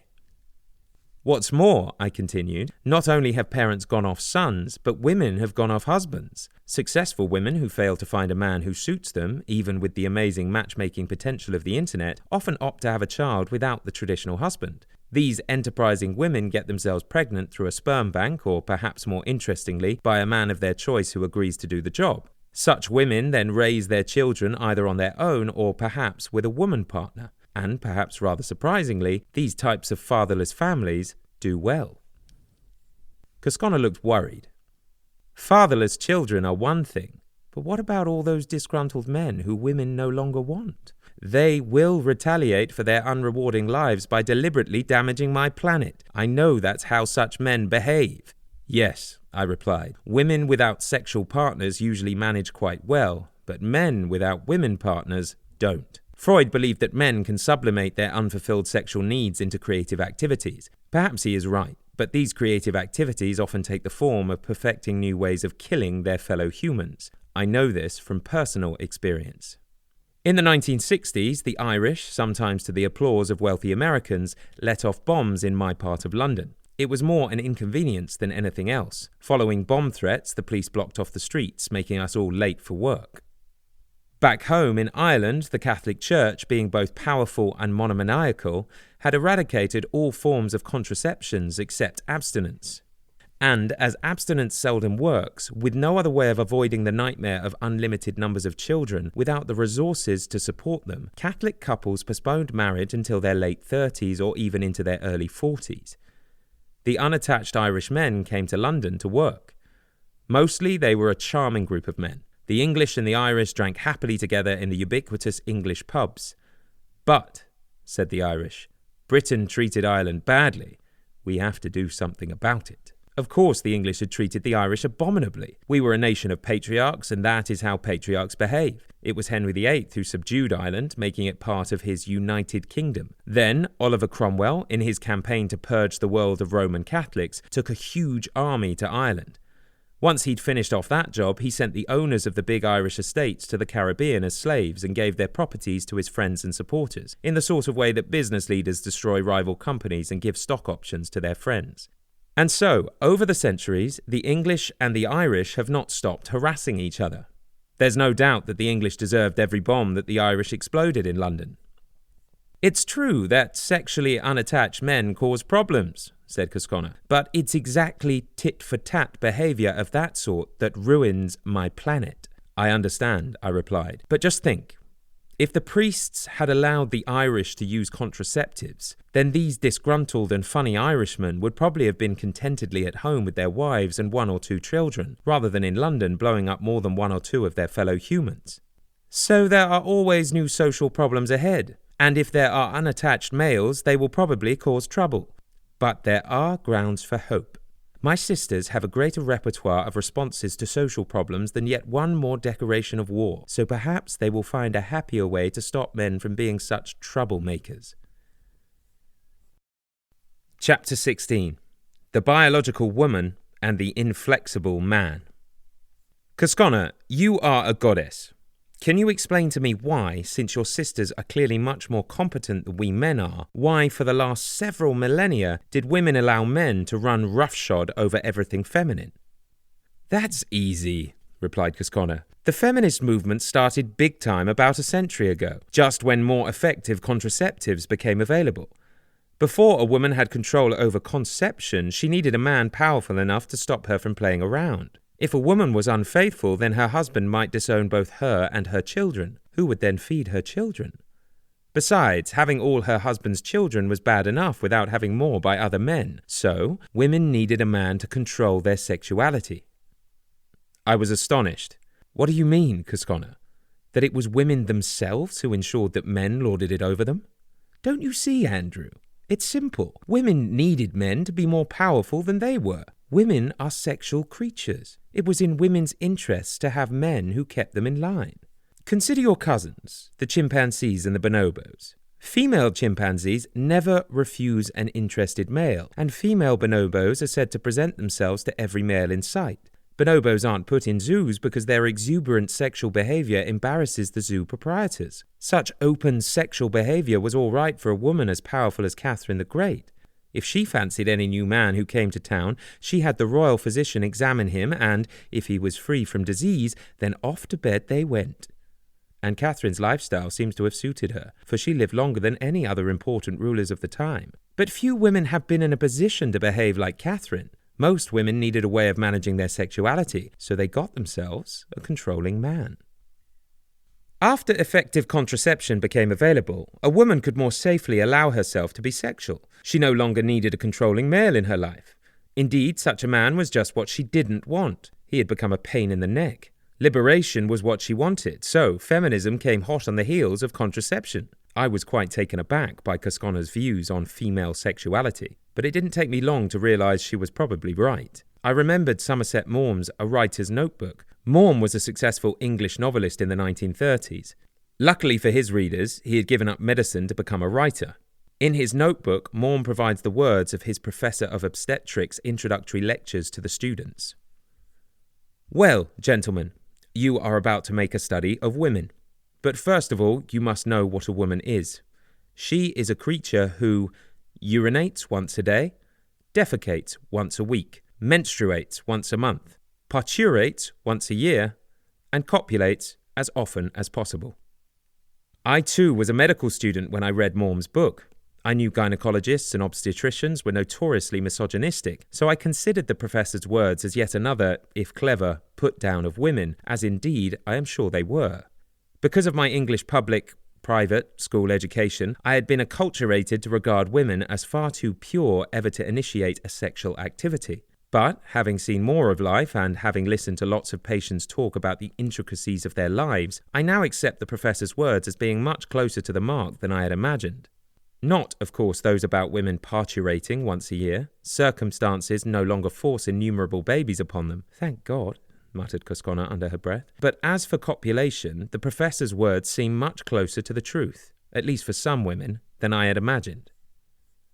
But if women are so sexy, I said to Cosconna, something over the years must have restrained their behaviour. From what we know from family histories, most women have behaved impeccably, just as the church would have expected of them. But Andrew, asked Cosconna, looking doubtful, how can you possibly know what went on under the bedclothes, in the middle of the night, behind closed doors, and perhaps several centuries ago? Well, Cosconna, goddesses are meant to know everyone's secrets, but I too have my ways, and unlike yours, they are much more straightforward. It is the wonders of modern science.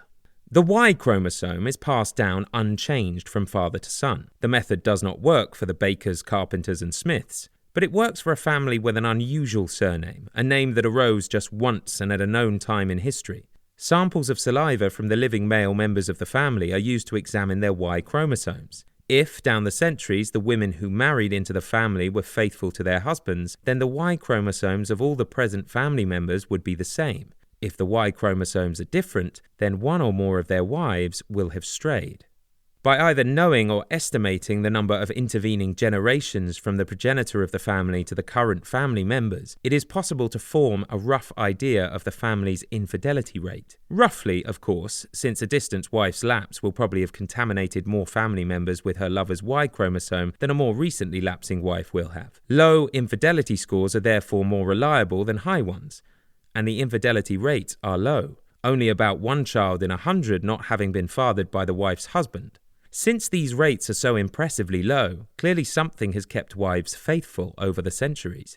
But whatever the restraint was, it seems to have become a thing of the past. Infidelity rates have shot up like a space rocket, and the rapidity of that change will give moralists the shudders. A few years back, a laboratory technician in the UK, while looking for a possible organ donor among the people from a nearby housing estate, noticed that the blood groups of some of the parents did not match those of their children in the way they were expected to. Following up on this observation, it was shown that the infidelity rate for this community was over 30%. Coinciding with the arrival of contraception, women have allowed themselves more sexual freedom. Perhaps for the first time in many millennia, women are free to become their true selves. I wonder, mused Cosconna, do you think the Irish bishops actually realised that if they let contraception into Ireland, women would be out the church doors? This is exactly what seems to happen when women get access to contraception. And without women, the churches are empty. Perhaps those bishops are not as clueless as I had imagined. Yes, I too wondered if the bishops had sufficient perspicacity to realise that contraception would be the death knell of their church, or were the bishops, by banning contraception, just being their usual misogynistic selves? But Cosconna, the behaviour of the working-class women in the English housing estate is nothing new. Upper-class English women have long behaved in much the same way, and these unfaithful women were from some of the wealthiest families in Britain. Here's how it happened. England in Georgian and Victorian times was politically remarkably similar to the United States today. Its two rival parties, the Tories and the Liberals, were, like today's Republicans and Democrats, controlled by wealthy patriarchs who ran their political parties and their countries with their own self-interest very much at heart. In England, the Tories aligned themselves with the British royal family, and not unlike the Republicans today, they were bulls in a china shop. Along with King George III, the Tories imposed on Britain's American colonies an unnecessary and deeply resented tax on tea. The Americans objected. The Tories refused to back down. Being patriarchs, they could not admit to being wrong. If they had been more flexible, Britain's America colonies might still be part of the British Commonwealth. Well, remarked Cosconna, who knows if that would have been good or bad, but it would certainly have changed the course of history. And history is episode upon episode of patriarchs messing up. Just as drunken drivers should not be allowed anywhere near a car, men, except perhaps as cleaners, shouldn't be allowed anywhere near the halls of government. Like today's Democrats in the US, I resumed, the British Liberals of the past were a little more concerned about fairness and good government than the members of their respective opposing parties. In 1832, a Liberal government in Britain ended years of civil strife with the passage of their Great Reform Bill, probably the most far-reaching reform bill ever enacted at any time or in any place. The Great Reform Act certainly did not give women the vote, but it enfranchised many British households, ensuring sufficient political peace to enable Britain to build up her large empire. The sexual mores of America's two current political parties and Britain's two major parties of the past have remarkable similarities. The Tories then and the Republicans now both having rigid patterns of sexual behaviour, the English Liberals and American Democrats both allowing greater sexual freedom. Harold Nicholson, a senior British diplomat, in his book Good Behaviour, has a chapter on the sexual behaviour of upper-class England. The powerful liberal families who owned mansions on the outskirts of London hosted weekend-long house parties. A bride who married into one of these liberal families, once she had provided a son and heir, was free to attend the weekend parties and behave like all the other partygoers. At night, men had only to tap on a woman's bedroom door to gain admission. The only behavioural stipulation was that the next morning at breakfast in the large dining room, a couple must show no signs of having spent the previous night together. I assume, I continued, that the infidelity rates of these aristocratic liberals' families were well above the British norm of 1%. Yes, answered Cosconna, but as my sisters were allowed to choose their lovers, perhaps the IQs of their offspring were also well above the British average. Yes, perhaps, I acknowledged, and these liberal families were certainly renowned for their intelligence. So, Andrew, I see you've got it. My sisters are sexy. They are throwing away their chastity belts, and unless some fascist patriarch manages to herd them up again and reattach the belts, my sisters will be liberated. Life on my planet is going to be much better. And it has started already. Lots of young women have taken to living with a succession of men, both to have fun and to try the man out before making any long-term commitment. And if a Mr. Right to her liking is not to be found, then the new woman puts her energies into making what she wants of her life, and/or she gets herself pregnant. Sometimes she uses a sperm bank, or perhaps more interestingly, she finds a man to her liking to do the job. She raises her baby or babies either on her own or perhaps with a woman partner.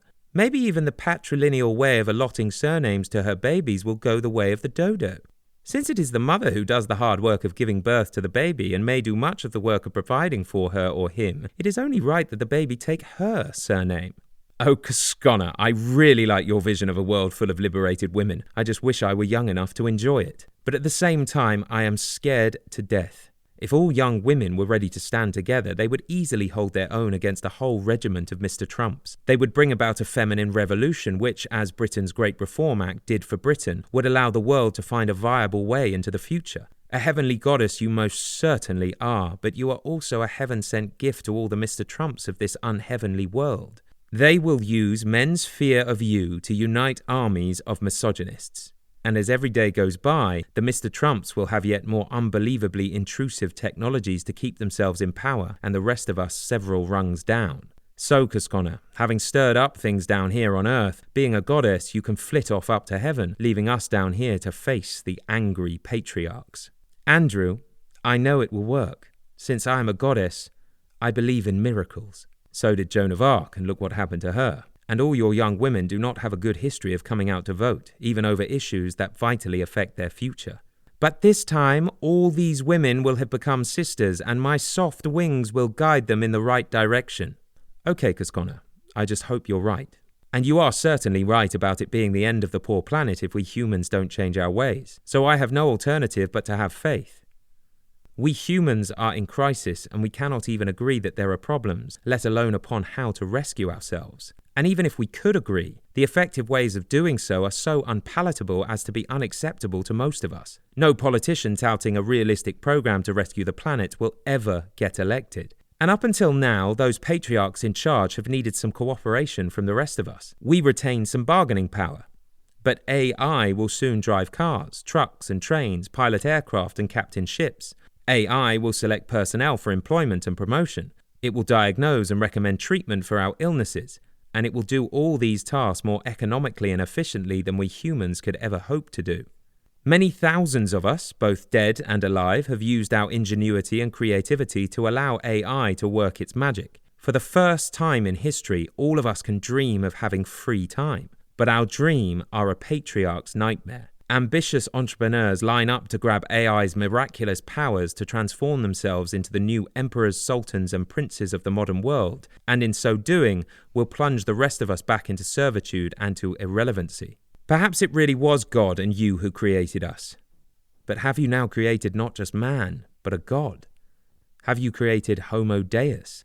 Can we cut and splice DNA? We have nature's building blocks of life at our disposal. We can create whole arcs of new animals. If we want a baseball player who can hit a ball 30% faster than any player ever has, we can create them.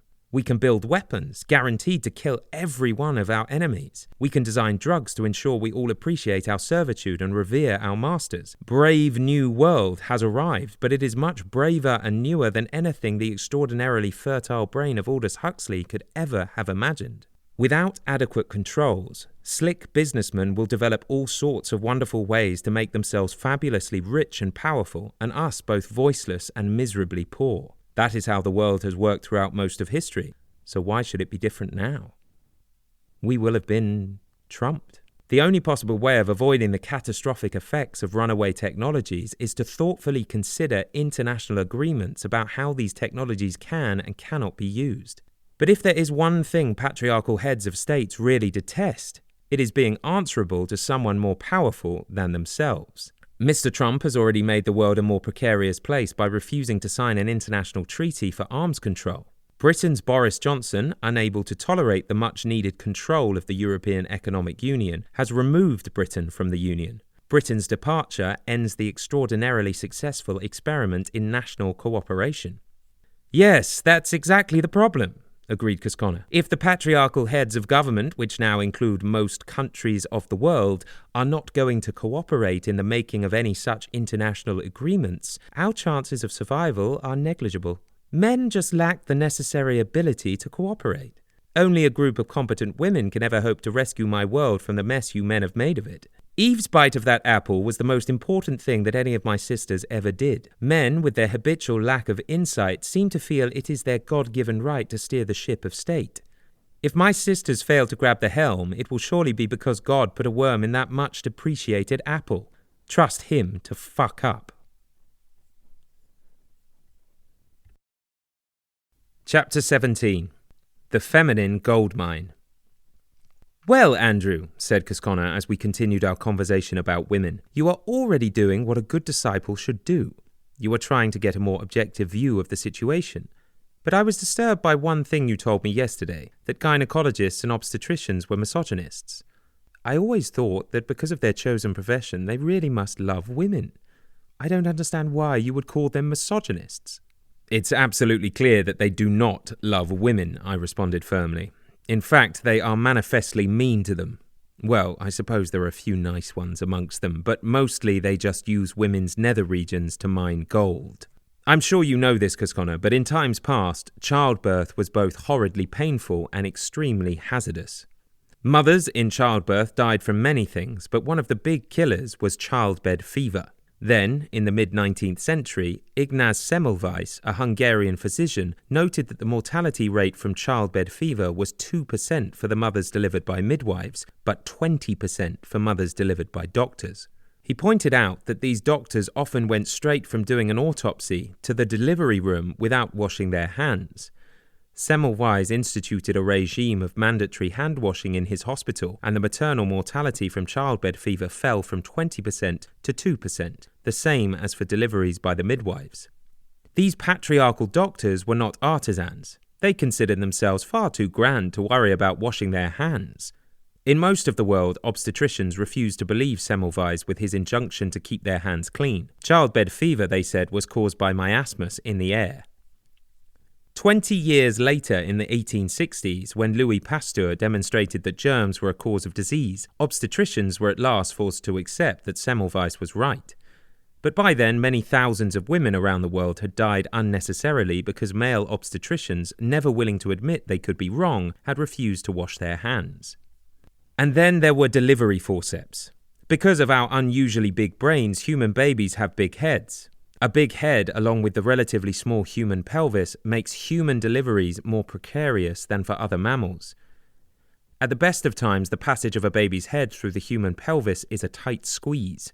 The very poor nutrition and the unhealthy conditions of overcrowded cities often cause the pelvis to be misshapen. The usual tight squeeze combined with a misshapen pelvis could sometimes make a delivery virtually impossible. Mothers had to push so hard and for so long that eventually many just died of exhaustion. In the late 1600s, the Chamberlains, fleeing the ubiquitous Catholic persecution of Protestant Christians, escaped from France to London. Their sons, Peter Chamberlain and his younger brother, also called Peter, invented the obstetrical forceps. The blades of their forceps passed along the walls of the vagina and grasped the baby's head, so that a strong man could then pull the baby out from an exhausted mother. The Chamberlain forceps were life-saving for many mothers and their babies, so the forceps were in demand. But the Chamberlains, an upright Christian family, did not want anyone else muzzling in on the profitability of their new gadget. The Chamberlains built a large tent-like structure that was carried into the house of the soon-to-be-delivered mother. The mother was blindfolded and put in the tent.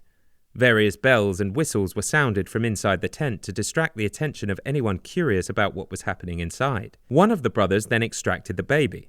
The Chamberlains kept their forceps a secret for over 100 years. "So," marvelled Cosconna at the same time somewhat incredulous, "the Chamberlain family literally managed to keep their invention under wraps for over a century." Yes, they did.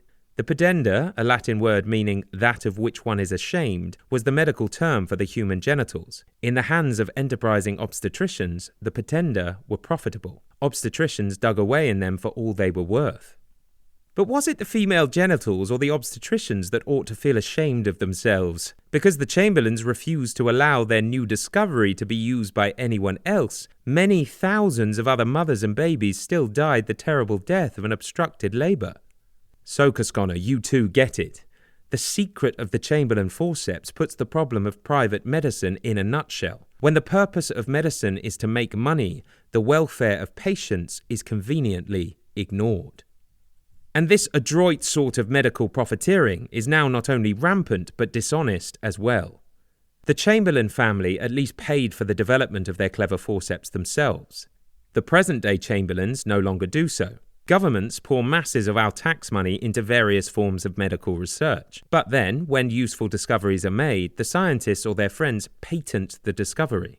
They then sell the resultant new product back to us at whatever the market will bear. If the product is a new cancer drug that you cannot afford, then, like all those thousands of unassisted women in obstructed labour, you die. If you can afford it, you survive. But the drug, being so expensive, bankrupts you and your family. It's a common occurrence, especially amongst American families. Many governments, having an innate preference for private rather than public enterprise, tolerate such abuse. And anyway, most of these sorts of racketeers are their supporters and friends. Let me tell you a story. In December 2017, Barry and Honey Sherman, the billionaire owners of Epithet, a Toronto-based pharmaceutical company, were found tied up and dead by the swimming pool in their Toronto mansion. The crime reporter Kevin Donovan, in his book The Billionaire Murders, gives an account of Barry Sherman's life and business. Sherman, by his questionable dealings, gave cause to so many people to murder him that the police still cannot determine who, amongst all these aggrieved people, actually did so. As is so typical of dodgy businessmen, Dr. Sherman made huge charitable and political contributions, literally hundreds of millions, to influential institutions and politicians. Such contributions are an effective way to ensure that laws enacted to protect the public will not be used to hamper the donor's business affairs. The recipients of Dr. Sherman's contributions included the Prime Minister of Canada and the University of Toronto. Having later quarrelled with an eminent medical researcher at the university who refused to participate in one of his questionable schemes, Dr. Sherman threatened to withdraw his donation. The university, rather than forego such a large donation, sacked their eminent researcher. She was, after all, only a woman. And although Dr. Sherman and his pharmaceutical companies were not specifically mining the female pudenda, since women consume far more pharmaceuticals than men do, it was women who made the Shermans so wealthy. It is both easier and cheaper for the pharmaceutical industry to conduct government-mandated drug trials on men rather than women. But, as women's biological response to drugs can be very different to that of men, once a drug is on sale to the public, its effects on women can be unexpected and sometimes fatally so. Therefore, especially if you are a woman, you should remember that the people who made a new drug are far more interested in your money than your health. But Cosconna, I've been rambling. Back to the obstetricians and gynecologists. There is truly something odd about them. I recall when I was a medical student watching a minor surgical procedure on a woman in her 30s. Once she was anaesthetized, we students lined up to practice vaginal and rectal examinations on her. And I, for one, needed to practice. That was the first time I had put my fingers into a woman's vagina. The gynecologist pointed out that her anal sphincter was relaxed. That, he said disapprovingly, is because she allows anal penetration. 2 days later, the woman mysteriously and unexpectedly died. I don't know what the gynecologist put on her death certificate, but to us students he said, "What can you expect from a woman of such loose morals?" Another thing. Being misogynist, many obstetricians are anti-abortionists. It is perfectly appropriate for them to have a moral position on such issue. But senior members of their profession misquote the scientific literature in support of their anti-women moral views. Doing so is neither morally nor scientifically appropriate. And then there are those unnecessary episiotomies. During the course of a delivery, the baby's head slowly descends down the vagina, gradually stretching its walls as it does so. Sometimes the baby's head can make a tear in the stretched vaginal wall. An episiotomy is a cut just under an inch long, made with a scalpel or a special pair of scissors, usually going from the posterior wall of the vagina back towards the anus. The episiotomy, doctors claimed, protected the vagina and sphincter muscles of the anus from the damage of an uncontrolled tear, claiming that it also promoted a woman's recovery from childbirth. But more to the point is that an episiotomy speeds up the delivery and therefore saves the obstetricians valuable time. Patriarchs like to be in charge of everything. During the first half of the last century, an episiotomy became virtually a routine procedure of a delivery. "Yes," Cosconna interjected, "a patriarch's time is always valuable." A thorough scientific review of the episiotomies made in 2010, I continued, showed that even though they save obstetricians time, they do just the opposite of what was claimed. Women had been unnecessarily subjected to a painful procedure, a procedure that then delayed their return to normal life. In the US, a Europe episiotomy is now recommended only when the baby shows signs of distress. In many Spanish-American countries, where the hegemony of men over the lives of women persists, so also does the frequent use of episiotomy. One reason that infant mortality rates are unnecessarily high in the US is the high number of unwarranted medical interventions such as caesarean sections and induced labor. With the increase of caesareans has come an increase in maternal mortality in the US.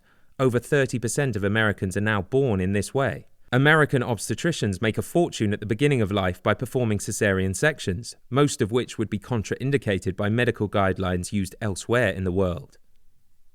American obstetricians may not be harming my planet, but they are most certainly harming the health of some of its human inhabitants. The newborn, by not passing through the vaginal canal, is not contaminated with maternal feces and vaginal flora. Without such contamination, the baby fails to develop a normal microbiome, which, like it or not, is an important part of us.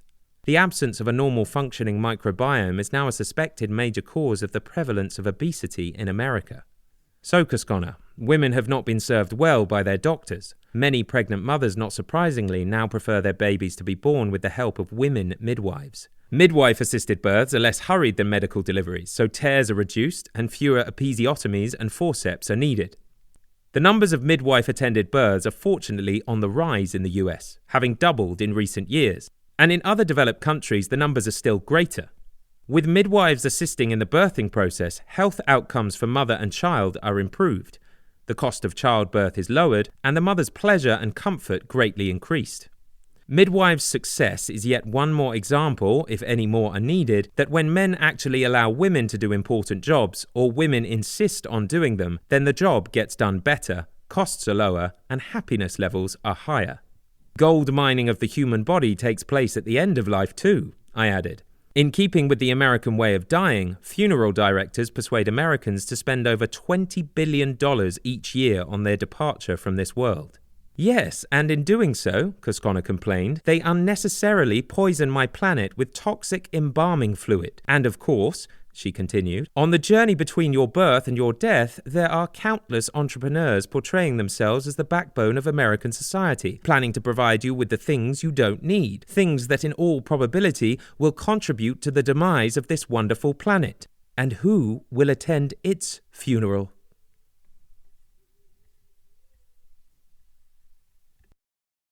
Part 4. The Women's Movement Moves In.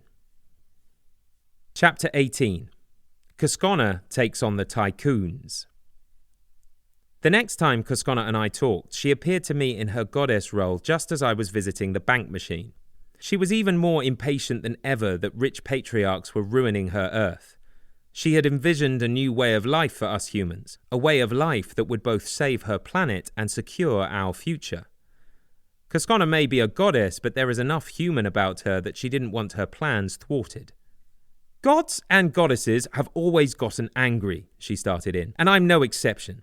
God was always having unwarranted temper tantrums, but with such terrible things happening to my favorite planet, I have every reason in the world to be annoyed. It's those patriarchs again.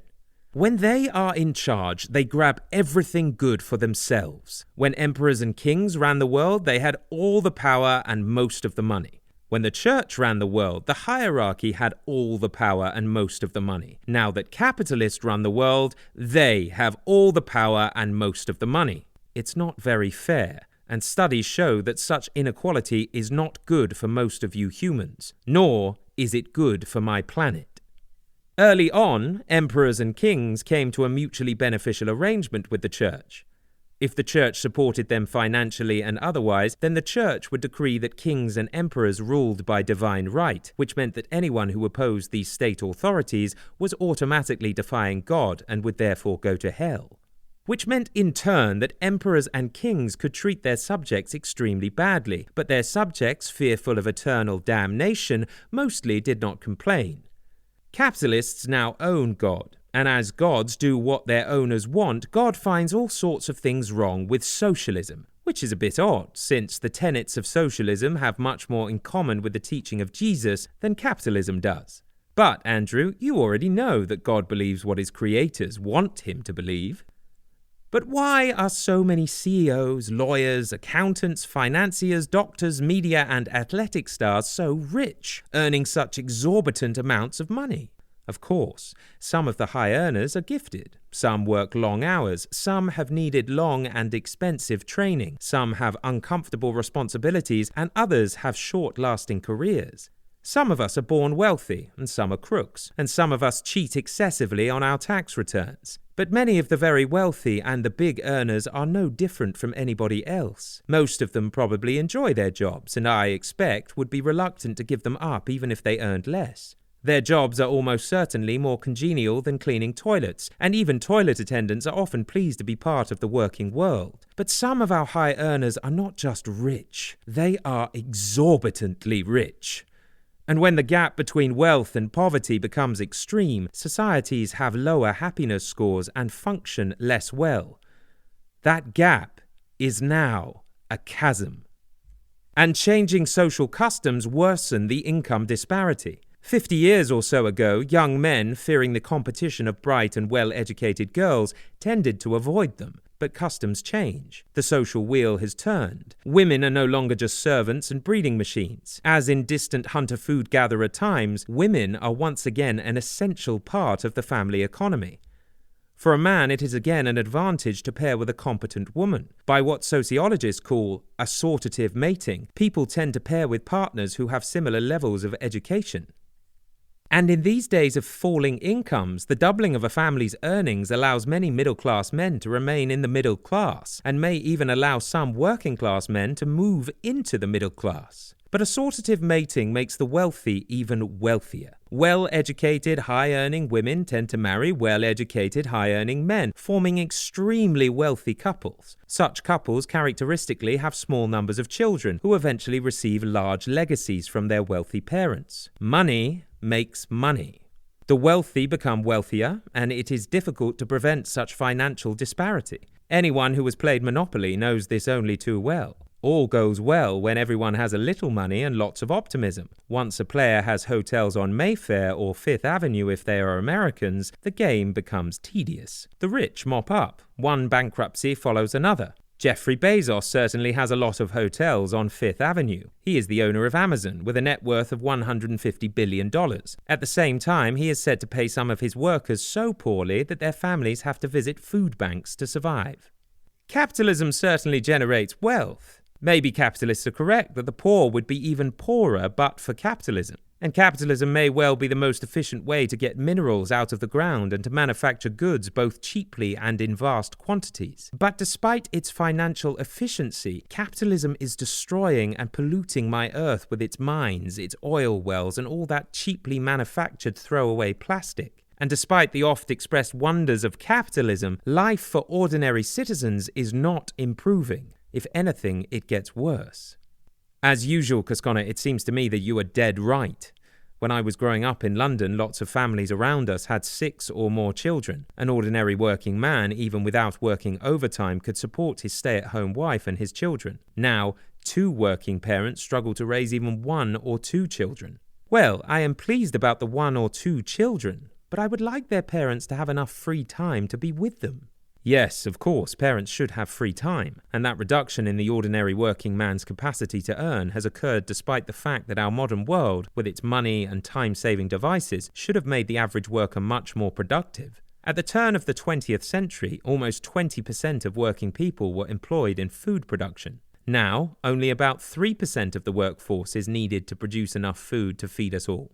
In that case, said Cosconna, the average worker should be rolling in wealth, and their families ought to be well fed. But they are not. So where has all the money gone?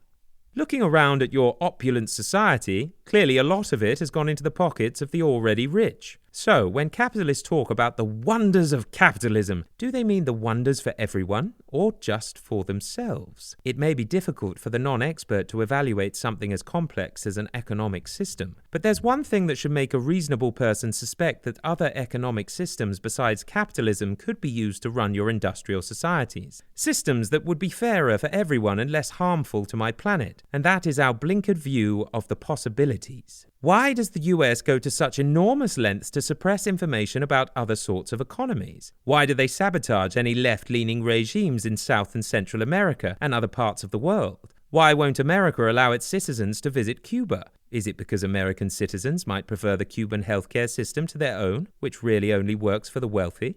It may well be, Cosconna. I remember when the UK introduced its National Health Service. I was a young doctor working in that system at the time, and US politicians were scathing about it. But the NHS seems a much better system than their own free enterprise health services, which, like the proverbial curate's egg, is only good in parts, the parts that serve the well-off. The UK spends only about a third per capita on healthcare as the United States does, but statistically, judging by the death rates, UK citizens are healthier, and the ordinary UK citizen does not live in dread of bankrupting illness. Yes, agreed Cosconna, but the problem is even larger. Capitalists claim that theirs is a superior system because it supports competition, but then capitalists swallow up their competitors as quickly as sparrows peck crumbs, so there are no competitors left to compete. The prices rise. As with monopoly, capitalists want to own all the hotels on Fifth Avenue. It may be nice for them, but it leaves most of humanity unable to afford to stay in any hotel at all, let alone one on Fifth Avenue. Wealth generates wealth, but so does poverty generate poverty. You humans and my lovely dandelions have much in common, and you would certainly both be much more welcome on my planet if there were fewer of you. When your dandelions grow on a miserable stony bit of soil, they put up 3 or 4 feeble-looking flowers that seldom amount to anything. When they grow in a well-fertilized flower bed, they just have one flower that then turns into a big Ben of a clock. It is the same with you humans. When resources are low, you have large families of undernourished children. When you are affluent, you only have 1 or 2 children who you educate well. But you don't need China's one-child policy to put nature's glitch right. If you educate girls, they turn into mothers who only want to have 1 or 2 children. Supervising small children is grinding work. Given the choice, most women opt to have small families and to be working mothers. And it's probably easier to provide all girls with an education than it is to eradicate assortative mating of the wealthy. Maybe the rich nations will have to help finance education in the poorer countries. To refuse to do so is just asking for trouble. Nature has far more effective viruses than COVID-19 for times when populations threaten the stability of her planets. Now, dear listener, remember that gods inevitably support the politics of their creators. I created Cosconna, so she, like me, is a socialist. She is, however, a socialist reasonably content to live in a socialist capitalist society. She is not the revolutionary sort of socialist who is bent on blowing up bridges. Things definitely aren't right, she said. Never in history have you humans had such fantastic opportunities to create a society that could be good for all of you, and also good for my planet. Yet seldom have you put so few such opportunities into practice. You have not lost your ingenuity, but, as has so often happened down the centuries, you have allowed the privileged minority to stifle any ideas for significant improvements. Those on top worry that any such change for the better would leave them no longer able to look down on everyone else. So privileged nations and people sabotage social experiments that could improve everyone's lot in life. They undermine opportunities for a better life, including perhaps even for themselves. But, she sighed, as she often did, with a mixture of resignation and indignation, that seems to be human nature. None of you, wealthy or poor, willingly yield up a privilege, not even something as simple as cheap gasoline for your gas-guzzling car, even though this gas is ruining the planet that gives you life. Many of you would let our Earth become hotter than a 400-degree oven rather than surrender a perceived entitlement. You humans, unfortunately, are human enough to put your individual interests before the well-being of your communities or, indeed, the health of my planet. You are also human enough to then deny the stupidity of your actions. But, she continued in a more hopeful tone, there are things that can be done that would soften the worst effects of capitalism without inciting capitalists to blow up the world. I was intrigued. Finally, Cosconna was getting down to brass tacks. To start with, the very wealthy could pay more tax. Your communities would work better if they did. The trouble is that wealthy tycoons wriggle effectively. They declare that it is their special ingenuity that has earned them their fortune, and indeed, in one way or another, legitimate or otherwise, their ingenuity may well have done so. Nevertheless, the tycoons could not accumulate such wealth were it not for all those workers, mostly educated at public expense, who enabled tycoons to create their empires. Tycoons' family members would be kidnapped and ransomed if it weren't for the costly police services that protect them, services paid for by you, the public. And these tycoons hire slippery lawyers and accountants. They have friends in the government who write tax laws in such a way that the ordinary worker pays relatively large amount of tax, while the tycoons pay relatively little. But there again, said Cosconna, I have an idea about how to encourage the likes of Jeffrey Bezos and Donald Trump to pay more tax. Being ostentatiously wealthy is surely a way of trying to prove you have the biggest dick on the block. When the media publishes tycoons' net worth, the wealthy scuttle off to the nearest tax lawyer to see if they can make their dick just a little bit bigger than those of all the other tycoons. But with some psychology, I will fix that problem. Instead of publicizing their net worth, the media should publish tycoons' annual tax payments. The Internal Revenue Agency could give out colored stars, a gold star for each billion paid in taxes, and a blue one for every $1,000 with lots of other colors for various amounts in between. A successful tycoon could win 3 gold stars and become, like the top Michelin restaurants, a 3-star taxpayer. And if the tycoon likes to brag about it, so much the better. He can become a celebrated 3-star taxpayer. But, I asked Cosconna, rather skeptical about this unprecedented proposal, do you think it would work? It works with generals and kindergarten children and restaurants, and tycoons aren't much different, so why not?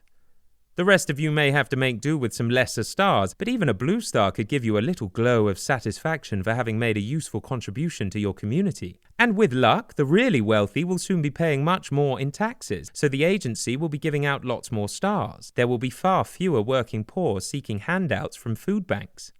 And if the tax returns of all of you were made public, shame might be even more effective than gold stars. All of you would know who had wriggled out of paying their fair share towards the upkeep of their communities.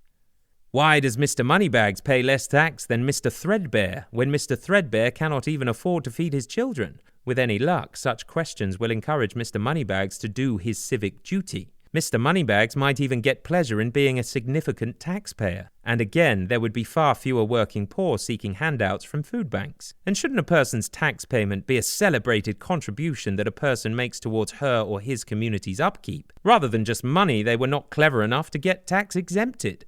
That's a fantastic idea, Cosconna. If it does work, perhaps food banks, like the workhouse, could be relegated to history. In some societies, a man's reputation depends more upon what he gives away than on what he accumulates. So perhaps the prestige of wealth is not written into your genes. Suggestions are now being made that societies change from private to public luxury, the wealthy having fewer big cars, private yachts, and large houses. With public luxury, everyone would share beautiful parks, with beautiful gardens and magnificent cityscapes. Our public schools, hospitals, and transport systems would all work well. And more radically, it's being suggested that all land and the minerals on it, which of course don't really belong to anyone, but yet belong to everyone, should no longer be privately owned, but should belong to the community. Ideally, the wealth accruing from any land and its resources would be used to finance the needs of communities. Not only would such a change give a renewed zest to your communities, but it would certainly lessen the demands made on the resources of my planet. And you might possibly not even find it such a huge psychological wrench. From being proud of your condo with its hardly ever used fancy swimming pool, you would become proud of your beautiful city with its recreation centers teeming with life. What is essential is that you experiment with new ways of living together that are not going to destroy my planet. It is essential that you not allow such schemes to be nipped in the bud by the powerful elites, out of their perennial fear that such schemes will actually work. Cosconna, I still don't understand Christian America and its passion for private wealth. The powerful evangelicals accept the Bible as the word of God, saying they should revere Jesus above all else. Yet Jesus explicitly states that the chances of a rich man entering the gates of heaven are virtually zero. With their Jesus being so explicit about the dangers of wealth, surely any well-off, truly believing Christians must perceive themselves in a terrible predicament. Surely a change from private to public luxury would be a present-day miracle for them. It would remove that dead-weight barrier between them and their God. So, how can we account for the evangelicals' delight in being rich? Remember what I explained to you before, Andrew, replied Cosconna. You humans create your God for your own convenience. An evangelical God is just what the evangelicals want. He rewards them with stacks of money for being paragons of Christian virtue. At the same time, he loves them so much that he can hardly wait to rapture them all up into heaven. These Republican Christians, perhaps being genetically programmed to be scared, are always in search of a reassuring God. Being so anxious, they will not easily forego their need for the comfort of a loving God, nor will they feel safe without a lot of savings in the bank put aside for the rainy days to come. Well, Cosconna, if we were to change from private to public luxury, I too would be worried that, come the inevitable rainy days, the community would lack sufficient resources to support me. Yes, I know that you, like the Republicans, easily get anxious. Public luxury will only be a success if you, along with everyone else, together have sufficient confidence in it to make it safe. And such confidence takes time to build. That's why, if you intend to remain on my planet, you must start now to plan how you will do so. Right now. For now, the evangelicals have got the God they want. And what's new about that? Some of the wealthy are a lot worse. These are the tycoons who gather their wealth to the detriment of everybody else. For the sake of simplicity, I have divided these destructive tycoons into the Kronos and the rat groups. Kronos was my father-in-law.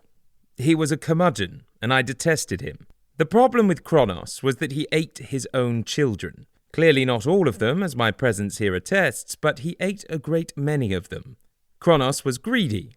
He just wanted everything for himself, including his children's future. He was like the chairman of ExxonMobil and other carbon fuel companies, all of whom know perfectly well the harm their products cause my planet. Or the chairman of the tobacco companies who, while well aware that their cigarettes were responsible for millions of premature deaths every year, continued to advertise their products to teenagers. These chairmen and their colleagues opted for a crackerjack lifestyle for themselves while allowing my planet to suffer serious damage and the smokers to die. The rats are the rich who build bunkers. When the meltdown arrives, be it from nuclear annihilation, social upheaval, disease or starvation, they will disappear underground, waiting in their well-stocked and fortified bunkers until it's safe to reappear. And even if they survive to produce generations upon generations of rats, they will still have to deal with the problem of sharing the world with a lot of other people. That's true, Cosconna. Many of us, when life disappoints us, imagine we would be happier in a different place and at a different time, but then often we are not. We take our unresolved problems with us, and because we are in a new place, we feel we do not have to bother to deal with them. The US is an excellent example. Lots of people went there from many different countries looking for a new start to their lives, but then humanity's big problems went with them. Yes, agreed Cosconna. The US is now one huge conglomerate of unresolved problems. How you can live together without murdering or outrageously exploiting each other is beyond me. How can you find enough freedom for yourselves and yet allow others to find sufficient freedom to be fulfilled? And how can you best stabilize your numbers so that you don't overload the supportive capacity of my planet Earth? These problems won't just mysteriously go away. They will continue to disrupt your lives and to ruin the planet until you have resolved them. Chapter 19. Reforming the Unreformed Man. With the question of the stability and sustainability of her planet Earth so much in doubt, it was obvious that Cosconna had some excellent ideas about what could be done to put things right. Clearly, our problems weren't miraculously going to go away on their own. Cosconna didn't think we were mature enough to face up to them anyway. And in any case, she thought our juvenile politicians were certainly quite incapable of doing so. For the next 40 minutes, Cosconna talked non-stop. Rather amazingly, I think I more or less managed to capture the gist of her ideas. Some animals, said Cosconna, have miraculously evolved by a process known to biologists as neoteny. They become sexually mature while they are still in juvenile form, and you humans are among them. It is one of the ways in which you differ from my apes. You become sexually functional while still retaining your juvenile qualities. Young apes are sociable and innately curious, and so also are you humans. You often put your juvenility to excellent use, but some of you take immaturity to an unseemly extreme. Amongst many mammals, babies attract the attention of the world around them. So, inevitably, some of you, never missing a biological beat, have learned to exploit your infantility. You shout, rage, and whine, and much of the world drools at your charm and adorability. If you are a politician, your admirers vote you into office. But my world, run by such juveniles, is not doing well. Mr. Punch, who used to be a most popular English puppet folk hero and a male stuck in his infancy, regularly bashed his wife Judy and everyone else using an enormous truncheon. For many years, this truncheon appeared as an inordinately thick and unbiologically long but most unrecognised penis on the cover of Punch, a much-read English weekly magazine. "It's the dick thing again," Cosconna continued. "If you want to get a feel for how politicians work, think of Mr. Trump waving an enormous unwanted penis in your face. You will get the picture. For many men with small egos, Mr. Trump, like Mr. Punch before him, is the perfect hero.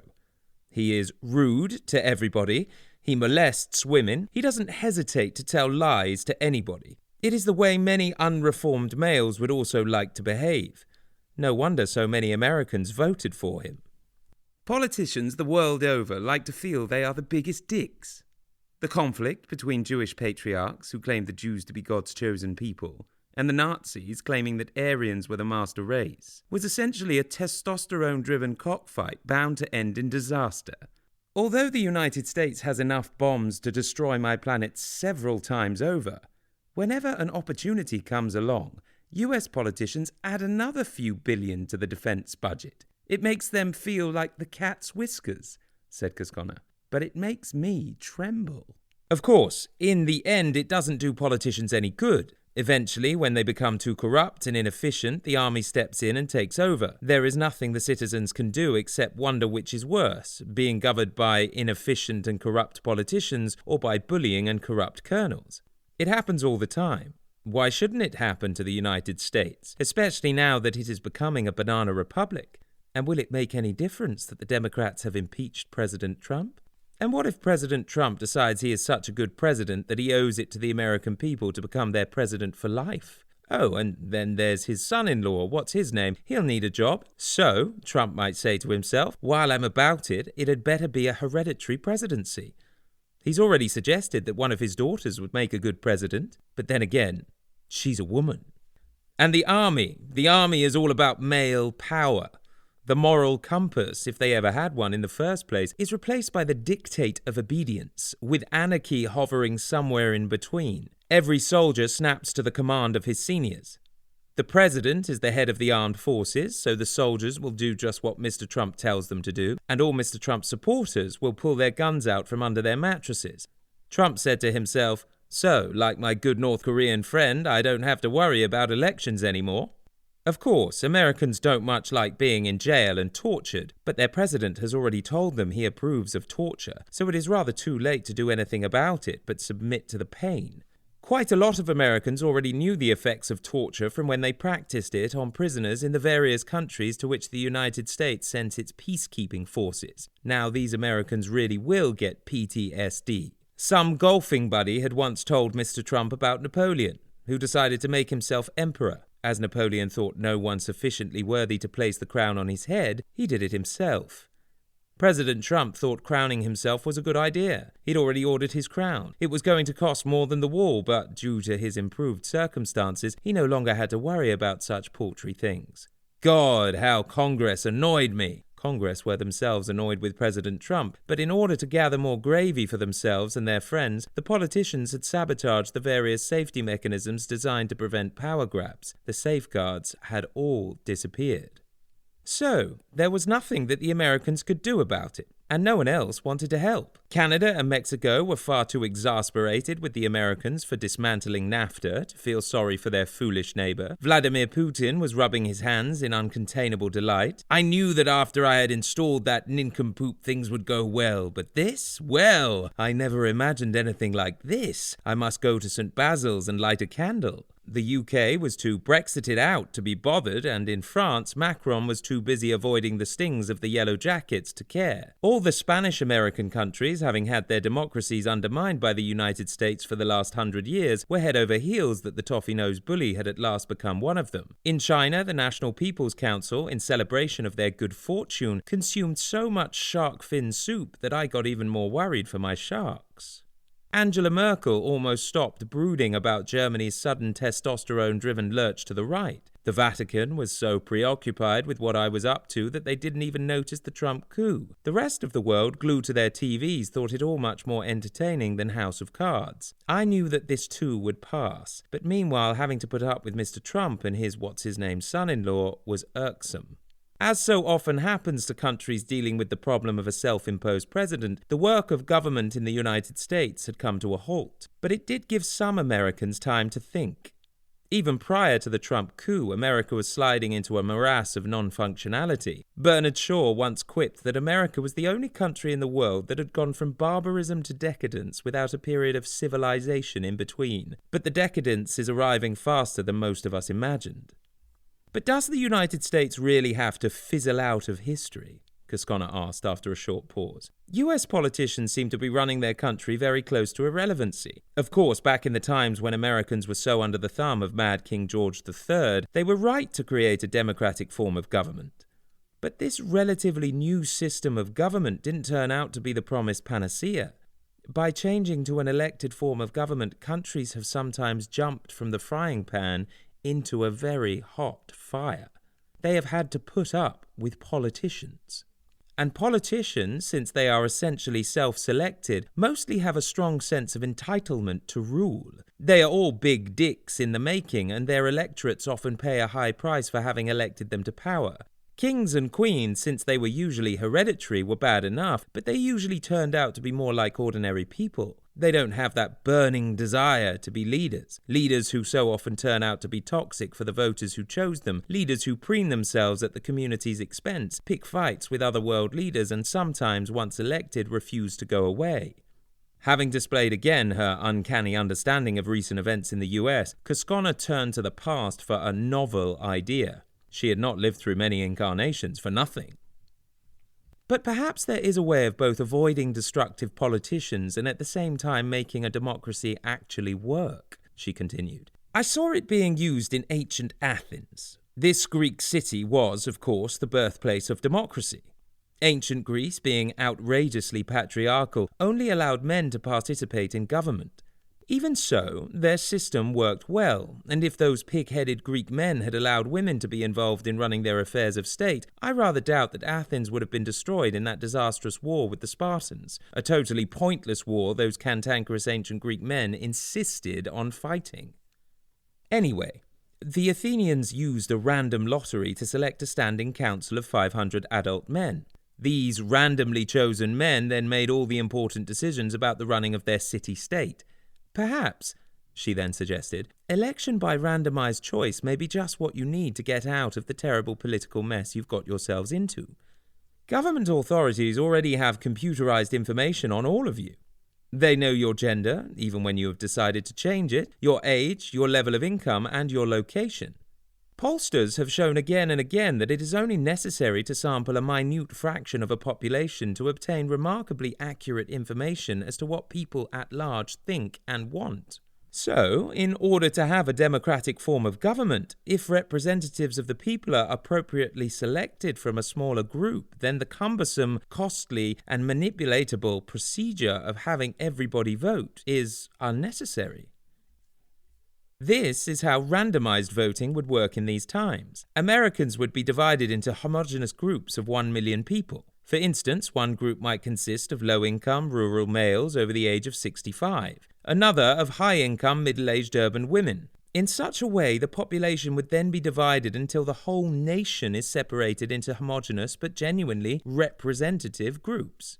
Then, a computer would randomly select 10 names from each group. If any person is unwilling or is unable to fulfill this function, he or she is replaced by another name from the computer. The 10 candidates meet and get to know one another, perhaps by spending a weekend together at a convenient hotel. This group of 10 randomly selected possible representatives chooses the person who they consider will best represent their own viewpoint in government. The chosen representatives are then seconded from their work for 4 years. They are coached by civil servants and other experts on governance about the decisions they will have to make on behalf of the nation and their own constituency. They will be well informed about the tasks of government and the possible ways to raise the necessary funds to enable government to work. It would of course be illegal, Cosconna hastened to reassure me, to offer these randomly chosen representatives enticements to modify their opinions, or for these representatives to accept such enticements. It has been shown that ordinary citizens, when properly informed about the decisions that have to be made, usually make those decisions with competence. And since these representatives don't have to face re-election, they will be more willing to spend money on unglamorous but essential things, such as the replacement of aging and leaking sewers. And, not being politicians, they won't be in cahoots with industry. If this form of democracy works, then it will be an easy, efficient, and economical way of getting yourselves efficiently governed. The one thing certain about my proposal, said Cosconna, is that neither the politicians nor the patriarchs who dominate most of the country at present will like it. In fact, they would go berserk. But then the whole point of a democracy is to give ordinary citizens a meaningful say in how their country is run. The more democratic a democracy is, the more most politicians and patriarchs will loathe it. Why would they support an idea that takes away the advantages of having power, an advantage that they have come to believe is rightfully theirs? If the US is reluctant to try out such a major innovation, Cosconna suggested, then they should at least support a smaller nation that chooses to be a prototype. No one can be certain that such a system, or for that matter any untried good idea, will work, but you will never know what new ideas and methods are valid unless you are prepared to try them. Not doing so means sticking with a system that is clearly leading to disaster. If election by random selection worked, the result would be an effective form of representative government free from the disruptive machinations of politicians. That would really be something. I was intrigued by Cosconna's idea. I know that in a more limited circumstance at least, choosing a leader by random selection can work. Our family has a cottage in rural Ontario, surrounded by fundamentalist Mennonite Christians. They make marvellous neighbours. One Mennonite friend told us he was the bishop of the community. "But why you, Isaac?" we asked. "We needed a bishop," he responded. "All the eligible men drew straws held in a closed Bible, and I got the short straw." "But Isaac, what if you had not wanted the job?" His answer was ready. Who would want a man as a bishop who wanted to be a bishop? And Isaac was a fantastic bishop.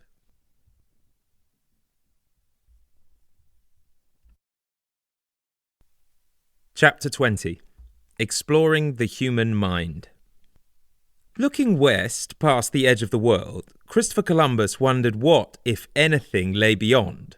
"Can we imagine," asked Cosconna, "if he had not set sail? What would you Americans feel like if you didn't exist? Few places in the world remain unexplored by you humans, and you now know how much of the material world works, but," she added more reflectively, "the same cannot be said about your inner world. Despite all sorts of psychological studies, you still know little about what, if anything, lies beyond the boundaries of your everyday mind. You've been very slow in trying to find out. Maybe there is still a lot to be discovered, or even perhaps nothing. Since, by your behavior, you are imperiling yourselves and my planet, don't you think it would be sensible to discover if there are useful things you could know about your inner world, your consciousness, before it's too late?" "Well," I replied a bit defensively, "various psychologists like Freud, Jung, Adler, and Skinner have all tried, but they also vehemently disagreed with each other that mostly they left us feeling very confused. And the philosophers and religious thinkers were often even more cantankerous about what exists either in our inner world or beyond it. And for thousands of years, various societies have used hallucinogens to explore the inner world. Perhaps they were looking for you, Cosconna. Anyway, they were searching for their gods. They were brave to set forth into the unknown inner world, especially because some of their gods were none too friendly, and their hallucinogens had disagreeable side effects which must have made them feel very sick. Then, in the 1960s, Hoffmann-La Roche, a Swiss pharmaceutical firm, produced LSD, an effective and easy-to-administer hallucinogen free from side effects. The hippies went mystic. At that time, I was a research psychiatrist and was fortunate to have legitimate use of LSD. I suppose that amongst other things, we were looking for cosmic consciousness. Having established a safe location and in the presence of a trusted colleague, we took LSD, usually by injection. Sitting or lying comfortably, we let the focus of the mind wander where it would. Sometimes the mind returned to past events, or sometimes it moved forward to new experiences. We discovered that there were different ways of being in the world, a world with much unexpected potential. Sadly, perhaps, I never encountered you directly then, but I did learn that there were strange places beyond the world we humans normally inhabit. My last LSD session was terrifying. A thug of a man with a huge erection stood threateningly by the bedside. From the next door room came sounds of people plotting to destroy my soul. I halted the session there and then and decided never to use LSD again. Subsequently, I regretted this decision. I regret not having had the fortitude to push past the fear barrier and explore the meaning of those terrifying images. Despite the failure of my last session, however, LSD did give me a sense that a lot of things about existence are still left to be discovered. Some of my friends and colleagues also seem to have found LSD intriguing. So, asked Cosconna, did you find any ways to live more rewardingly on my planet?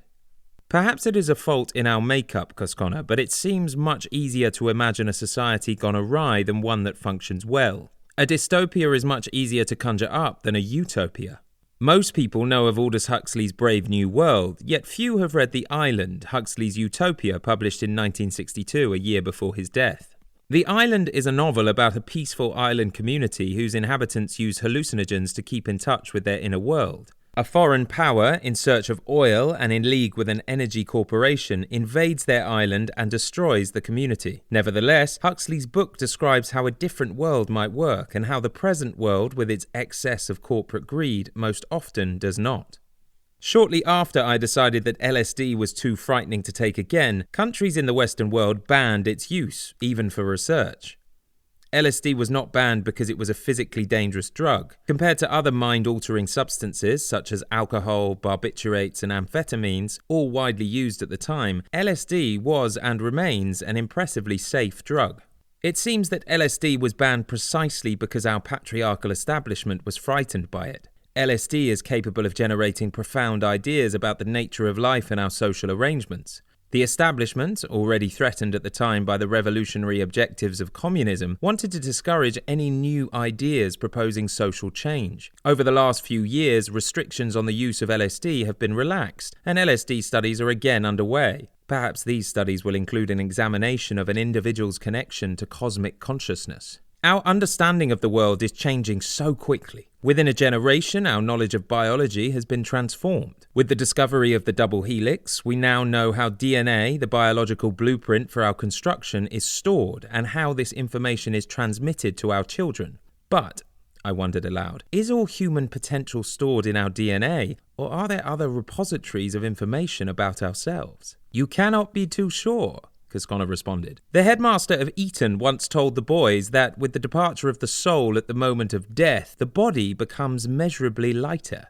Well, yes, I replied, but then many of our teachers told us similar things. I suppose they thought that such hard evidence would make us better Christians and perhaps even stop us from masturbating so much.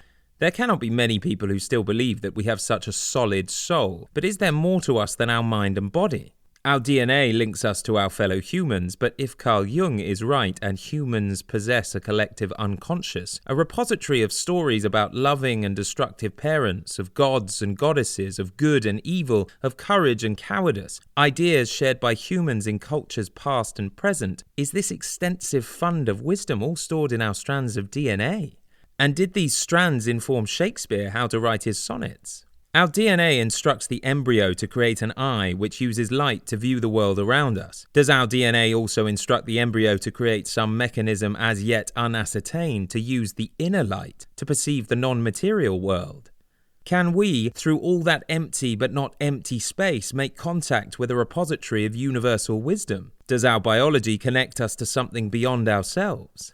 I suppose, Cosconna postulated, that the question is, are you, as it were, a laptop working on your own, or do you have an internet connection? And if you have such a connection, who or what are you connected to? Well, yes, a very apt analogy. And will this connection tell us how we ought to behave and why we are here? Both are tricky problems. Many social conservatives would have us believe that our purpose in life is to accrue wealth, a mandate and a reward given to us by God. That may be so, said Cosconna thoughtfully, though I don't recall God ever having issued any such instructions, and they are not really in keeping with his usual thinking. It is mainly American Christians who talk about God blessing the wealthy, so perhaps that was just wishful thinking on their part. Well, of course, Cosconna, Christians and social conservatives can choose to think anything they want, but they, like the rest of us, now have a problem. Some scientists now suggest that it is our brain and not our mind that governs our thoughts. You may well be right. Perhaps the American Christians may be mindless, but then, so are the rest of us. Yes, perhaps, but they can't expect to be anything but mindless if they don't bother to think for themselves. They rely on their ridiculous God to provide answers to all those vexing questions about how you should live and behave. And finding answers to these difficult questions has just got more difficult for you Ontarians. I see that your escaped dinosaur has just announced that funding for Ontario universities will be linked to the commercial usefulness of their research results. Universities that produce results useful for business will receive money, and those that don't, won't. It's common sense, of course, that your universities use their know-how to help improve Ontario's industries, but your universities already do that. The dinosaur's grants may contribute to an improvement in the formula for his friend's profitable cat food, but they are unlikely to help you find better ways of living on my planet. And given what you are all doing to it, there won't be many cat owners around to buy the dinosaur's improved cat food. But then, when human communities collapse, the rats always thrive. The cats will soon become proficient rat hunters again, and anyway, the cats will no doubt much prefer the flesh of their dying owners to the dinosaur's new cat food. So, the dinosaur himself, always worrying about wasting cents, now himself seems to be wasting the province's dollars on unnecessary cat food. Not only that, added Cosconna firmly, but rather than finding ways by which the dinosaur's friends can make yet more money out of selling cat food, your universities need to work on two important issues. It would probably be more useful if universities concerned themselves more with the health of my planet and the well-being of you humans and the other forms of life that depend upon the Earth's well-being. And Andrew, as you seem to want, if universities were more interested in discovering why we are here and how we should behave while we are. Well, Cosconna, you worry about your planet and its survival, and I'll worry about how to behave while living on it. I accept that yours is the more important worry. Extinct species only have one way to behave, and that is to be dead. But consciousness is so amazing, or perhaps it is you who are so wonderful. But one thing seems certain. We humans did not acquire our capacity for higher mathematics through survival pressures in the jungles and savannas of Africa. Maybe we learned to add while collecting blackberries and to subtract while eliminating yet another of our male rivals. But higher mathematics could only have come to us from the mind of God. Well, Cosconna insisted, you certainly did not get it from me, because I'm a dolt at such things, but consciousness may exist in infinite forms. I am a simple goddess, so I am consciousness shaped by space-time. The mathematicians amongst you must have got their ability straight from God's mind. Lots of thinkers regard God as mathematics incarnate, and your predilection for rape, along with the use of brawn to have your way with my sisters, certainly did little to tilt biological selection towards mathematical competence. And it's not as if your brains have gradually become more able. Rather the opposite. Your brain size has diminished over the last few thousand years, as your capacity for abstract thought probably has as well.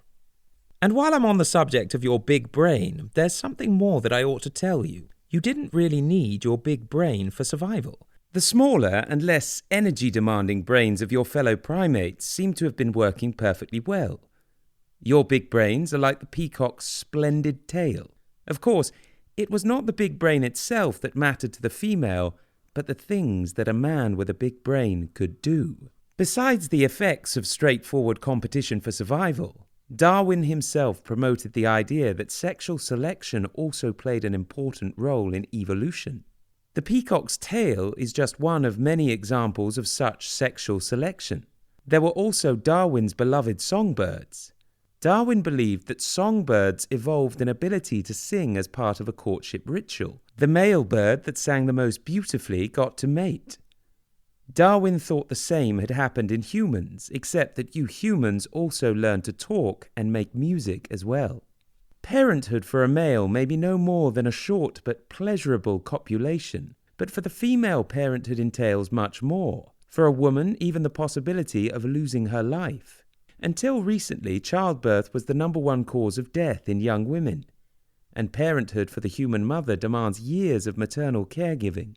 Parenthood is not something to which my sisters should thoughtlessly consent.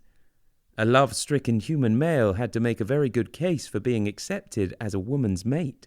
If you could not only whisper loving things to your chosen girl, but could also put a tune to your amorous inclinations, then, Darwin believed, you would make yourself irresistible.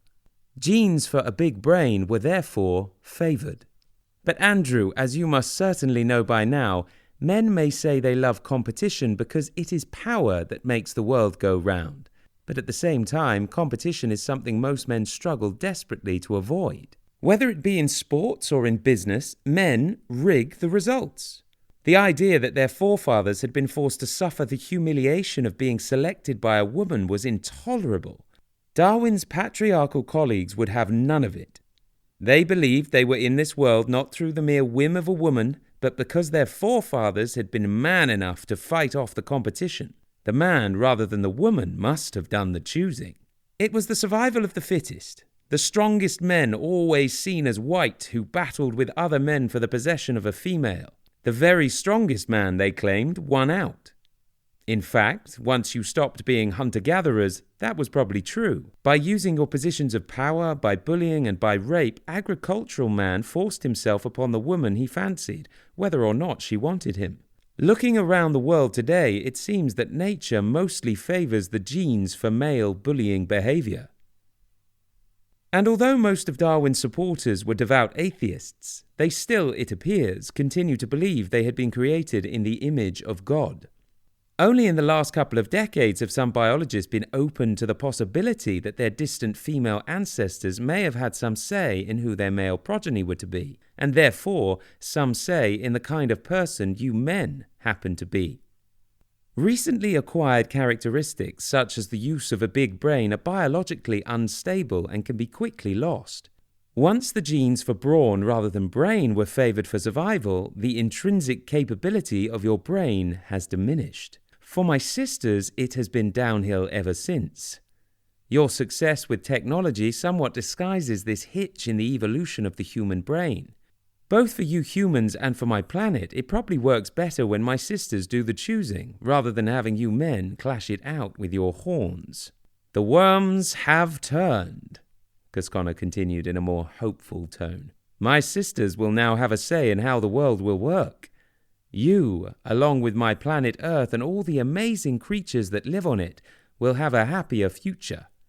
Just mark my words. Chapter 22. Cosconna speaks out. To all those unfortunate people who, like Cosconna, are phobic of mice, mice can loom large in their lives, and for many of us, the fear of change looms large. With change so uncomfortable, will Cosconna be like a sack full of mice in a room full of muscophobics? Or is change now so inevitable that Cosconna, or all she stands for, will be accepted by many with reasonably good grace, and by some of us with love? I suppose in the next few years we will find out.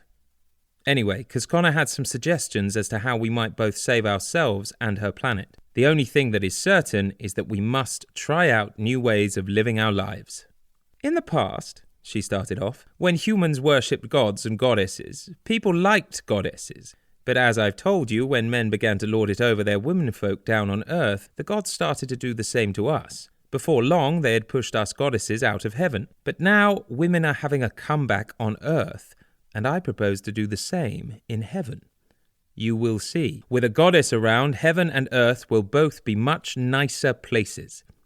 Having a goddess to venerate instead of a god may feel a bit scary at first. Of course, you are free to venerate or not to venerate any gods or goddesses you please, but please be careful. When patriarchs are in charge, venerating a goddess is a very direct way to a bad end. You cannot be too careful. Patriarchs despise women, so any suggestion that their precious god is female drives them berserk. Giordano Bruno, the great astronomer who supported Copernicus's idea that Earth goes round the sun, suggested that God was female.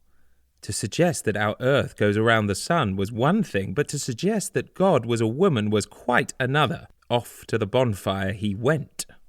So, if you are going to choose me for your own safety, you should, at least for a while, venerate me in the privacy of your own heart. But rejoice. In my experience, the discarding of a desiccated, slightly mouldy-smelling old god can work wonders for the spirit. It's like throwing out all your old underwear. A new start in life. Liberation for the soul. I don't wish to imply that religious affiliations and beliefs are uniformly undesirable. In fact, the opposite is true. In my experience, religion can be a blessing. I think so too, I added. The success of Alcoholics Anonymous in bringing sobriety to countless alcoholics is testimony to one of religion's benefits. As you probably know, AA insists that its members invoke the aid of a higher power, an invocation that works equally well for gambling or even smartphone addiction. The higher power required by AA is of their members' choosing. That's true, beamed Cosconna. Traditionally, members have chosen a male for their higher power, but now more members are choosing me. And with me as their inspiration, AA is having virtually 100% success. It's gratifying work, and it's not often I have such clear-cut positive outcomes. You and my planet are in crisis. The one thing that distinguishes you from your fellow creatures is your ability to think up and accept new ideas. You were born to be creators, so if you are going to survive, you'll need to use your talents. You'll need to find new answers to old questions, design new worlds, and learn new ways to make your world revolve more joyfully. You'll need to confront unforeseen challenges, perfect new dance steps, update old routines. You'll have to create a more generous way of life in which necessary resources are more equally divided amongst you all. There can be no more pretense by the rich that you live in times of austerity and that the measures necessary to save Earth are therefore unaffordable. The old ways have got to go. For too long you have been hijacked by egotists intent on organizing the world for their own self-aggrandizement. They satisfy their own needs, but let the needs of others and of my planet go unmet. It is now or never. I say never because if you fail to act now, it will be too late to act ever. It is now because the conjunction of circumstances is favorable. If this were not so, I wouldn't bother to try. The stars in my universe are in alignment. Change cannot be postponed. Women are no longer mass producers of humanity. Polyphiloprogenitive. A Greek word is certainly required to describe the pathological satisfaction with which you men regard the excessive number of children you father. An extension of your egos into infinity, but an ego boost bought at the cost of your wife's health. Yes, I concurred. Multiple babies leach out a woman's precious iron and calcium supplies. At my medical school, we were taught to calculate the loss of one tooth for every baby born. And after countless deliveries, debilitated wombs prolapse, sometimes passing through the entrance of the vagina to hang down between a woman's legs, looking, for all the world, like the male genitalia that fathered so many babies upon her. Prolapse was usually accompanied by leakage of urine and sometimes of feces, a social catastrophe that necessarily confined a woman to her home. With the advent of effective contraception, such health and social disasters, at least in the developed world, are becoming rare. But in the underdeveloped world, and especially where rich and influential American evangelicals have managed to restrict the provision of family planning services, they remain common. Yes, Cosconna agreed. Just as Neil Armstrong's step down onto the moon was one small step for man but one giant leap for mankind, so perhaps the introduction of effective contraceptives, the diaphragm and the pill, was only one small step for man, though often a convenient one, but a giant leap for womankind. Contraception is liberation from the bondage of compulsory motherhood. For American conservatives, the emancipation of slaves had been bad enough, but giving such freedom to their personal caregivers was both terrifying and intolerable. They are worried that their ill-treated housekeepers are planning to walk out the door, and they've been campaigning against contraception ever since. There's no question that contraception services are needed, I joined in. Genghis Khan, who lived 900 years ago, holds the record for extending his ego into infinity by begetting children. Genetic studies show that he is the direct ancestor of 16 million men alive today, all of whom, Cosconna interrupted, are likely genetically primed to be irresponsible fathers. Survival of the fittest. Nevertheless, she continued, foreseeing a brighter future for women. Despite the handicap of such compulsory maternity, many of my sisters did well. Now that they have escaped from such bondage, just imagine what they will do. My sisters are coming into their own again. There are far more competent women around to challenge the men who bully. With smaller families, traditional fathers having no sons instead send their daughters to university. Their daughters do well, so well that they can no longer be brainwashed into seeing themselves as intrinsically inferior to their brothers. As in hunter-gathering times, women are free to breathe again. And, of course, the goddesses no longer have to stay hidden. But be warned, it will not all be cakes and ale. Women are on the move. They will push, and they will push hard. They now have minds they can call their own, minds that they were too repressed to reveal before. No longer are they these so-called real women that you men wanted them to be. Barbie doll women, stiffly embodying your dreary adolescent belief that they are handmaidens to your needs. Women have grown into self-willed and sexy individuals who think for themselves. Women know they can run the world as well as you can, and hopefully, for my sake and yours alike, they will do a better job of it than you did. So, young men, what about you?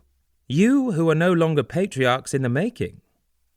If you want a woman, you'll have to smarten up. You'll have to know how to cook your own breakfast and do your own laundry.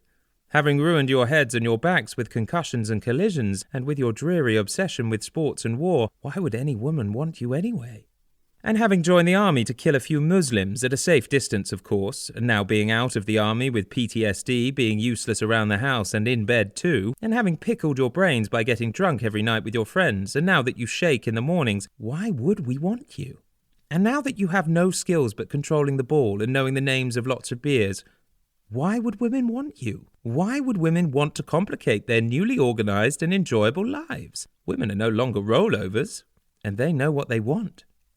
So now, when women criticize you and you go impotent, they will no longer accept it as their fault. It's your problem. Women are no longer castrating bitches, and if you want to marry one of my sisters, you need not bother to ask. If she feels brave enough to take the risk of marrying you, she will let you know. You'll have to stop being your wife's boss. As she is now trying out her newfound sexual freedom, if she takes a lover, it would not help to blow a gasket.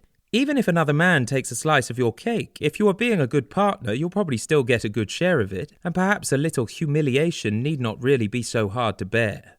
You are all part of creation. You are here to discover the wonder of life. You are not here to grab as much from me as you can get. And you men, you are not here to have dominion over women and over life. You are certainly not here to enslave your fellow men, let alone to rape and generally harass my sisters. You are not here to inflate your silly egos until even the poppies blush in shame for you. You are not here to beget innumerable children, children that neither you nor I can possibly feed, let alone love. You are here to celebrate life, to use your body, mind, imagination, brains, and ingenuity to make my planet a yet more wondrous place in which to experience the miracle of life. And when you die, in order for you to be born again into a new life, I expect you, as your hard-working mother will have taught you, to leave the planet Earth as pristine and as verdant as when you were born into it. Or, since you have already messed it up so badly, perhaps even better than when you were born into it. And you Christian patriarchs who detest change, the Disney Corporation, a patriarchal organization if ever there was one, writes of such things. Institutions should update their mission statement at least once every century. Clearly, the Disney Corporation sees itself as being on a timeline with God, but then God has not updated the Ten Commandments for over 2,500 years. Certainly, Jesus added that man should love his neighbor, a great improvement, but then you patriarchs got the Romans to crucify him. You didn't want anyone telling you how to behave. And the really important commandment, the one about not killing your fellow men, you simply ignore. You continue to kill each other by the millions. Only when it comes to a woman wanting to terminate an unwanted pregnancy or a patient in frightful pain wanting made do you suddenly remember God's commandment. If I take over the gates of heaven and hell, you'd better be careful. I will be watching. My universe hasn't changed in the last few thousand years. But for most of you humans, the way you perceive your place in it has changed out of all recognition. And when you update your mission statement, you'll have to take care to remove all of God's repugnant egotism. At the same time, you'll need to give your mission statement some teeth. You can no longer damage my planet or even kill each other without earning my fierce disapproval. But now to more immediate concerns. The first is planet Earth. In the 1960s, after James Lovelock had published his famous Gaia hypothesis, Lovelock, in collaboration with many others, used Gaia's name to spearhead a campaign to protect my planet. The Gaia campaign was successful, but not successful enough. I was Gaia when she was the Greek goddess of the earth. We had problems back then, but they were nothing compared to what they are now. We will be a formidable pair, and we intend to make polluters tremble. In the half-century since the Gaia campaign, my planet's plight has worsened and the public's concern has escalated. Gaia and I are certain we can now mount a more successful campaign to save Earth. We'll call it the Goddess's Campaign for the Survival of Earth, and we'll start to organise immediately. My second concern is the Catholic Church. Its abysmal treatment of women really must end. The Church needs a major update, another reformation. It hasn't had one for far too long, not since Martin Luther's clean-up some 500 years ago. Luther was offended by the Catholic Church practice of selling indulgences to sinners to ensure they spent less time in purgatory. With his religious revolt, Luther led many like-minded Catholics to the newly formed, more upright Protestant churches. The Church is once again in a state of moral degradation. I am appalled by its refusal to allow women into their priesthood. I am shocked by the most recent revelation that their priests are sexually assaulting nuns. I am not so much shocked about what the priests are doing, they were at least being more normal than usual, but I am exasperated by the fact that the downtrodden were so intimidated by their church that they dare not complain about the priests' transgressions. I am disheartened by the Church's stance on contraception and abortion, since both these innovations can be so essential to the well-being of women. And I am saddened that so many Catholic families saw fit to overlook the sexual abuse of their sons in exchange for the indebtedness of their priest. Church is run by crusty old men who are probably too set in their ways to change. But women can and are changing. Many women are no longer prepared to be second-class members of an out-of-touch church. They have had enough. This time the Luther will be a woman. Many Catholic women will leave that church, and many of them will join the movement for the reinvention of women. And you men, you are often willing to give your life so that your side can win a fight. You easily make common cause with each other, be it only over a football match. Victory becomes more important than life.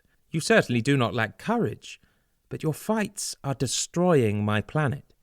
If pollution and the forthcoming ecological disasters don't get you, the lethality of modern weapons of war undoubtedly will. But you are not one of those unfortunate dinosaurs passively awaiting their extinction after previous environmental catastrophe.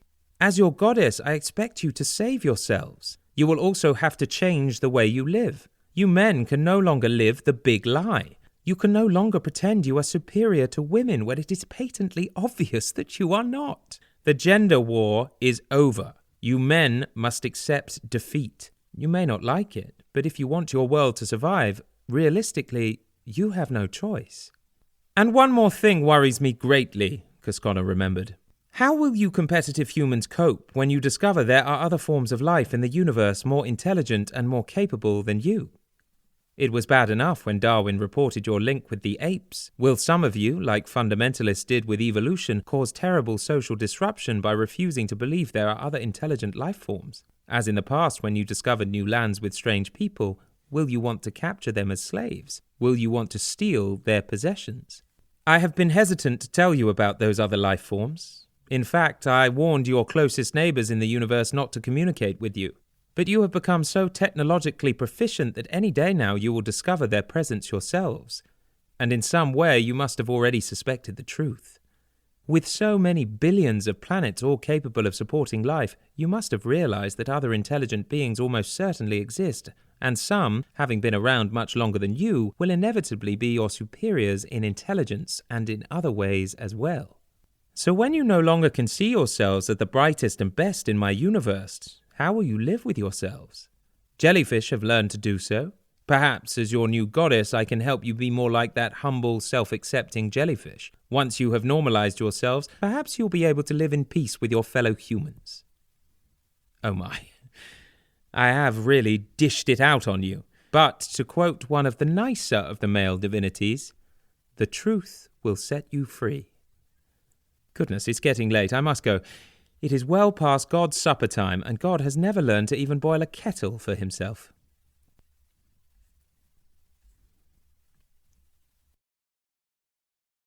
Chapter 23. Female versus male justice.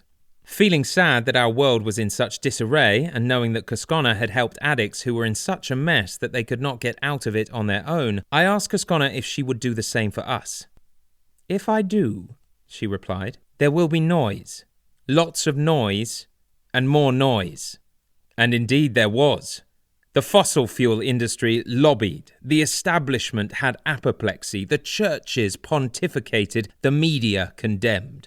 At the very idea, devout atheists suspecting a duplicitous plot to let God in by the back door raged. Feminists complained, "Please, no more do-gooder concocted goddess role models for us to follow." "That's just ridiculous," spouted Cosconna. "They seem to forget that I created both them and the universe. I know some women wait forever for Mr. Right to arrive, but they're not going to find a more productive and feisty Ms. Right than me." The feminists were not placated, and everyone seemed intent on pummeling Cosconna. But a small group of schoolchildren waiting at a bus stop felt differently. They were the true friends of Earth.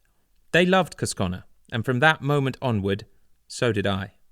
Hoping she might be helpful, people asked Cosconna if it would be beneficial to them to have her as their deity.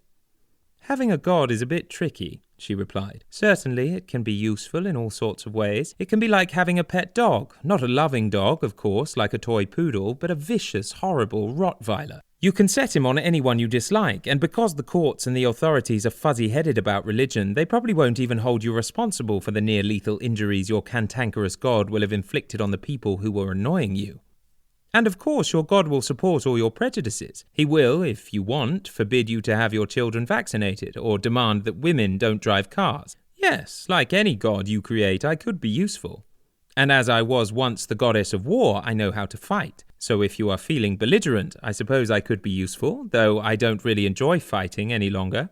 I still growl a bit, but I prefer being a sheepdog. But you created me, so of course, if you get in a fight, I will be on your side. But you must be careful not to let powerful people, puffed full of self-interest, have undue input into my nature. I don't want to become some rich man's harlot. Remember, bad people co-opt us gods and then make us do appalling things. There'll be no end of a lot of people wanting to turn me into a monster. I will need protection. And gods can make life tough for their owners. I might turn against you and make you feel guilty about all those wayward thoughts that drift into your head. If I'm to be your goddess, you must be meticulously careful and not just leave me lying around, and you must treat me well. Andrew, I am certainly your goddess, so what more do you want me to do for you? Well, Cosconna, you are a bright goddess, and we are desperately in need of new ideas. What more ideas do you have that might pull us out of the mess we are in? And anyway, I don't want to buy a dog and then do the barking as well. Well, you humans have so many problems that it's not easy even to know where to start. But we haven't talked about the contention over abortion and MAID in the US, so perhaps the dysfunctional legal system in the US would be a good place to start. Not, I hasten to add, that the US legal system is any worse than the legal systems in many other places in the world. Well, I started off. The Republicans want to pack the Supreme Court with like-minded judges who will pass legislation supportive of the Republican patriarchal view on such contentious issues as abortion and MAID. In the fall of 2018, Judge Brett Kavanaugh appeared before the Senate Judiciary Committee, where he argued the case for his suitability to be a Supreme Court judge. He sounded like an unwithit adolescent who had been caught misbehaving. Yes, didn't he? Agreed Cosconna. But then, like many men, he was probably raised to ignore his feelings. So, surprise, surprise, he is now clueless about how people actually feel, so he cannot talk competently about such things. Many macho men are so emotionally numb they do not recognize their own feelings. Girls may be raised to be feeble, but they are at least expected to be emotionally aware, if only about men's easily bruised egos. So, of course, women are usually more emotionally competent than men. Yes, Cosconna, and neurologists tell us that we use the left brain, or more precisely the left hemisphere, to process logical thought, and the right brain, right hemisphere, to process feelings and intuition. Men, and perhaps particularly educated men like lawyers and scientists, mostly use the left brain when faced with finding solutions to difficult problems. Unused organs stop working, and it seems that many men have now compromised their ability to use the right brain, or hemisphere. If you look inside a lawyer's skull, the right brain is not atrophied, but apparently not much goes on inside it. So male lawyers, through no fault of their own, don't have the sort of brain that allows them to feel, and to feel amongst other things what is right behaviour and what is wrong behaviour. So that, exclaimed Cosconna angrily, is why all those lawyers so unconscionably exploited the whiplash and sexual abuse epidemics. But Cosconna, the problem is more pervasive than a bunch of delinquent lawyers. When God was supposed to know right from wrong, judges and lawyers just quoted him in support of their arguments as to what is right and what is wrong.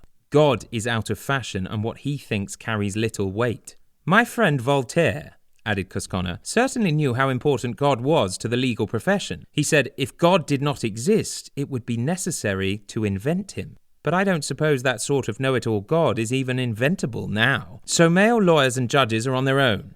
They struggle to use logic to determine right from wrong, but often it does not work. And logic has always been a thoroughly unreliable way to determine such things. Using impeccably argued logic, lawyers and priests sent hundreds of thousands of my sisters to the stake. And Descartes, as a Christian believing that God had created animals without souls, used his outstanding power of reasoning to conclude that, with no souls, animals feel no pain. With a good conscience, Descartes cut open live animals to discover how they work. Logic can be a very dangerous mental tool. But, I objected, if judges are no longer to rely on logic to decide the merits of a case, surely they will be unable to form judgments. Well, yes. Relying on logic to judge the rightness or wrongness of human behaviour is like using algebra to choose the cutest infant to be the winner of a baby competition. And without it, judges will probably feel helpless and back in diapers themselves. But perhaps Carl Jung has the answer. I'm sure you remember that he was a Swiss psychiatrist who believed in goddesses. He made me feel that I really did exist. He described 4 functions of the mind which you humans use to tell right from wrong: reason, feeling, sensation, and intuition. Reason, he said, is the application of logic.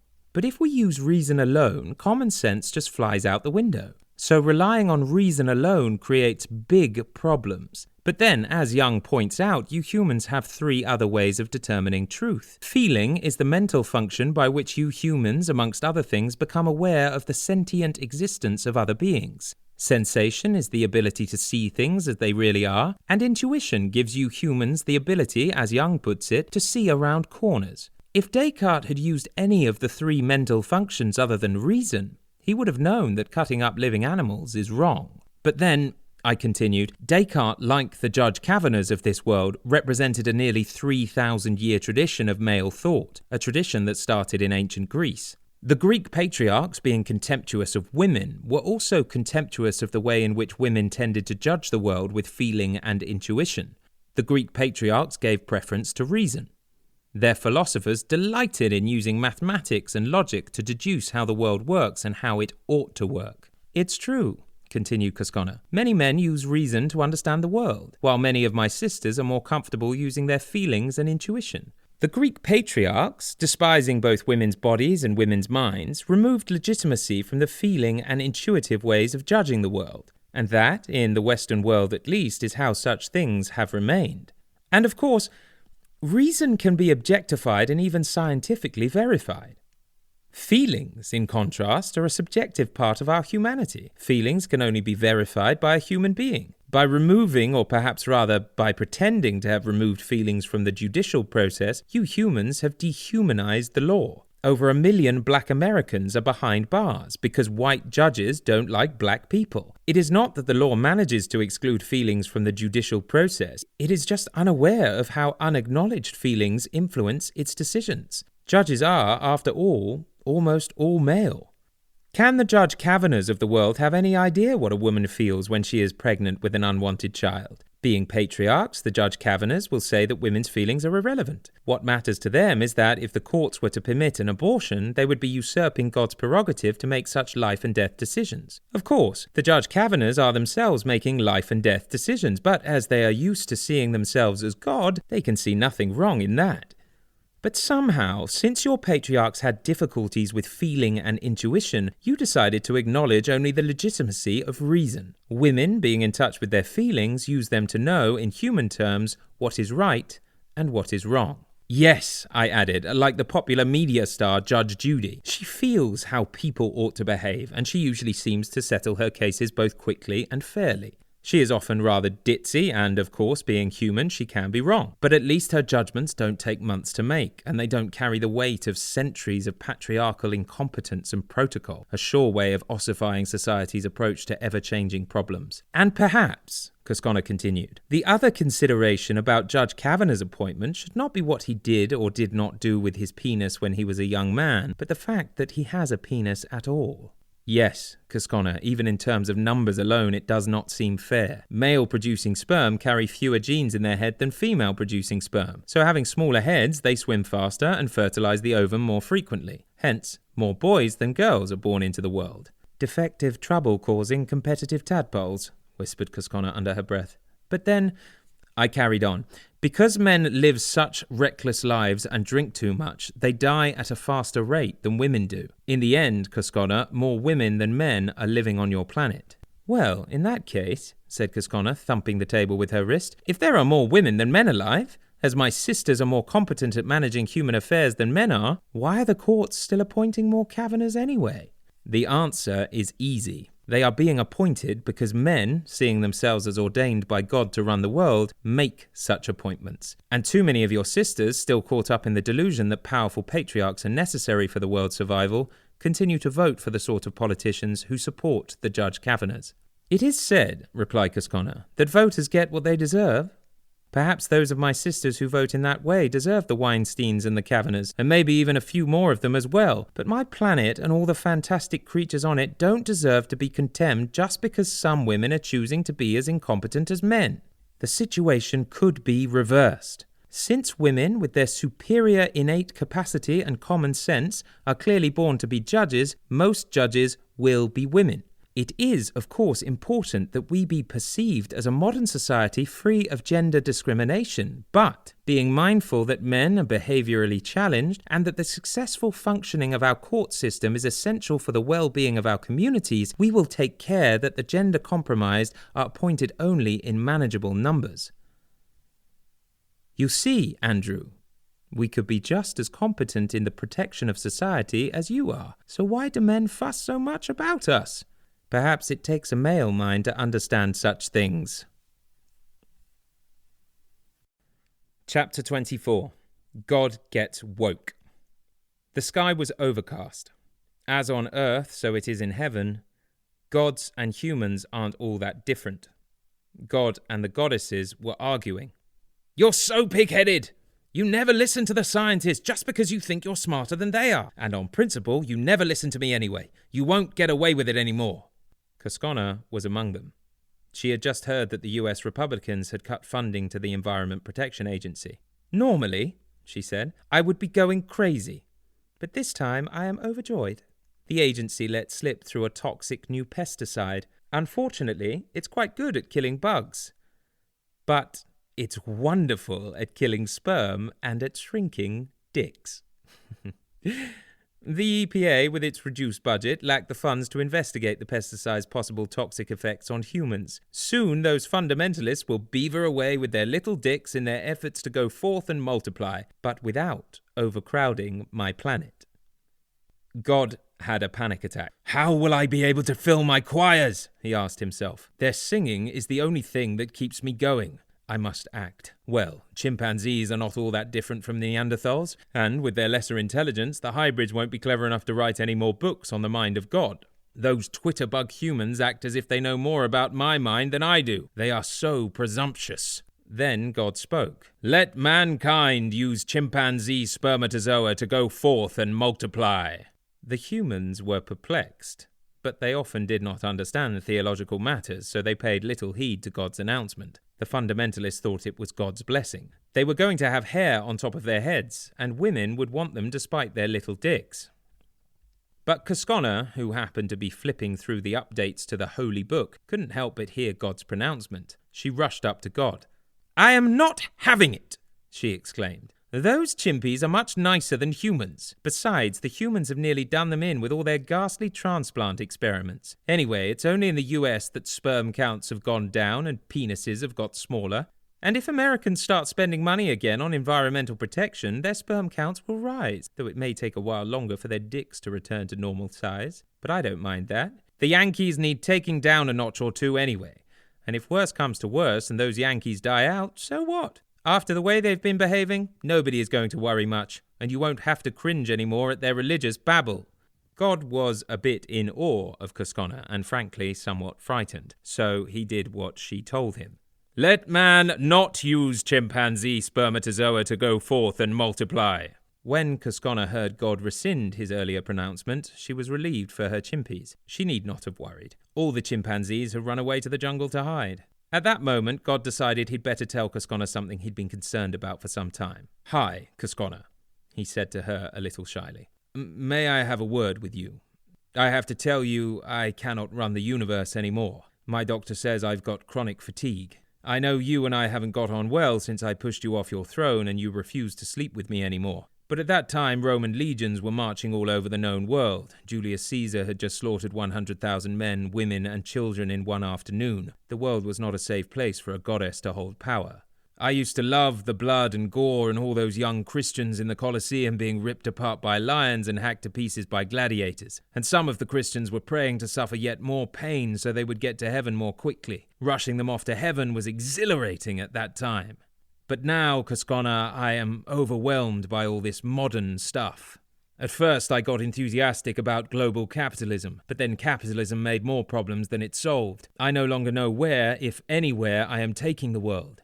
But you always seem to know where the world ought to go. Women are much better than men at cleaning up messes, and I confess that the world is in a terrible mess and it needs a big fix-up. Only a goddess like you has any hope of fixing it. Will you take your throne back again?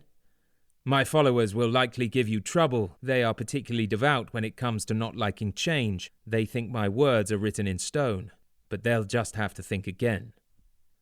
Cosconna, I simply cannot do the job any longer. I am going on a spiritual retreat and I don't know when I will be back. I'm not sure whether it's the dick thing or the status thing. Perhaps they are one and the same anyway. I'm finding that I want to be richer, bigger, brighter, and more successful than any other god. I even feel competitive towards powerful men, and I hanker after all sorts of things I don't need. I am lusting now after a chop-hard 201-carat watch, which I don't have the $25 million to pay for. I keep feeling I need a better watch than Mr. Trump has. The truth is that until I can get over this hang-up, I know I am not fit to hold power. When I took your job away and you became so bitchy, I, like Freud, said it was that you were suffering from penis envy. But as soon as I gave you the authority to more or less run the universe, well, perhaps I shouldn't say let you, as you didn't give me any alternative. Anyway, once you got authority, you were cured of your penis envy. Cosconna looked exasperated. The mention of Freud triggered something very deep in her. I must object. Sigmund Freud was, as Jung would have put it, the archetypal Jewish patriarch. Freud was right out of the Old Testament. The Jewish patriarchs and Freud would certainly have been united in depreciating goddesses like me.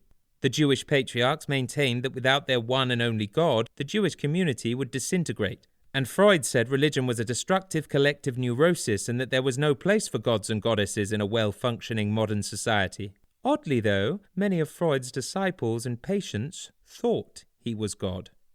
Being a patriarch, Freud saw the differences between men and women in the most basic of terms. Lacking a penis, he said, women were a priori, inferior to men. When the Freud family went on holiday, Sigmund travelled first class while his wife and children slummed it in second. Not only that, Cosconna continued, but it's certainly not men's penises that women envy. I made sure that women have a perfectly good clitoris of their own, which probably gives nicer feelings than men's precious penis. And, as most men spend so little time in their bodies, they're probably not there to notice its feelings anyway. My sisters and I are not at all envious of your penis. We are, or perhaps I should say we were, envious of all the things men allowed themselves, but not us, to do. That was the past.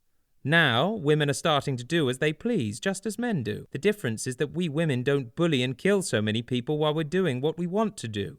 I concede, said God. I think that's true.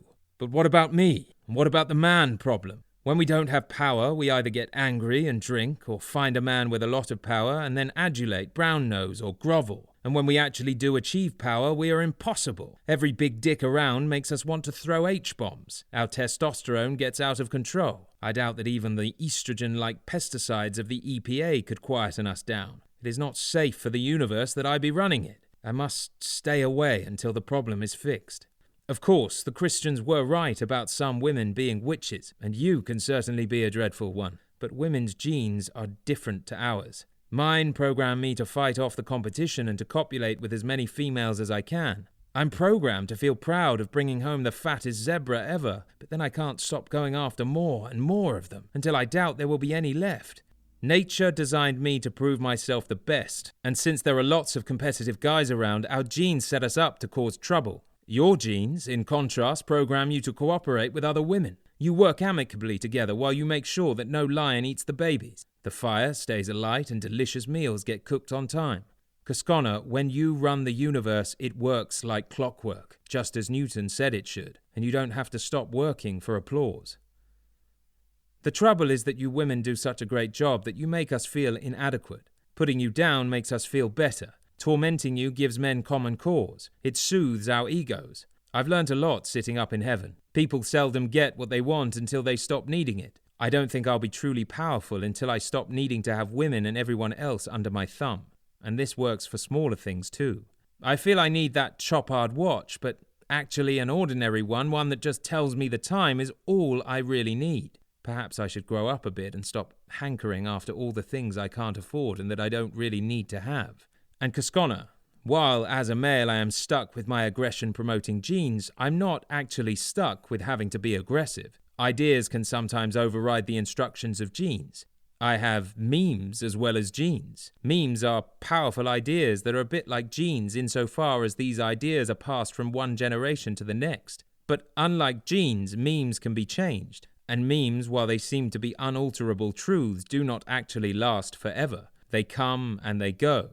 The meme, women are inferior to men, has been around for several thousand years, but for some men at least, it no longer seems self-evident. Humans are truly exasperating, expostulated God. That meme that women are inferior could and should be exchanged for the meme men and women are of equal value. I realize, Cosconna, that you think that females are superior to males, but then you've always been a bit contemptuous of the gods.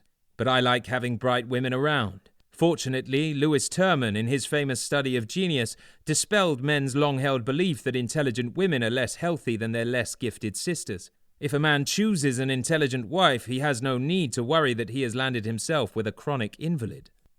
And besides, Cosconna added, there is something else about intelligent women. Terman's most statistically significant finding is that the children of very intelligent women die less frequently in their early years than the children of less bright women. And hopefully, most men are sufficiently involved fathers that they will want their children to have the best chance of surviving childhood. God, although a bit impatient at Cosconna's interruptions, nevertheless continued with what he was trying to say. So, while men can't change their genes, they can at least change their memes, and if they don't choose to change them, they can at least have their memes changed for them. Do you remember Lysistrata, way back in ancient Greece, when I was Zeus and you were Hera? That determined woman who persuaded all the women of Sparta to withhold sexual privileges from their menfolk until they stopped fighting the Athenians. It worked rather quickly. The Spartans soon ended that stupid war with their Greek neighbors. I thought Lysistrata a terrible castrating prune at the time, but now I see she was right. Men shouldn't behave like packs of hydrophobic wolves. So, asked Cosconna, should there perhaps be more Lysistratas? Perhaps my liberated sisters should refuse to sleep with macho men. Instead, they could give lots of brownie points to men for feminist ideas and none for male aggression. Given the right incentives, men can be surprisingly amenable. A little appropriate pressure soon dampens men's enthusiasm for war.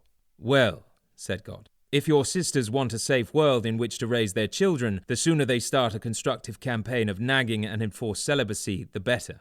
I've sent many a nagging wife to hell, he added, but useful nagging is different.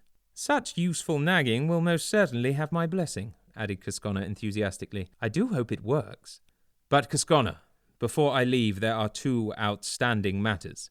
The first is the question of the Central American refugees who are marching towards the US border. I didn't know how to help them at first, but time often brings a solution. Now that Trump has cancelled the decades-old Intermediate-Range Nuclear Forces Treaty, perhaps a nuclear bomb will explode in the US. Under the treaty, thousands of nuclear weapons were dismantled. The rockets have a nasty habit of being fired off by mistake. So, space may soon become available in the US. You can move lots of people from the overcrowded Central American countries into this freed-up space. The Spanish Americans are hard workers, and they'll soon have the flattened US cleaned up.